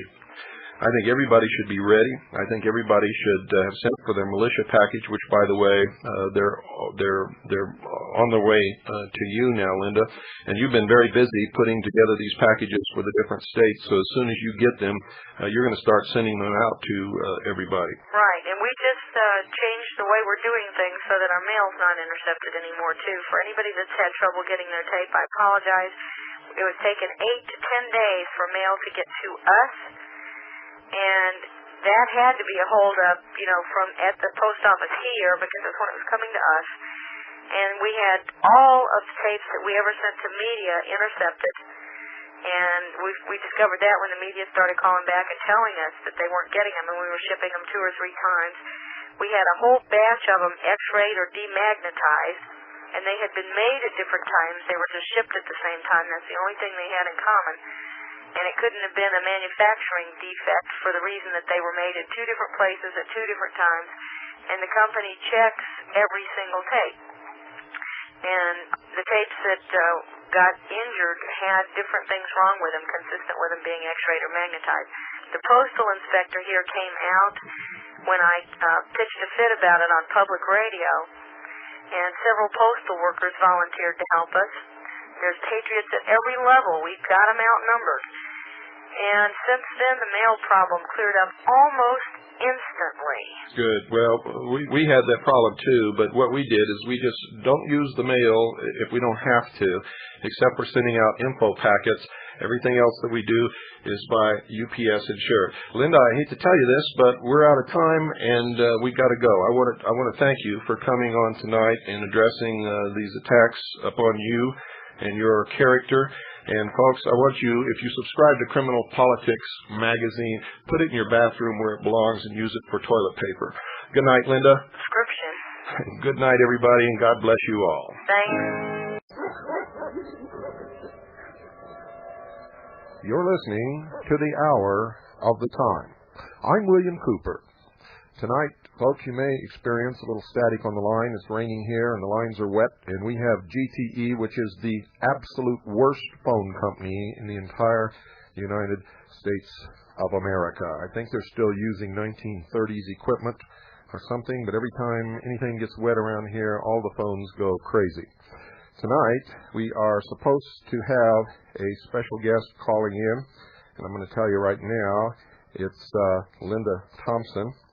And we've got an awful lot to talk about. Now, I don't know if Linda realizes that we're having some phone problems, and I don't know if she understands which lines she's supposed to call in on, because it's been quite a while since she's been a guest on this show.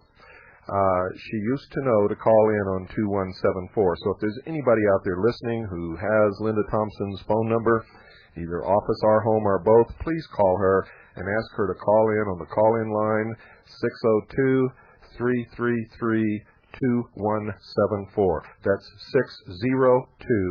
602-333-2174. When we talked this afternoon, because she's been on the show several times and has always used that line, I assumed that she would remember the number and call in on that number, but I think she's probably trying to call in on the number that we're linked up to the satellite on. So I don't know if this is going to work or not, but if there's anybody out there listening who knows Linda Thompson's home number and or her office number, please call her and ask her to call in on 602-333-2174, and we're going to give a lead-in that we'd already picked out for her. If she doesn't show up, we've got lots of other things to talk about, so that's okay. And that might be her right there. Let me check it out. Well, we'll do the lead-in, and if that's her, if that's you on the line, Linda, and it's not, because whoever it is just hung up. So anyway, we'll do the lead-in and see if she calls. Well, we're going to try it. Hello. Hello? Is that you, Linda? Oh, I can barely hear you. You can. Well. And you don't sound like yourself. The line is blocked. I had to go through the operator. I'm going to try again. Okay. Oh, now you're in. You're in clear. Is that okay now? Yeah, what'd you do? I didn't do anything. Oh, now you're not clear. Let me try dialing it again. I had to go through the operator to get through. What we've got here is General Telephone and Electric Company, GTE. You're in clear again. I don't know what the deal is. Well, it's GTE. Their phones are like prehistoric. And the company really, frankly, my dear, doesn't give a damn. That's what we got to put up with here. Plus, it's raining outside, and GTE doesn't know how to insulate their lines, so nothing works with GTE when it rains. Oh, how wonderful. Well, when I first tried to call through, I kept getting busy, and I went through the operator, and it would ring and hang up. So 15 tries, and here we are. Well, at least you got through. That's a miracle. I want you to know a whole bunch of people called on the other lines to let me know you were trying to get me. That's good. Wonderful. Okay, Linda, there's a lot of controversy raging right now about your film, WACO, The Big Lie. Most of it coming from three individuals, one Tom Donahue, one Bobo Grits, another one Ken Fawcett, who, by the way, came on this show and made a statement that what he saw at the end of that tank was flame. Oh, you mean now he's saying it's not? Now he's saying that it's some kind of insulation material. Oh, that's the same story all the feds are saying. Okay, well, now we know who's who, don't we? Right. All right, well, it's not insulation material. They've apparently come up with a piece of tape from CNN, the bastion of integrity that they are, and claim that that's the same footage as I have, and they're claiming that I cut mine off early, and that if I had let it play another few seconds, you could tell that it was insulation material. Well, I got the piece of footage that they're claiming is the same thing. First of all, it's not the same scene. It's not shot by the same camera, and it isn't the same time that the tank went in and out of the hole. Second of all, even their piece of footage does show flame at the beginning, and yeah, there is junk on the tank, and it's not as clear as the piece of footage I have, but again, it's still the flame-throwing tank, it is still throwing flame. Not only that, I've gotten more footage from a satellite feed, a guy that taped it off satellite, that shows the same tank at the front door. You can see it shooting flames very, very plainly, and at the corner of the house where it shoots flames again. So we've probably got, plus it's also got the same scene as my tape has, only from a different camera angle. So it completely corroborates what's in WACO, The Big Lie, and has additional footage. So we're going to make an update tape and put this footage out, because there is no way in this world that they can cover the rest of the times that this flame-throwing tank has been captured on videotape.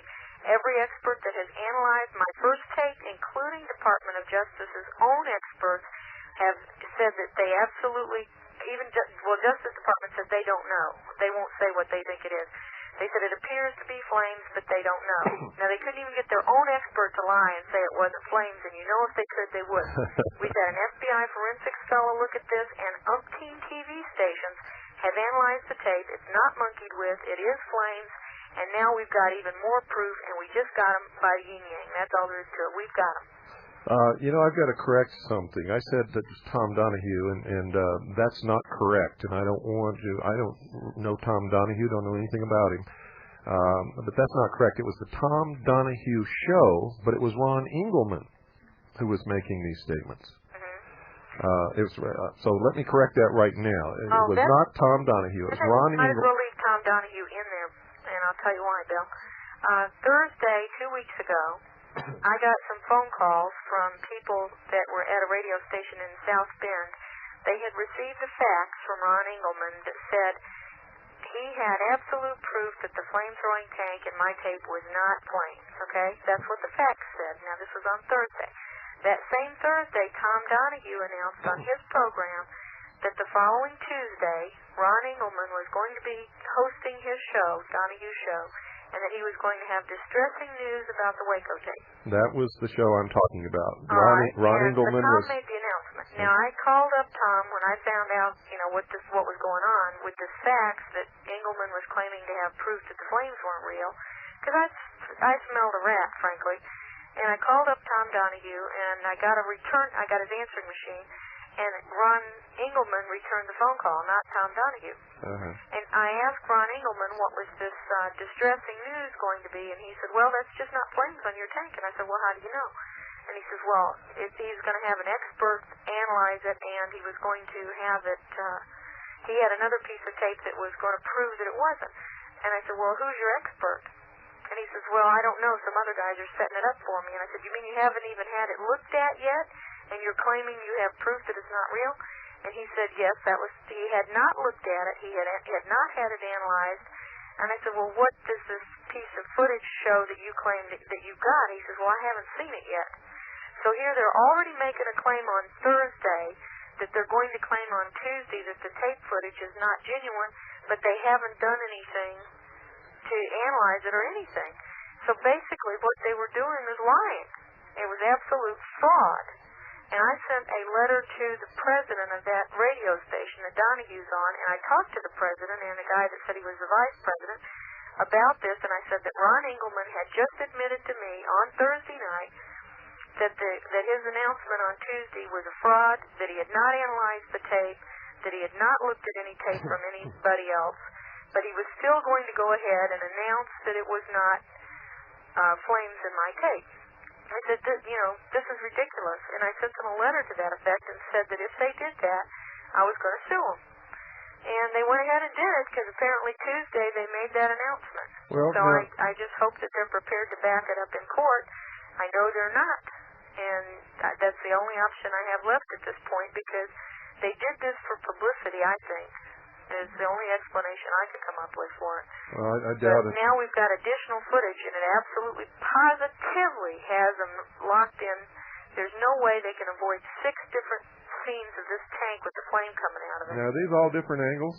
Yeah, all different angles. Well, if they're different angles, it can't possibly be a reflection off of something. No way. So, there is no way.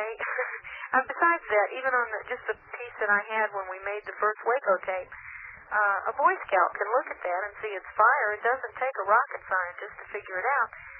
And well, the truth is when I watch that tape, it sure looks like fire to me.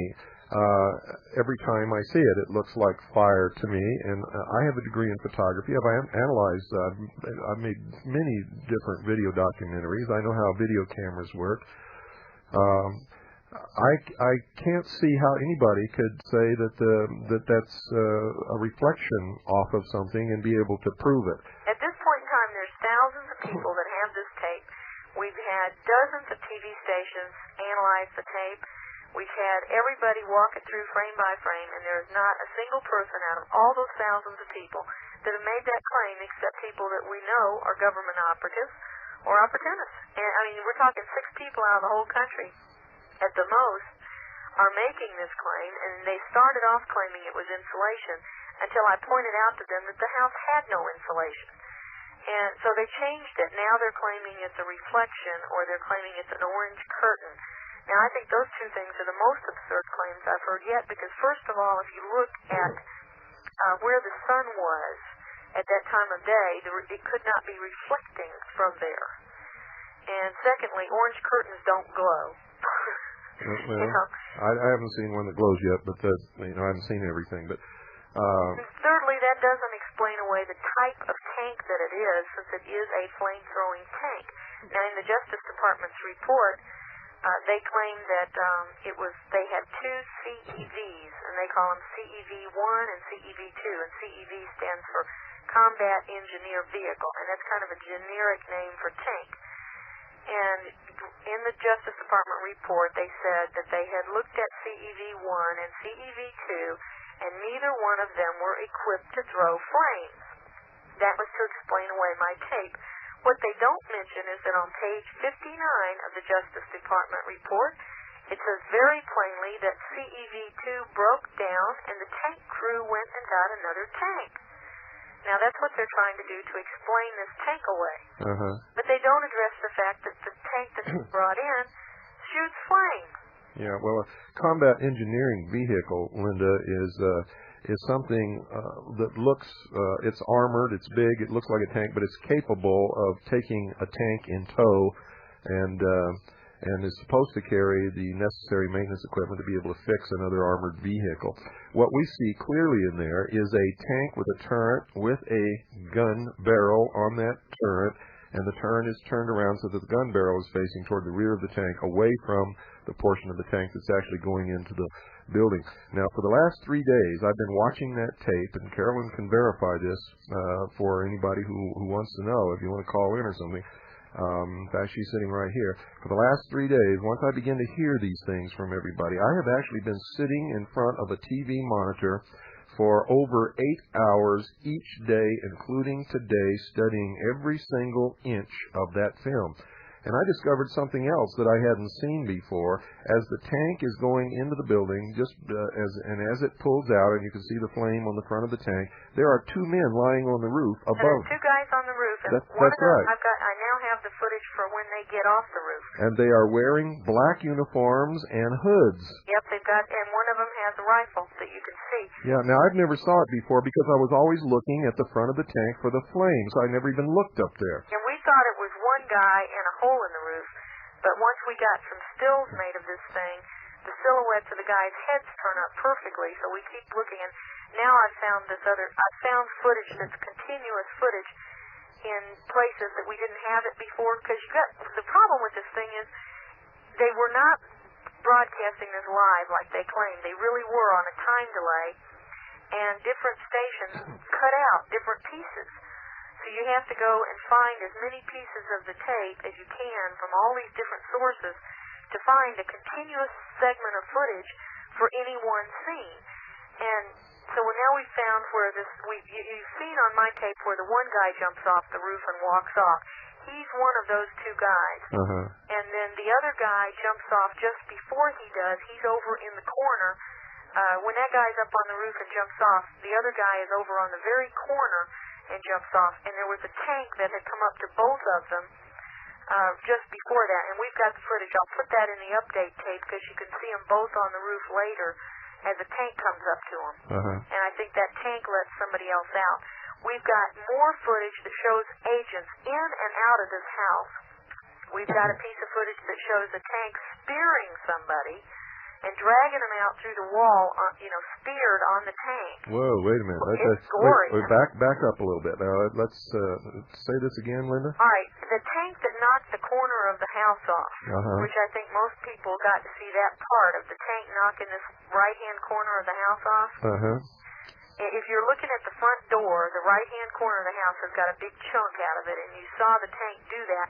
What you didn't see was before it knocked that corner off, and this is where I can prove CNN has doctored their footage and not released the whole thing, even when they were claiming to broadcast live, is there is footage before that, and what that tank did was it speared somebody. When it went into the house, it speared them, and it backs out and it looks like it's an agent, not a Branch Davidian, because the person is wearing one of those hoods and a black suit.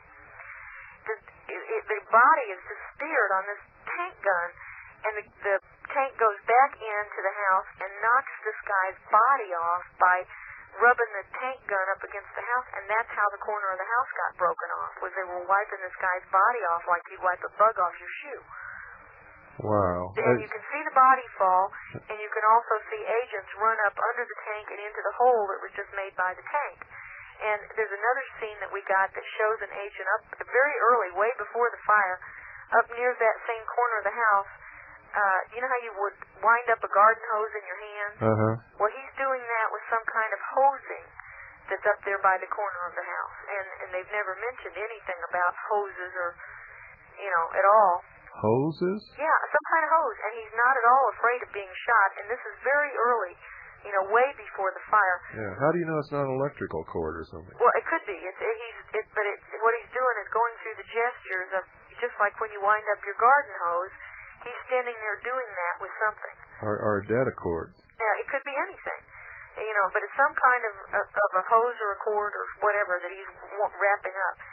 And the other thing is, this camera angle that this guy had, it's a satellite feed, and it's over kind of towards the, let's see. I haven't seen any of this footage that you're talking about. No, you haven't seen it, and I'll be glad to I'm going to make an update tape with it.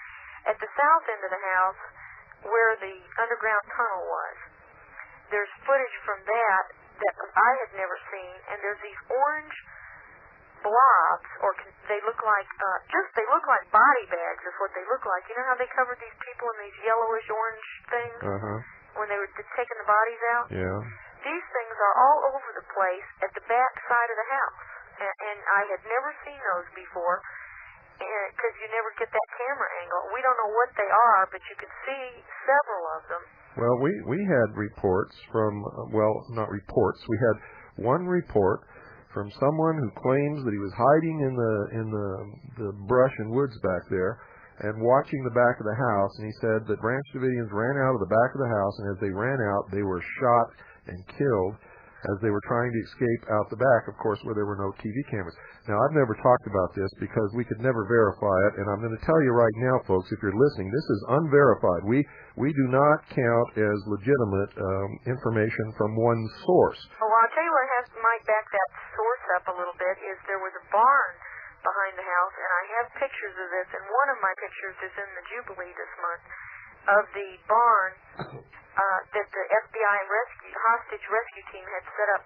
They had sandbags all inside this barn, and they punched holes in the wall for the snipers to shoot out of. And that was behind the house, and I got pictures of that. So they definitely did have snipers back there that could shoot at anybody that came out. And another thing that you can see this on my tape, and I didn't know it. Somebody just pointed it out to me the other day. There's a scene where when the lady is saying they were not knocking small holes to inject tear gas, they were destroying the end of the house. The camera pans then, and you can see just before the camera stops on the crushed end of the house, look at the back end there. The whole gymnasium is gone. It has been totally destroyed, and that is the garbage that you're seeing all piled up there before the camera stops.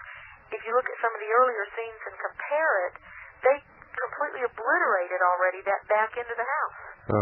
And I never realized that, but until somebody pointed it out to me. Everybody that watches the tape footage sees more things. And well, I've seen a lot more that I haven't even talked about yet. I spent 3 days, 8 hours a day in front of this monitor watching every single inch of what that I've been doing for months. And you see, you're just looking at a few little snippets, and you're seeing, probably hundreds of things that are important. Picture having several hundred hours of this footage, and all of it has something. And you realize not one of these so-called independent investigators has asked to see any of this footage. None of them. And I've called Janet Reno's office and talked to a fellow that she brought with her from Florida that I assume is, someone that would tell her, and told them what we had, and his attitude was pretty much, well, tell the FBI, tell somebody who cares. And like I'm going to tell the FBI when it's the FBI we're talking about. Yeah. That's who did this. Well, I want to tell you that we do have quite a bit of the footage that was on the KU band that nobody's seen. The reason I was spending so much time in front of your film is because the controversy was over your film, and they were making direct accusations about your film. So I was trying to correlate this or disprove it or find out what was true or what was false, as I always do with everything. And what I discovered is there's no way that anybody can say that is or is not a flame. It looks like a flame to me, and I believe that it is a flame. And if anybody says that it's not a flame, I can tell you right now there's no way in this world that they're going to be able to prove that. You can see something hanging off the end of the tank. But what you see there as a flame doesn't look like a reflection off of whatever's hanging off the end of the tank. It looks like a flame that's in front of whatever that is hanging off. On the VHS copies, what you don't realize, when you see something that looks like it's mashing down the flame, it's not junk mashing down the flame, it's smoke. And the flame and the smoke are both being blown down by the wind. And you can see that a little better on the 3/4-inch copy. You should have that. Have you looked at that? Oh, yours got eaten. Mine got eaten. Send you another one. But what I realize you can't see that doesn't come out very clearly on the VHS tapes is the smoke. And the smoke itself is what conclusively proves you're seeing fire, rather than a curtain or insulation, because reflections and curtains don't make smoke. Also, folks, I got to tell you, my master tape was on 3/4-inch, and it got eaten by the tape machine. And so what I've been watching is the original VHS tape that Linda sent me a long time ago, which is not even close to the quality of the master tape that got eaten. So as soon as you get another master, step that through a machine and see what else you can see, because you can see a lot of detail in the 3/4-inch copies that you lose when it goes to VHS, because VHS is such a poor quality. Yeah, I know that.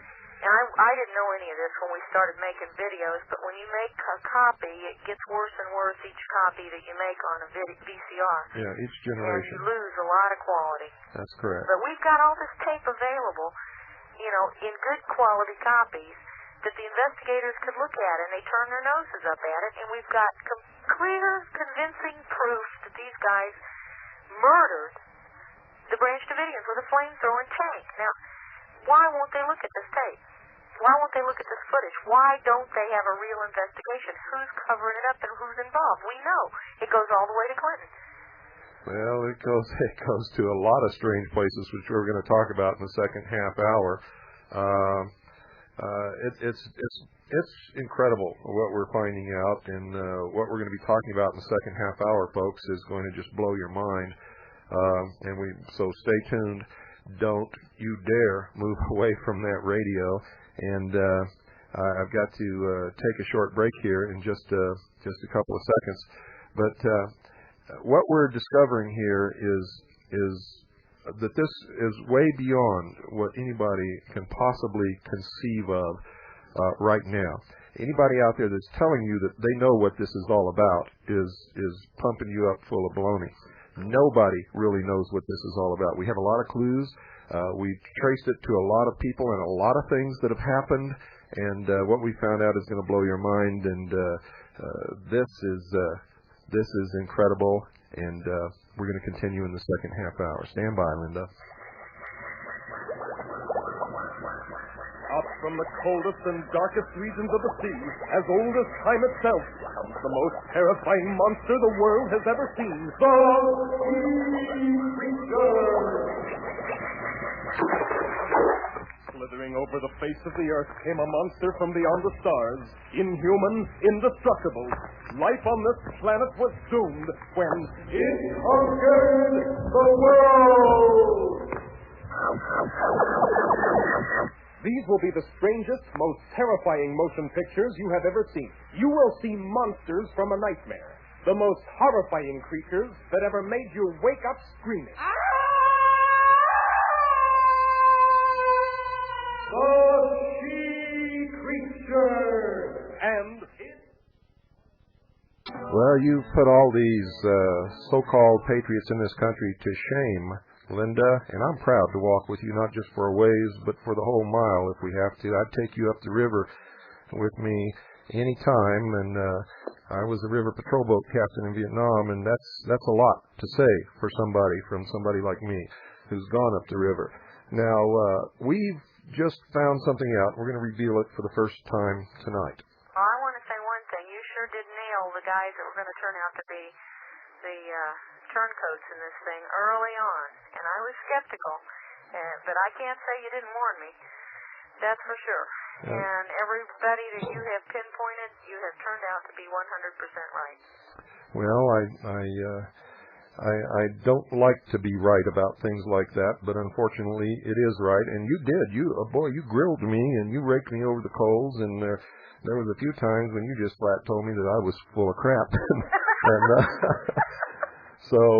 But you found out yourself.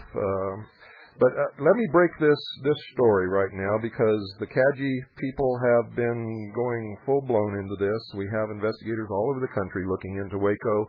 We had people on site when WACO was happening, as you all know, all of you who listen to this show all the time. What we have found, ladies and gentlemen, is that during the years that MK Ultra was being conducted by the Central Intelligence Agency, the Seventh-day Adventist Church furnished volunteers for mind control experiments under Project MK Ultra. Now, this went on for many, many years. We also know that Jim Jones was connected with MK Ultra, along with a whole bunch of other strange things. Now, I can tell you right now that David Koresh and Mark Bro were both connected to the Seventh-day Adventist Church. We've been able to connect these people directly to Louis Jolyon West, who is professor at the Neuropsychological Institute at UCLA. Oh, actually, he's not. He was just relieved for embezzlement. Oh, he just okay, so he's not. He was also one of the prime doctors in connection with Project MK Ultra, along with a lot of other people, including Barry Taft, who's a frequent writer for UFO Magazine, and who actually set Vicki Cooper, the publisher of UFO Magazine, up with an apartment, and didn't even know her when she arrived in Los Angeles after coming under the witness protection program after blowing the whistle on the Mayflower Madam. This thing goes all over the place. And when David Casolaro was talking about an octopus, we here at CADG are beginning to know exactly what this guy was talking about. And coincidentally, he was writing a book that he was going to name Behold a Pale Horse, which is the same name that my book is called. So we all have an understanding of this that goes much deeper than most of you may understand or realize. This whole thing is very strange. We know that David Koresh went to Israel where he studied the Talmud. We have information from sources that while he was there, he was trained by the Jewish Defense League in infantry tactics. Not just him, but him and a couple of his followers, men, and that they came back to the United States. And so this is not just about some little drug lab that used to be on the property that the Branch Davidians occupied, although it may have something to do with the ultimate outcome. We've also found out that there was a tunnel leading from the house of the Branch Davidians down to a little dam across a drainage ditch, which could have been used as an entrance and an exit way. And talking to some of his family members, apparently during the siege, somebody used this to enter and leave what they call the compound, the church area.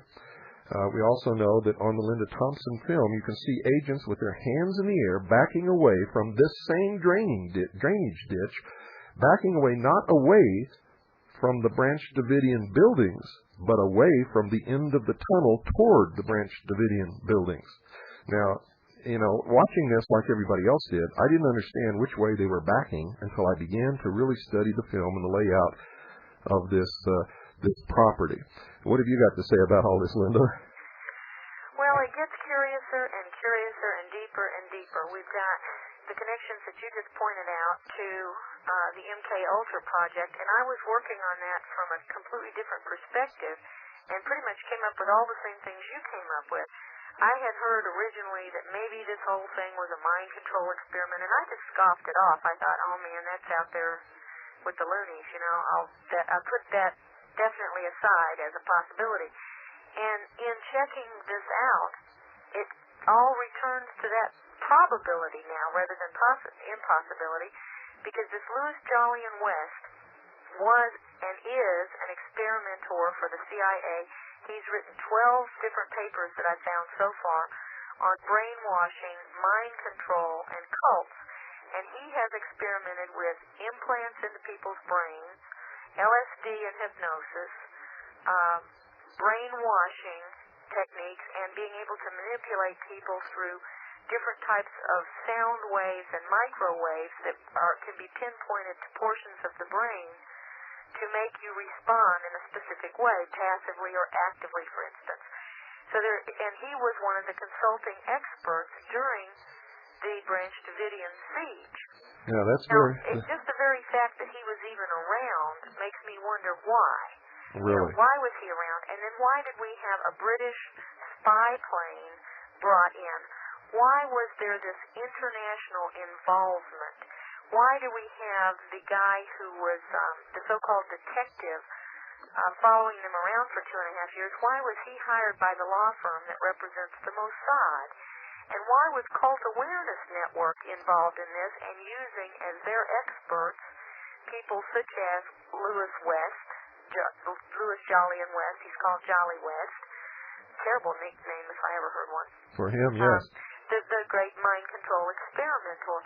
That's a direct connection between Cult Awareness Network and the CIA, and we know that the ADL right now is being exposed as a covert agency of the CIA, that they gather information on people and groups. So we've got the same little snake's nest again behind everything. Now why? why this particular little group in Waco? Why were they targeted? Why were they so important that they all needed to be killed? What was it they were going to reveal to the world that would make them worth killing? Well, maybe I don't know if they're going to reveal anything to the world or not, but I will tell you this. It involves much, much more than a bunch of local politicians involved in a methamphetamine lab. It goes all the way around the world. Well, it surely does, because just look at we've got an Australian connection to this thing, we've got a British connection to this, and we've got an Israeli connection to this, and we know that several of the people that are claiming to be Branch Davidians are government agents. Now, this doesn't make any sense at all unless it is international in scale. It makes no sense that all of these international agencies would be involved in this. Now, there's a tape which exists, which is on the way to me as we speak, and as soon as I get it, which will be after my stint in San Mateo sometime, I don't know exactly when it's going to arrive. On this tape, there's a conversation between one of the sheriff's department personnel and an ATF agent, and during this exchange, the ATF agent says to the sheriff's department personnel that he's going to turn the whole matter over to his partner. And when he turns it over to his partner, the person on the phone is Rita Starlene Riddle. So Rita is an agent too. She was asked point blank about this, and she did not deny it. Nor did she confirm it, but she would not deny it. Well, a number of people are turning out to be agents and operatives, and that's made it much more difficult to get information because everybody asks, why aren't the Branch Davidians talking? Why don't they tell us their side of the story? And I think it's because the only people that are real Branch Davidians that were in that place are being kept from talking to anyone. Or may be dead. And the rest of them are agents. Or may be dead. Pardon? Or may be dead. I can't. You keep fading out. I said, or may be dead. Yes, or dead, yes. Yeah. Now, I want to point out to everybody out there that Rita Riddle has children. And so don't go condemning her. Maybe she did this because her children were threatened. We don't know. And during a survival situation, people do strange things. And so all we want to do is get at the truth. We don't want to persecute anybody. We want to get to the truth. And it looks like the truth right now is Rita Starlene Riddle was involved with the ATF. Now, there's a lot more to this. It just keeps going and going and going and going and going and doesn't seem to want to stop. In fact, remember Ron Engelman was the radio host that supposedly was communicating with the Branch Davidians while the siege was going on, and he was working with Gary Hunt. You remember the whole premise for Gary Hunt claiming that he had this? Yeah, I've got to ask you something. Where did you get that film, that clip of film in your video of the funeral scene? That was broadcast over television as it was on a news show as being a scene from the funeral of one of the ATF agents, and I knew it couldn't be because if you look at it, the cars in the background are all from the 70s. The clothes on the people, if you look at the women, they're wearing mini skirts with empire waistlines, which even though mini skirts have come back in style a little bit, the empire waist and the top neckline and so forth that this one woman is wearing is definitely not in style. Then they have the bouffant hairdo, which is a lot different than the big hair that you see now. The bouffant was a specific style. And what I noticed when I first saw that was I recognized one of the men carrying a coffin, or the coffin, as someone that I was in the Army with, 15 years ago. And he didn't look like he'd aged. I said, man, for 15 years, he looks awful good. And then that's what got us looking at that piece of tape a lot, and we realized that can't possibly be the scene from a funeral now. All the cars are from the 70s. Even the cameras that the cameramen have in the background are old-fashioned cameras. And for some reason, the station used a piece of film footage that's 15 or 20 years old to portray a funeral for one of the ATF agents.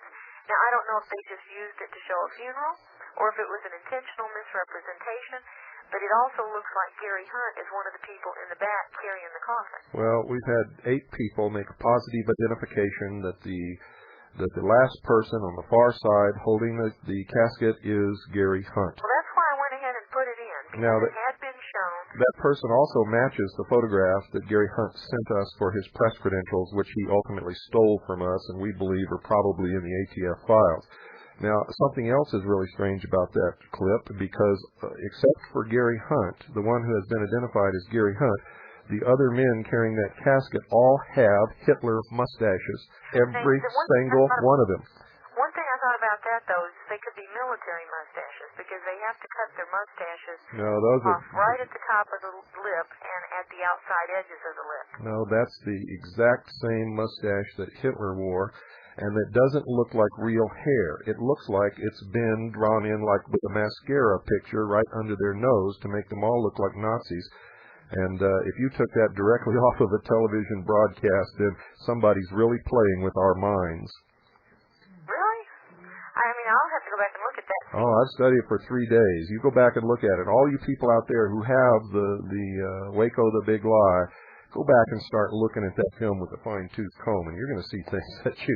I know that I put that film footage in because it was so bizarre to me. I recognized one of the guys, from 15 years ago, and then recognized Hunt, too, because, of course, I've seen Hunt, and I didn't want to claim it was Hunt, without having anybody else authenticate that for me, but it sure looked like Hunt to me. It looks exactly like the photographs he sent us for his press credentials. We've had CAGI members show the video to people who know Gary Hunt, and 8 different people have positively identified that man as Gary Hunt. Well, while we're on the air, if anyone has ever seen Ron Engelman and Gary Hunt at the same time, I'd like to know that, too, because the one piece of film I have that shows somebody that's supposed to be Ron Engelman looks an awful lot like Hunt, too.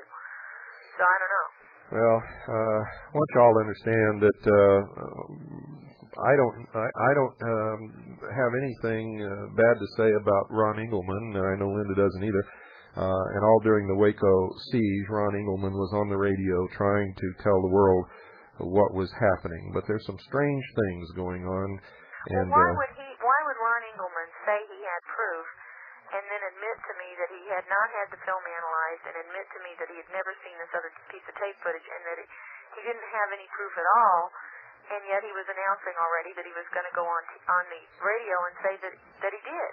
That's very, very strange. It is strange, but it's not something you can condemn somebody for. Maybe some of his friends or maybe somebody that he respected talked him into believing it without seeing it, which nobody should ever do. But we don't know. We just don't know. It is strange, like you say. Well, I do know another thing, that they both, Tom Donahue and Ron Engelman, were angry that you and I had identified Bo Greitz as being the turncoat that he is. And I know that was one of the things that precipitated what they were doing, because they were mad at me for saying that. Because Bo Greitz attacked me. And the things that he used to attack me were blatant lies, most of them. Yeah, absolutely. Because, for instance, he initially claimed I had no military experience, and then he claimed to correct this in his last newsletter by saying, well, I had high school ROTC. Well, I didn't have high school ROTC. I've never been in ROTC at all. I was active Army from 1974 to 1978. I was assistant to the commanding general of Allied Forces Central Europe, and I revised the NATO War Plans manuals, and I had a cosmic top secret atomo clearance. And after that, I was in the reserves until 1987. So I think I have more than, little high school ROTC. And as a fact of the matter is, before he put that out, I had called him on the phone, giving him the benefit of the doubt, thinking that he was simply mistaken in the information that he'd been given. I told him the correct information. He agreed with me that he was not going to continue that, and yet he turned right around and he did it again. And he also made the same claim that the flames on the tank are insulation, and he also claimed that there's no reason for concern about these black helicopters or the UN troop movements in this country. And I think there's a great deal of concern.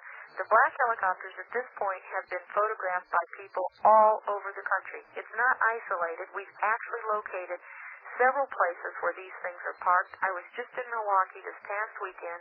3,000 people, by the way, showed up to see the tape in Milwaukee. and a fellow there took us out and showed us the inside building where black helicopters are parked in Milwaukee. And that's the fifth place I have personally seen where these black helicopters are. I've personally seen the helicopters over my house, over my office, over two shopping malls, and down at WACO. Now, the black helicopters are part of what appears to be this multi-jurisdictional task force that's referred to in a public law 100-690. It's in my book. Everybody who's read my book has read all about the multi-jurisdictional task force. Yeah, so for them to say that it doesn't exist is absurd in the extreme. And the other thing that I was attacked on was they claimed that I didn't have any proof that the three guys killed in Waco were Clinton's bodyguards. Well, you don't get much better proof than Clinton himself naming them by name and saying that they were members of his presidential security, which is exactly where I got the information. It was from a speech that Bill Clinton made on March the 18th to the Treasury Department, and he named these agents by name that were killed in Waco, and he said they'd been members of his security. And that you know something? With all the inaccuracies and all the lies and all the BS and the books that Bo Gritz has written, which reveal absolutely nothing, tell no one anything. The stuff he's telling is a matter of public record. It's in the congressional record. He must have been the greatest inept, totally incompetent intelligence agent that ever existed in this world. Well, I know that I have been absolutely shocked at the viciousness of the attacks on me by him, because I've only met him once. That was in Loudonville. That was set up by somebody connected to him. Because otherwise I would have never mentioned him, never met him, and I would never have said anything bad about him at all. You know, I know you wouldn't. And period. I had no reason to. In fact, you were very upset with me when I told you that Bo Gritz was, in fact, a Trojan horse, according to our investigations. Yeah, that was one of the, because I didn't have any proof of that, and I knew there was a schism in the Patriot community where half the people think he's a Trojan horse and the other half think he's, a saint. Linda, let me tell you something. There is no schism. There is no Patriot community. There isn't any. There are no Patriot organizations. There are patriots in this country. But anybody who believes there's a Patriot community and that there are Patriot leaders controlling Patriot organizations is going to regret it in the long run, I can assure you. These people, with their Hegelian political conflict resolution methods, control both sides of every conflict, and I can tell you right now that that's exactly what's going on. Well, how do we organize a real Patriot community then? Because we've got to do that. You can't. We have simply got to do that. These people have spent their lives learning how to infiltrate and control organizations. You can't. That's why I'm trying to wake people up, empower them, teach them that they don't need leaders if they use their own head, how to form local units with people they've known all their life who have no connection to anything, secret society, government, intelligence community, or otherwise, and operate on their local level to clean this mess up. And we can do it that way. But if you think you're going to go down and join some big patriot group like the John Birch Society or the Council for Domestic Relations or any of these things, you're foolish. Yeah. Well, that's for sure as far as the infiltrators go, because we've seen that time and again. All these organizations do is keep patriots running around in circles, chasing their own tail. They never identify the enemy. They never deal with the enemy. They never do anything that's worthwhile. They never, ever win the battle. That's true. Now, so to turn the battle around, what are individual groups supposed to do? Buy Gannett Company Incorporated stock and get ready. We're buying a major news media corporation. The listeners of the Hour of the Time and everybody else who's interested, we're buying stock. The New York Stock Exchange symbol is GCI. They're turning their proxy vote over to me. I'm going to go to the stockholders meeting. I'm going to tell them what we want the company to do from now on. If they want to do it, they can keep their jobs. If they don't want to do it, we'll fire them all and put people in who will. And we're going to tell the nation the truth. How come we can't buy up all the AP stuff? And they won't be able to infiltrate us or control us because there is no organization. I don't get anybody's stock certificates. Nobody pays me any money. But I may end up as the chairman of the board again at Company Incorporated. That's a neat approach. So that's what we're going to do. And Linda, I want to thank you. I want to thank you for being our very special guest tonight. We're out of time. For everybody out there listening, remember I'll be at the Dunphy Hotel, San Mateo, California. For information, call 415-905-8874. That's 415-905-8874. And if you're wondering what exactly to do about all this stuff, folks, I want you to just listen to this. Good night, and God bless you all.